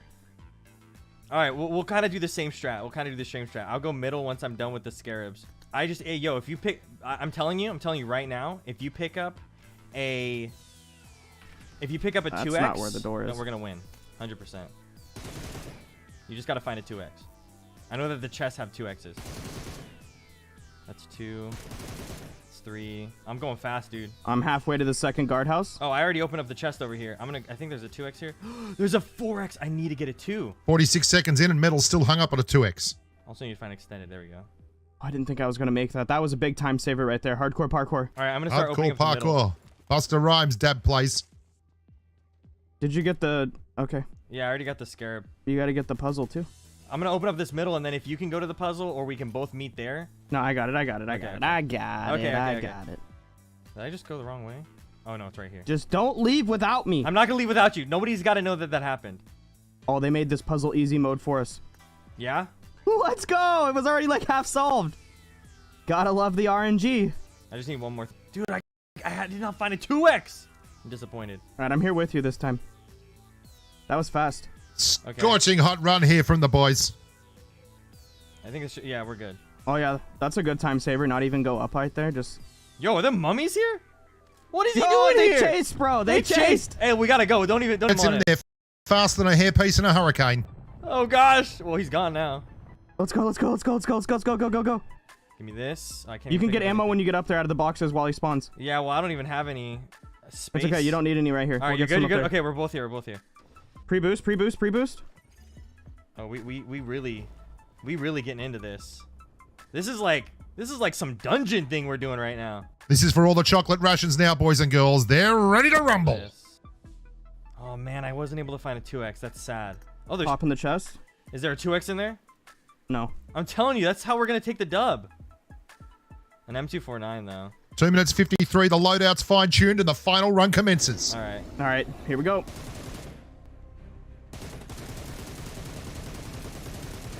Shoot the glowing spot on him, by the way, if you don't know that. It's like the headshots on him.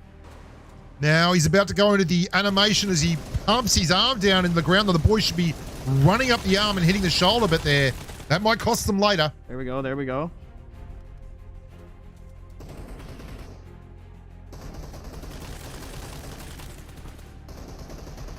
Oh, he summoned some mummies. I wonder if we can ignore the mummies and just shoot him. Tornadoes? Tornado Town. Oh no, I got hit by a tornado. Oh, I got hit by a tornado too, but I just found a Groza. All right, pop that spot. Moving through the phases, self-assured, confident, absolutely on track here to rip it in. Stand behind the pillars. Where's the glowing Oh, the spot arm's on down it? again.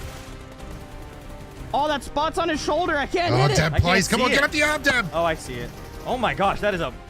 Got rid of the mummy. Awkward Got rid of the spot. mummy. Focus, desire, concentration. That's what you get when you mix Dab plays and metalcore. What a dynamic duo. Okay. I think it's going to be middle now. As they click past 4 minutes 19 on the clock, they're nearly halfway there. This is a scorching hot time. I still got good HP. Oh, we got to jump. Oh, I jumped it. Oh, I jumped it too. Let's go. I'm running out of ammo. Stand behind the pillar to be safe from the wind. That's right, sandstorm time, boys.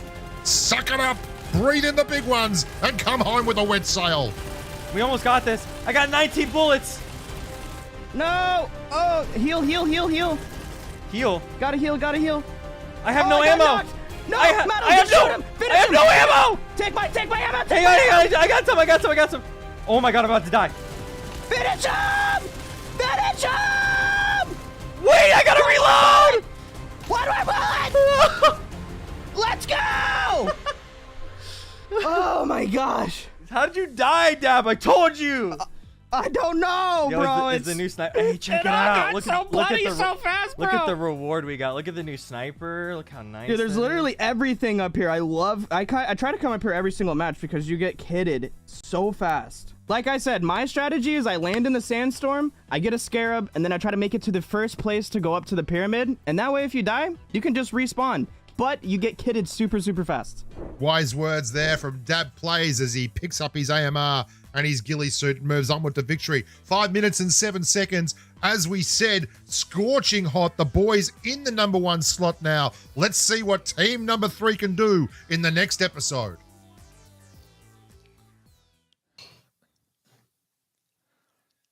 Ooh, man, Metalcore and Dab Plays throwing it down with the strats and the Guardian Gauntlet. I love the hype. I love the energy in that one. They were absolutely killing it. Would love to take a look at the leaderboard one more time before we hop into our third and final match so we can fully set the table for what's about to happen. So as you can see, we've got Group A kind of already set. We're looking at 52 points for the top dogs here. And again, if you remember, 9 points was the cutoff for our 3 games earlier in Group A. So far in Group number B, that is the top spot's already being approached. I mean, they're absolutely crushing right now. Metal FX Hooks and 313 Fokir really crushing, but really it's the second page that we're trying to take a peek at here. This is where we want to see where those cutoffs are. The last 5 spots, really, we're all hovering right around 6 points. And again, 8 seems to be kind of that next tier up. And man, you're gonna need at least 8 to get onto the next round here. So that's what we're looking for. Again, I'm looking at Polo and Daddy Skull. I'm looking at Wash, Roxic, and Not Soren, Bella Fox, and Shock. We got Siki, Next Verify, Akiel. Man, gonna be some good times here, Dave, but we are ready to rock and roll for game number 3, Group B, getting ready to dive back into Miramar to cap out tonight's action. By the way, the gauntlet right there, actual comms from Dab. Can confirm. Those are the comms that's happening here tonight as well. So that's something to look forward to. But yeah, I agree with you. You want at least minimum 8 to be somewhat on the safe side. Hopefully 9, right? 9 to 10 should put you in the running for that top 25 if things continue to maintain how they have been so far in games 1 and 2. So if you're one of those teams, we kind of talked about it before the break, if you're one of those teams that are not in the top 25 right now, nothing to lose, right? Nothing to lose. Go for some early game elims because 1 elim equals 2 points. Get 1 or 2 of those bad boys, you're good to go. I mean, that's about it. It's time to go crazy, Dave. It's time to go crazy. Rewind the stream and go look at the popular drop spots and go there and just, get a UMP and go hog wild. That's what I'm saying. Get yourself some kills early on and, punch your ticket to the next round. That's all I'm saying. We got a lot of room left to go here. One more match. And again, when it comes down to the tiebreakers, this 4th tiebreaker, the 3rd and final match, it's the rank in this one that will set teams apart. So again, push your way to the top of that leaderboard as well here, because it could be the difference in you moving on to tomorrow's finals, where these duos will be squadding up and ultimately playing for some great prizes courtesy of PUBG Mobile. So super excited, and we are just awaiting the inbound plane. We're going to see that Guardian take a swipe at it. I'm super excited. Let's go dive into the action. We've got Miramar, Group B, Game 3 for all the marbles coming right up. And look at this plane path. Game time, baby. Straight from the north almost down to the south. Drop early, get one of those charms, get involved, get into a fight. If you got a charm, there's nothing holding you back, because if you fail, you respawn right away anyway. So that's the game plan, honestly. If I'm coming into this last and final map of day number 2 for the duos, trying to qualify for the squads tomorrow for the prizes. So looks like Can we just teams. Yeah, run it back. Take a minute here and admire that Pharaoh on screen there. Like, look at those hair. I mean, that's cool. Can't confirm. That is cool. That reminds me of Lou Power from Group A. So shout out to Lou right there. But all the graphics tonight have been pretty sick. My favorite part right here is the blue flames. Honestly, the blue flames right there in the top right-hand corner. We're underway. Bear into the early action once again, and he's pushing it. He's got, looks like 007 Knight down on his knees, not where you want to be. He's baiting the teammate to come out and try to do something about it. Get the confirm. There you go. Gonna get that confirmed. He's playing with fire here, trying to get a little cutesy, and that can come back to bite you a little bit. But certainly has got those parkour moves down. Oh. And it looks like we've got 4K Pain. That's how you start a game with a Winchester, and on the receiving end, it's Panda. How perfect is that? He's like, let me show you how it's done, son. And he takes the Winchester 94 and takes him down, even though he's trying to melee. Yeah. Man, that was just ironic. I can't even believe it, to be honest with you. So pretty much Panda trying to pull a sway from game number 2. Not working out in Panda's favor once again here. Going to be getting taken out. I feel so bad. I feel so bad for Panda. That's unfortunate.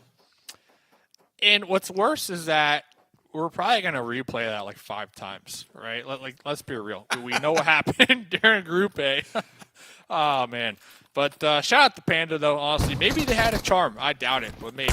But Walker over here with the Tommy gun, no helmet, going for that pre-fire through the doorway, swapping on over to the Uzi. But look who they're up against. The number 1 team in the lobby. Dream right there. Team number 5. Going to be taking them out.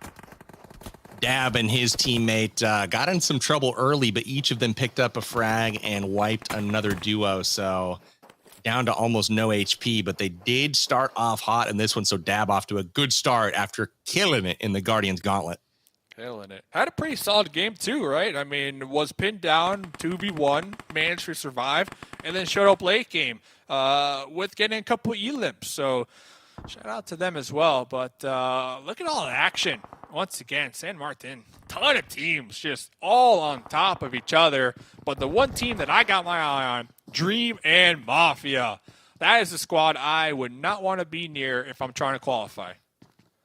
Not at all. I mean, you see some kills and they're in the feed. I might go the other direction given how they've performed so far. They are sitting, I believe, at number 2 in the standings right now. Very, very much going to squad day, which is our finals tomorrow. But it looks like right now we've got a little fight going on between Team 30 and 3, and they are separated from one another. Both teammates are kind of in awkward angles, and we'll see if either can provide support as Dream and Team 5 are sweeping their way through San Martin. The Trying lobby to pick up some more frags here. Yeah, the lobby sweepers over here. Getting some meds, looking for some upgraded gear, possibly level 2. Looks like Bear's going to be hiding right behind the corner here. And I like how, and we talked about it a couple times so far, but how this duo in particular, they've just been playing like off of each other all night long. The synergy and the teamwork is just on point. And that right there to show you, you know, Mafia taking down Dream with the immediate support. That was an incredible pump shotgun shot from range to take down that other man. I mean, I don't know if you could have planned it much better right there. Mafia going to get back up, and Bear about to go down.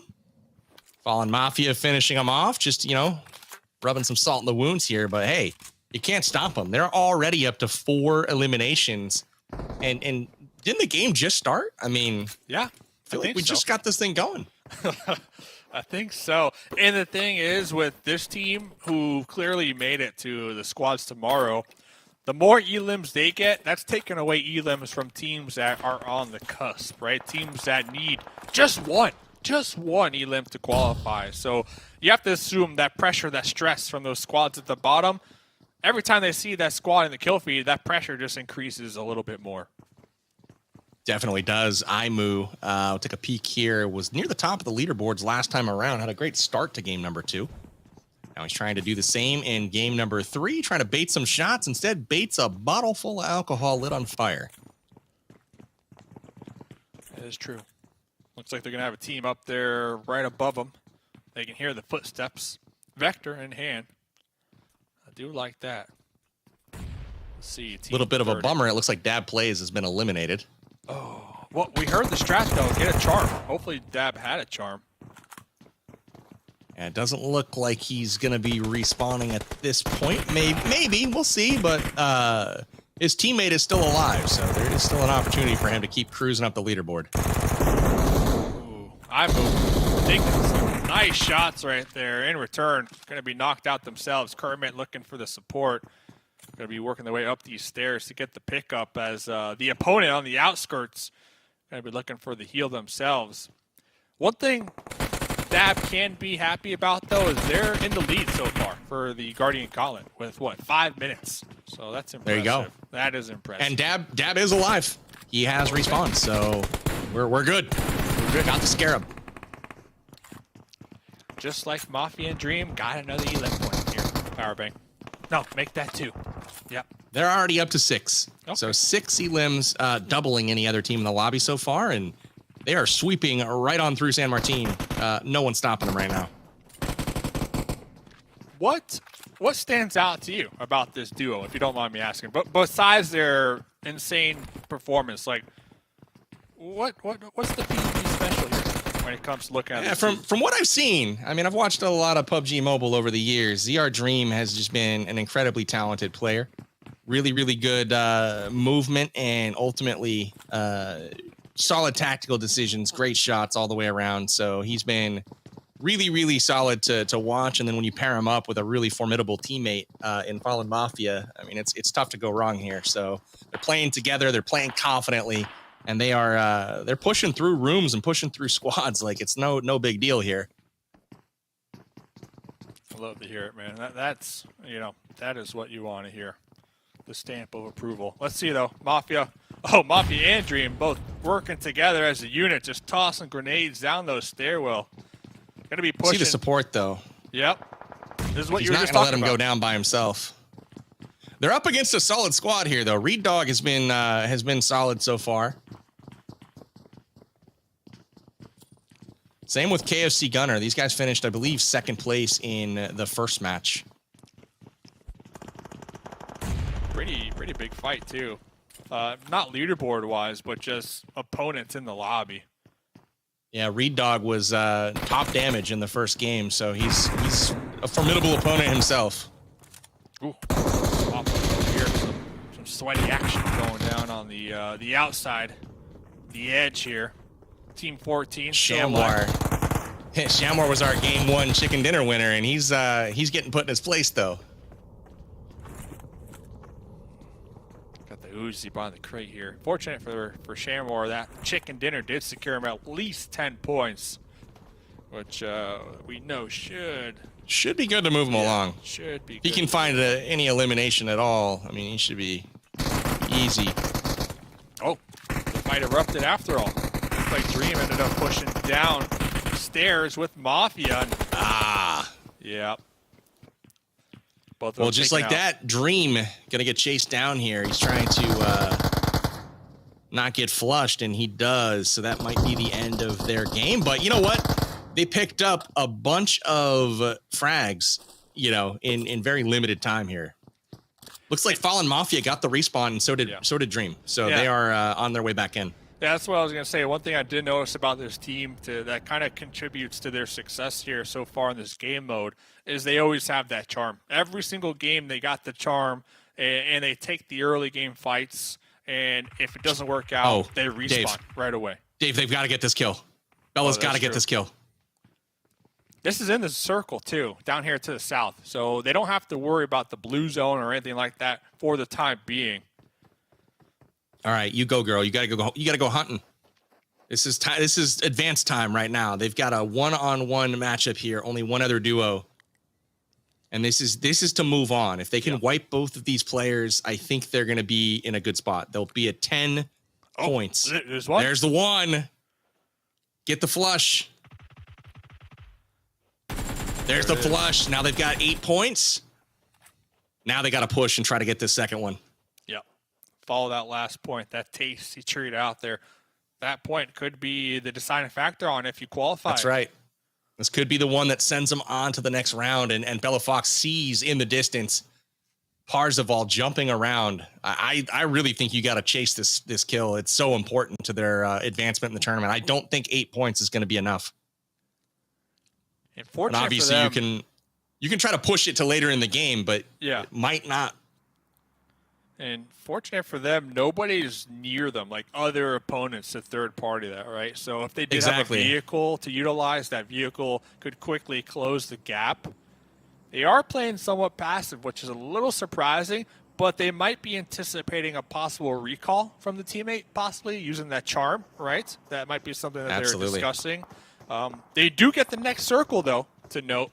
They have a really nice position down there, but I kind of agree with you. Like, I would hate to see them not qualify by one elim point, right? I mean, you had a 2v1 in an open field, and I feel like that was the moment that they had to capitalize on. And well, I hope it works out, and I hope they're able to find another kill. But that was the moment, in my opinion. So we got a southern zone though, so the zone is favoring them. They won't have to move, but when they finally do, they're going to be coming across a choke point in that bridge. So hopefully the zone continues to go south and continues to play in their favor. We'll see how it evolves as the game goes on. Still plenty of game to go. I mean, just look at all the opponents on the map. It is just insane. And another hot area right here. 3 teams contesting each other up here in the north for the Cathedral, as you like to put it. This is another big matchup. Yep. Washed Roxic and Not Soren here. Both of them are on the bubble as well with 6 points. And so they've got 0 eliminations so far this game. They really need to pick one up here. Get 2 even better. They're kind of separated, though. Like, if they were to get pushed individually in their buildings, it's not going to play out in their favor, in my opinion, here. We'll keep an eye on it. Dream still doing absolute work in the kill feed. Yeah. 5 They are elims up so to 7 elims between them. And I got to give a shout out, too, if you know, as we can. I would love to throw a little spotlight over to Anya on Team 14. Anya's been consistently at the top of the... Well, never mind. Just taken out. Anya just died. But 5 elims, though. 5 elims. And to your point. 5 elims. Yeah, almost 700 damage this game. So 5 elims is massive with the point structure that we're rocking here. So nothing. So let's just put it this way. AV Anya, I see what you're doing out there. Respect. Sorry we didn't get it on camera. But yeah, man, it's been impressive to watch all night long. And Not Soren goes down. It's all up to Wash Roxic here. He's got to try to pick up an elim. And look at this. I mean, talk about the pressure.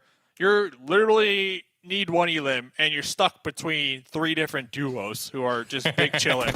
You know, like, you need to make a move. You need to third party this. Maybe throw a grenade if you have it.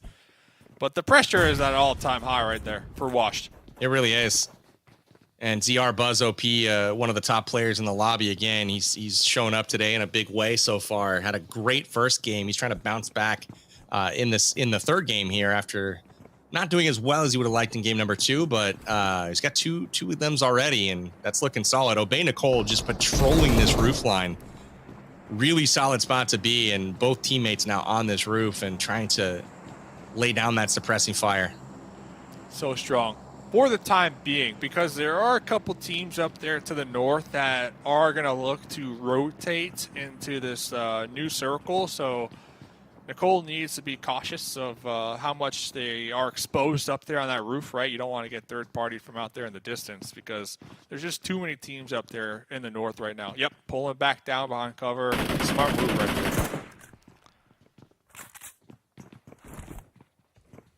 I'm really hopeful here that one of these bubble teams can get it done. In comes Mafia. What? Oh, man, they're just rolling in. Dream. Okay, so we're 3 minutes ahead. We're 3 minutes ahead on broadcast, and we've been hanging on this fight about that long. I'm thinking they came for the frags. They're up to 9 elims right now on this squad. And, oh, hello. Nice one. M24 from range. Yeah. That'll do a number on you. I think so. 3 minutes. 3 minutes in and in. Wow. Well, they pulled up, and that's exactly what started the chaos over here in the Cathedral. Almost immediately, these teams here in those vehicles pulled up, and they just started to push each other here. Well, it's more of the same. Dream and Mafia clear out the downstairs of the Cathedral, and now the upstairs is in a bit of trouble. M24's from range. Oh, hey, there's the frag maybe, but he's got to get a finish. Can he get a grenade in there? And to make matters worse, I mean, the duo right here in front of Wash is just the deadliest duo right here in the lobby. So, Wash, time is not on your side. You got to get that confirmed. Oh, and here comes the pressure from Zero. Oh, Wash, let's go!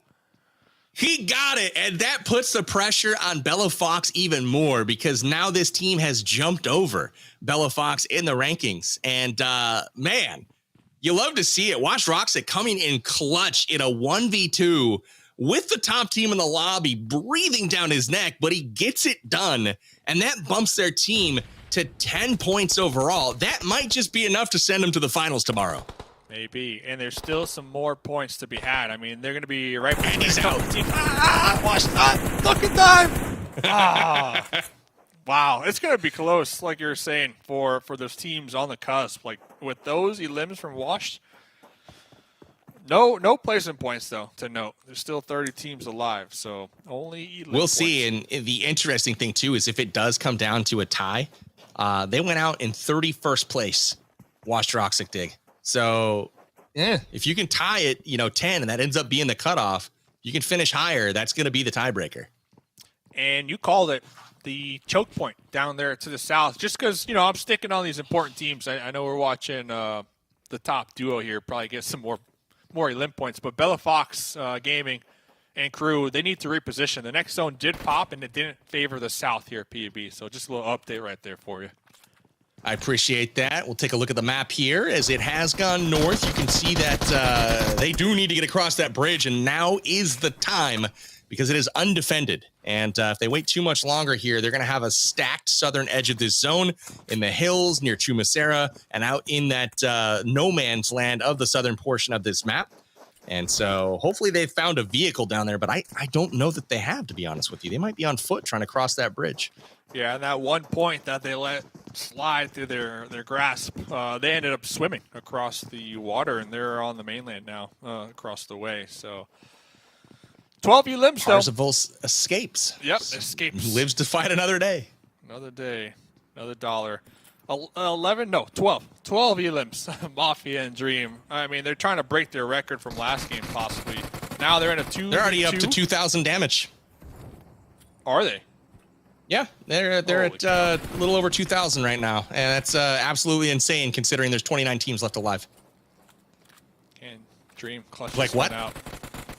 Got a little falcon on their shoulder, showing them the way, and there it is. Oh my goodness, they can't be stopped. Dream and Mafia have got to be the favorite. I mean, and the crazy thing is they're running through teams, but at the same time, they're often getting knocked and somebody's having to pick up a clutch 1v2, and it's happening time and time again. We're up to 14 elims now on this team, 10 for Dream in this game. And they're now up to almost 2,200 damage. And again, 26 teams still alive in this game. Not even done. And with the way they've been playing this match, I'm assuming they're just looking for action, right? Yeah. They're just looking for Yeah, it, they're tuning up. Yeah, They're tuning up. They know they're moving on. It's long since said and done. It looks like Shock and Bella Fox just having a quick powwow. Bella's whispering in Shock's ear saying, hey, what you doing?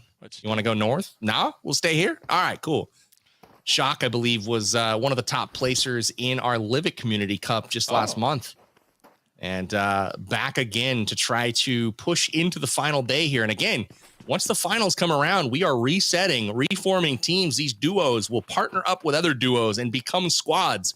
So everything to date does not matter. It's all about getting past today's action in the semifinals. And the way to do that is finish in the top 25 of the lobby over 3 games. So we are almost to the point where we can determine which teams those are, but it is going to be an ultimate fight to the finish here.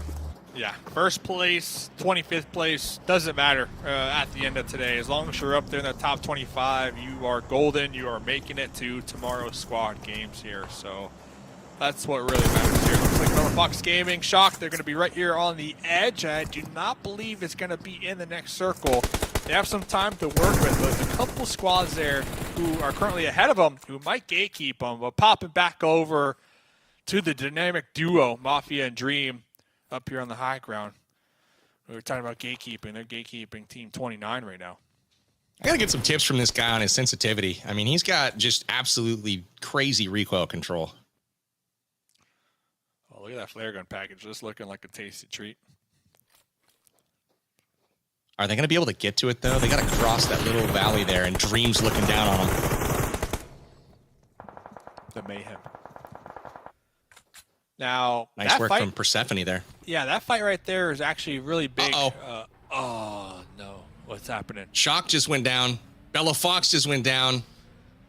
Oof. Oh, no. I hope that one kill was enough to put them at 8th and they get the tiebreaker. They go out in 23rd, it looks like.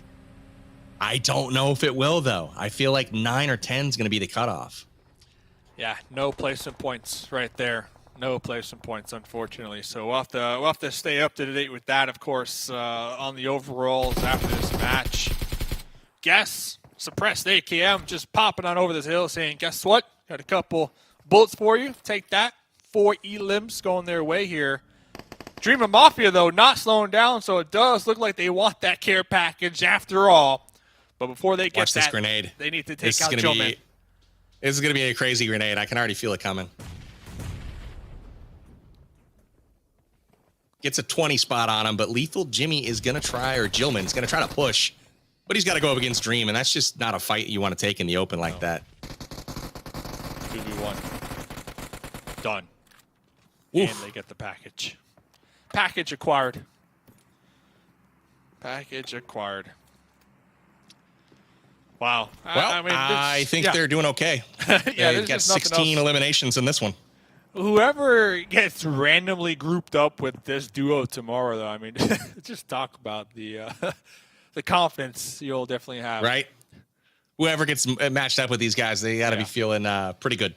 Yeah, pretty good.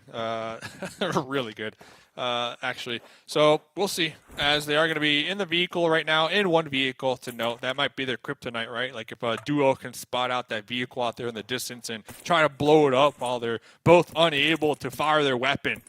That might be the only thing keeping these two from pushing forward. But a lot of people right now playing the edge of this circle just because the difficulty is going to pose to breach the center, which has no hard cover. There's a lot of dips and dives. Buzz OP, though, with the defend. Nice work from Synthetic there. That's a good push. Close. Close for Buzz OP. Big fan. A team member right across the way, still alive. But they're getting pushed from 2 different teams fighting for the same terrain, the same position right now. Tech Nines just running around like a madman, trying to figure out what he wants to do. I'm going to check out some quick settings really quickly. No big deal. You asked for the sensitivity. That's a crossfire right there. Did you see that, Dave? Yeah, oh, my goodness. That man has some holes in him. Tech 9. He couldn't even respond to that one. Let's be real. They were taken out. Next circle does go up. A little shift out there to the east side. So the majority of the lobby no longer in favor of this circle. So they're probably going to look to get some of these key limb points here on the west side before repositioning so they don't get backstabbed or blown up in the process in the vehicles. Indeed. We're down to 13 teams. Dream and Fallen Mafia have been taken out of the lobby finally. They did not make it to 3,000 damage this game. Only 2,500, so not a bad deal there for them. Pretty impressive. But we also have a circle with not a lot of players in it right now, and there is a long way to go for most of these teams. It's going to be a dash to get to this circle, and it is going to start to come in here in less than 1 minute. That play's still up and at him, still alive. I got to say, our top team right now of Folk here, and Meta FX Hook, they are in the circle, in the best position right now, and holding it down. Holding it down. Although I can't imagine they're going to be the top team after this game. Oh, yeah. Not with the limbs from Dream, right? Just insane. Well, maybe if they get a chicken dinner. I mean, talk about the strat right here. I mean, the intel, gatherer. So much intel. They're just... He's planking, man. I love it. Working on the core right there. You love to see it. That plays. Yeah? You playing? I was just thinking about getting my exercise advice from PUBG characters. I feel like that, like, you know, if I just laid on a box but only, like, contacted it up to my knees, I feel like I could develop some core strength pretty amazingly quick. Yeah. I mean, you got to be fit with the amount of running you do, right? As well. These guys just never slow down. Oh, Bob Marino. Dab, you had to do Bob like that. That's not cool, man. Dab take it down. Quan Deadshot as well. Dab plays saying, listen, y'all, I don't got nothing to do on Thursday night. I'm going to show up to the finals, baby. Dab plays stamping his arrival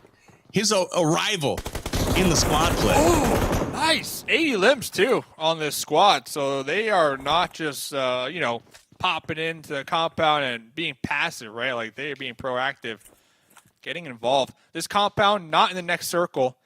Let's see if they can gatekeep Ander and Jess, though, who do need to work their way past Dab plays. Got Dab and Euphoria Jess right here. Kind of looking at each other from across the field. A couple of content creators, and they are actually our two highest ranked players in the lobby that are still alive. Nice shots from Jess here. Takes down Dab's teammate. Jess is it's a 1v1. Content creator affair. Who's going to be clipped and put on one another's channel? Let's see. Grenade. Maybe the ricochet off the door frame. Grenade cooked just a little too much. I love the angle here. Dab going for the revive. This is Jess all day. With the wraparound, go for it. Oh, the pre-fire through the smokes. Not the right angle, though. Oh, no. Oh, no. Meta FX Hook saves Dab and the teammate. Oh, my goodness. Talk about clutch third-party action. Jess has got to be furious. She fired in every spot except for where they were at inside the smoke. It was only a matter of time before she found them.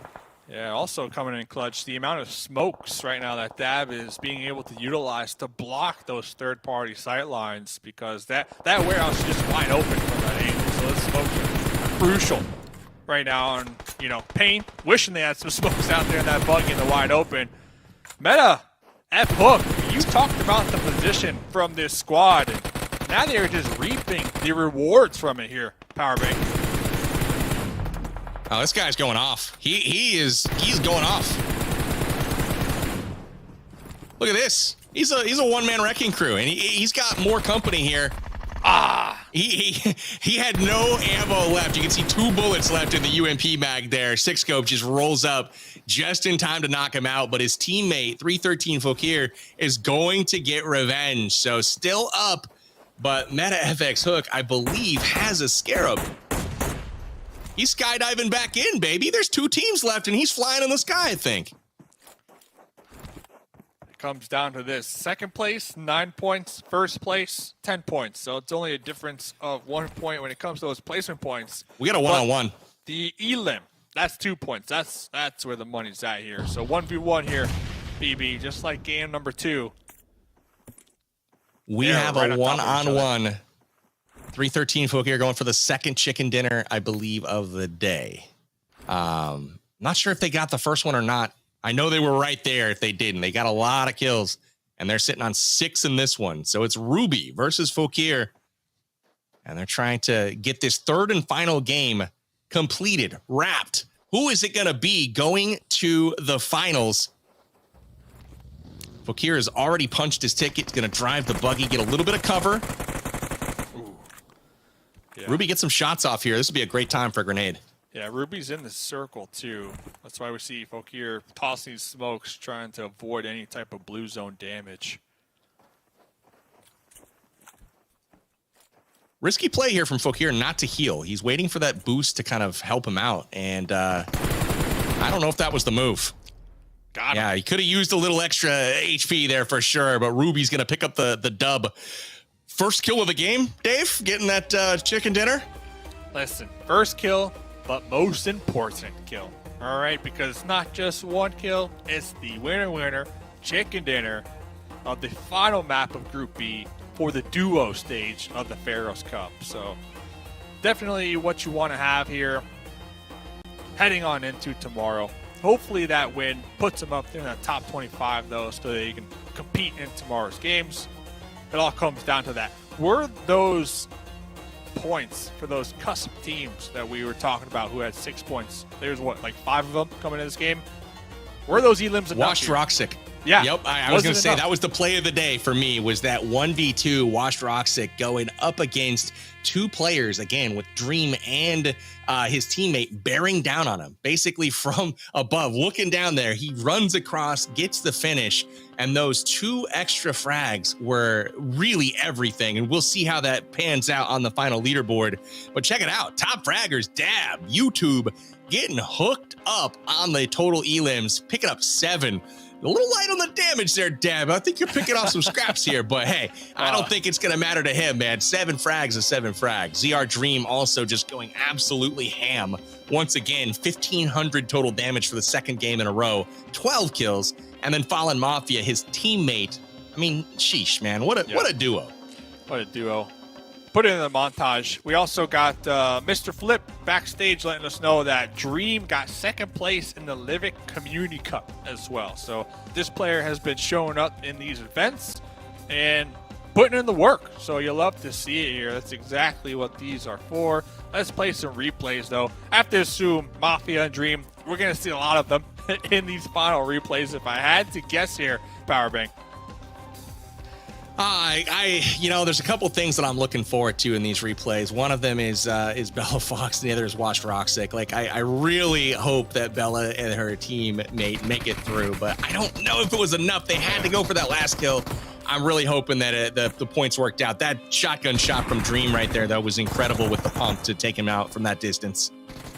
And then the compound crash, they had multiple compound crashes, by the way, but they just straight up send it up the stairs, working together as a unit, and even if one of them gets taken out, there's the other one to provide that instant support to make sure that they come out on top. So their 1v1 skills on point, their 2v2 skills on point. That was Wash right there.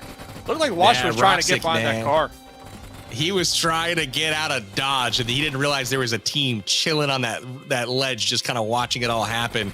But you got to give him props, man. He finished off that kill with about 5 HP left on his behalf, and he healed up real quick and was like, I want to get out of here. See if I can do some more damage. But I think it'll be enough to move him along. We'll see. But that was the play of the day, in my opinion. Dab. 5 kills. We saw Dab was 7 on the top fraggers graphic here, so was able to capitalize and get 2 additional ones after that. Meta Hook, though. Meta Hook, you called out this position. Team 38 were able to hold down there on that east side, and they were able to use that spot to at least secure them a second place finish here, Powerbang.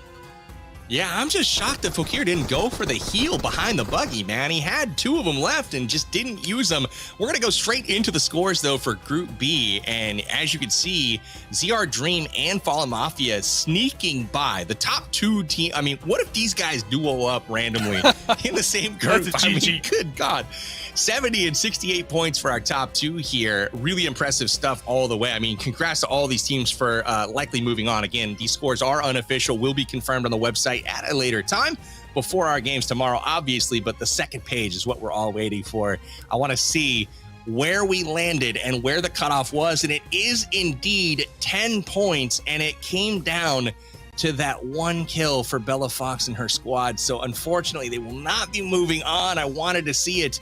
And same with Parzival and GSR Reverals, which basically was the squad that they were fighting against. Also, from not taking that fight, they both miss out by 1 and 2 points. And would you look at that, our 25th place person, Wash Roxic, that play right there snuck them in. Again, unofficial, but we'll confirm this later on the website for the event. You can find that at amg.games/Pharaoh's Cup.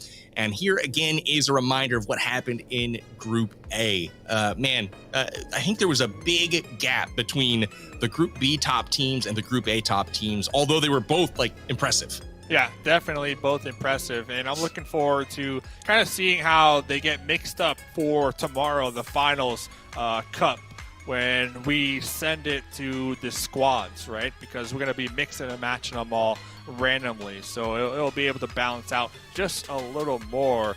But Group A, in case you're just tuning on in for Group B, the last 3 matches, make sure you go back, watch the VOD. We had some pretty intense gameplay there as well. But all things considered, I have to go with your opinion with that wash play. That had to have been just the general play of the game. Clutch. Yeah, the general play of the day, that is, because that one play allowed them to participate tomorrow. And not just them, but their team member. Yeah, exactly. Bought another day. And again, whether you're first place, whether you're 25th place, it does not matter because it all reforms tomorrow night. And we got to look at this motorcycle accident one more time. This is all the way, I believe, from the first game of Group A.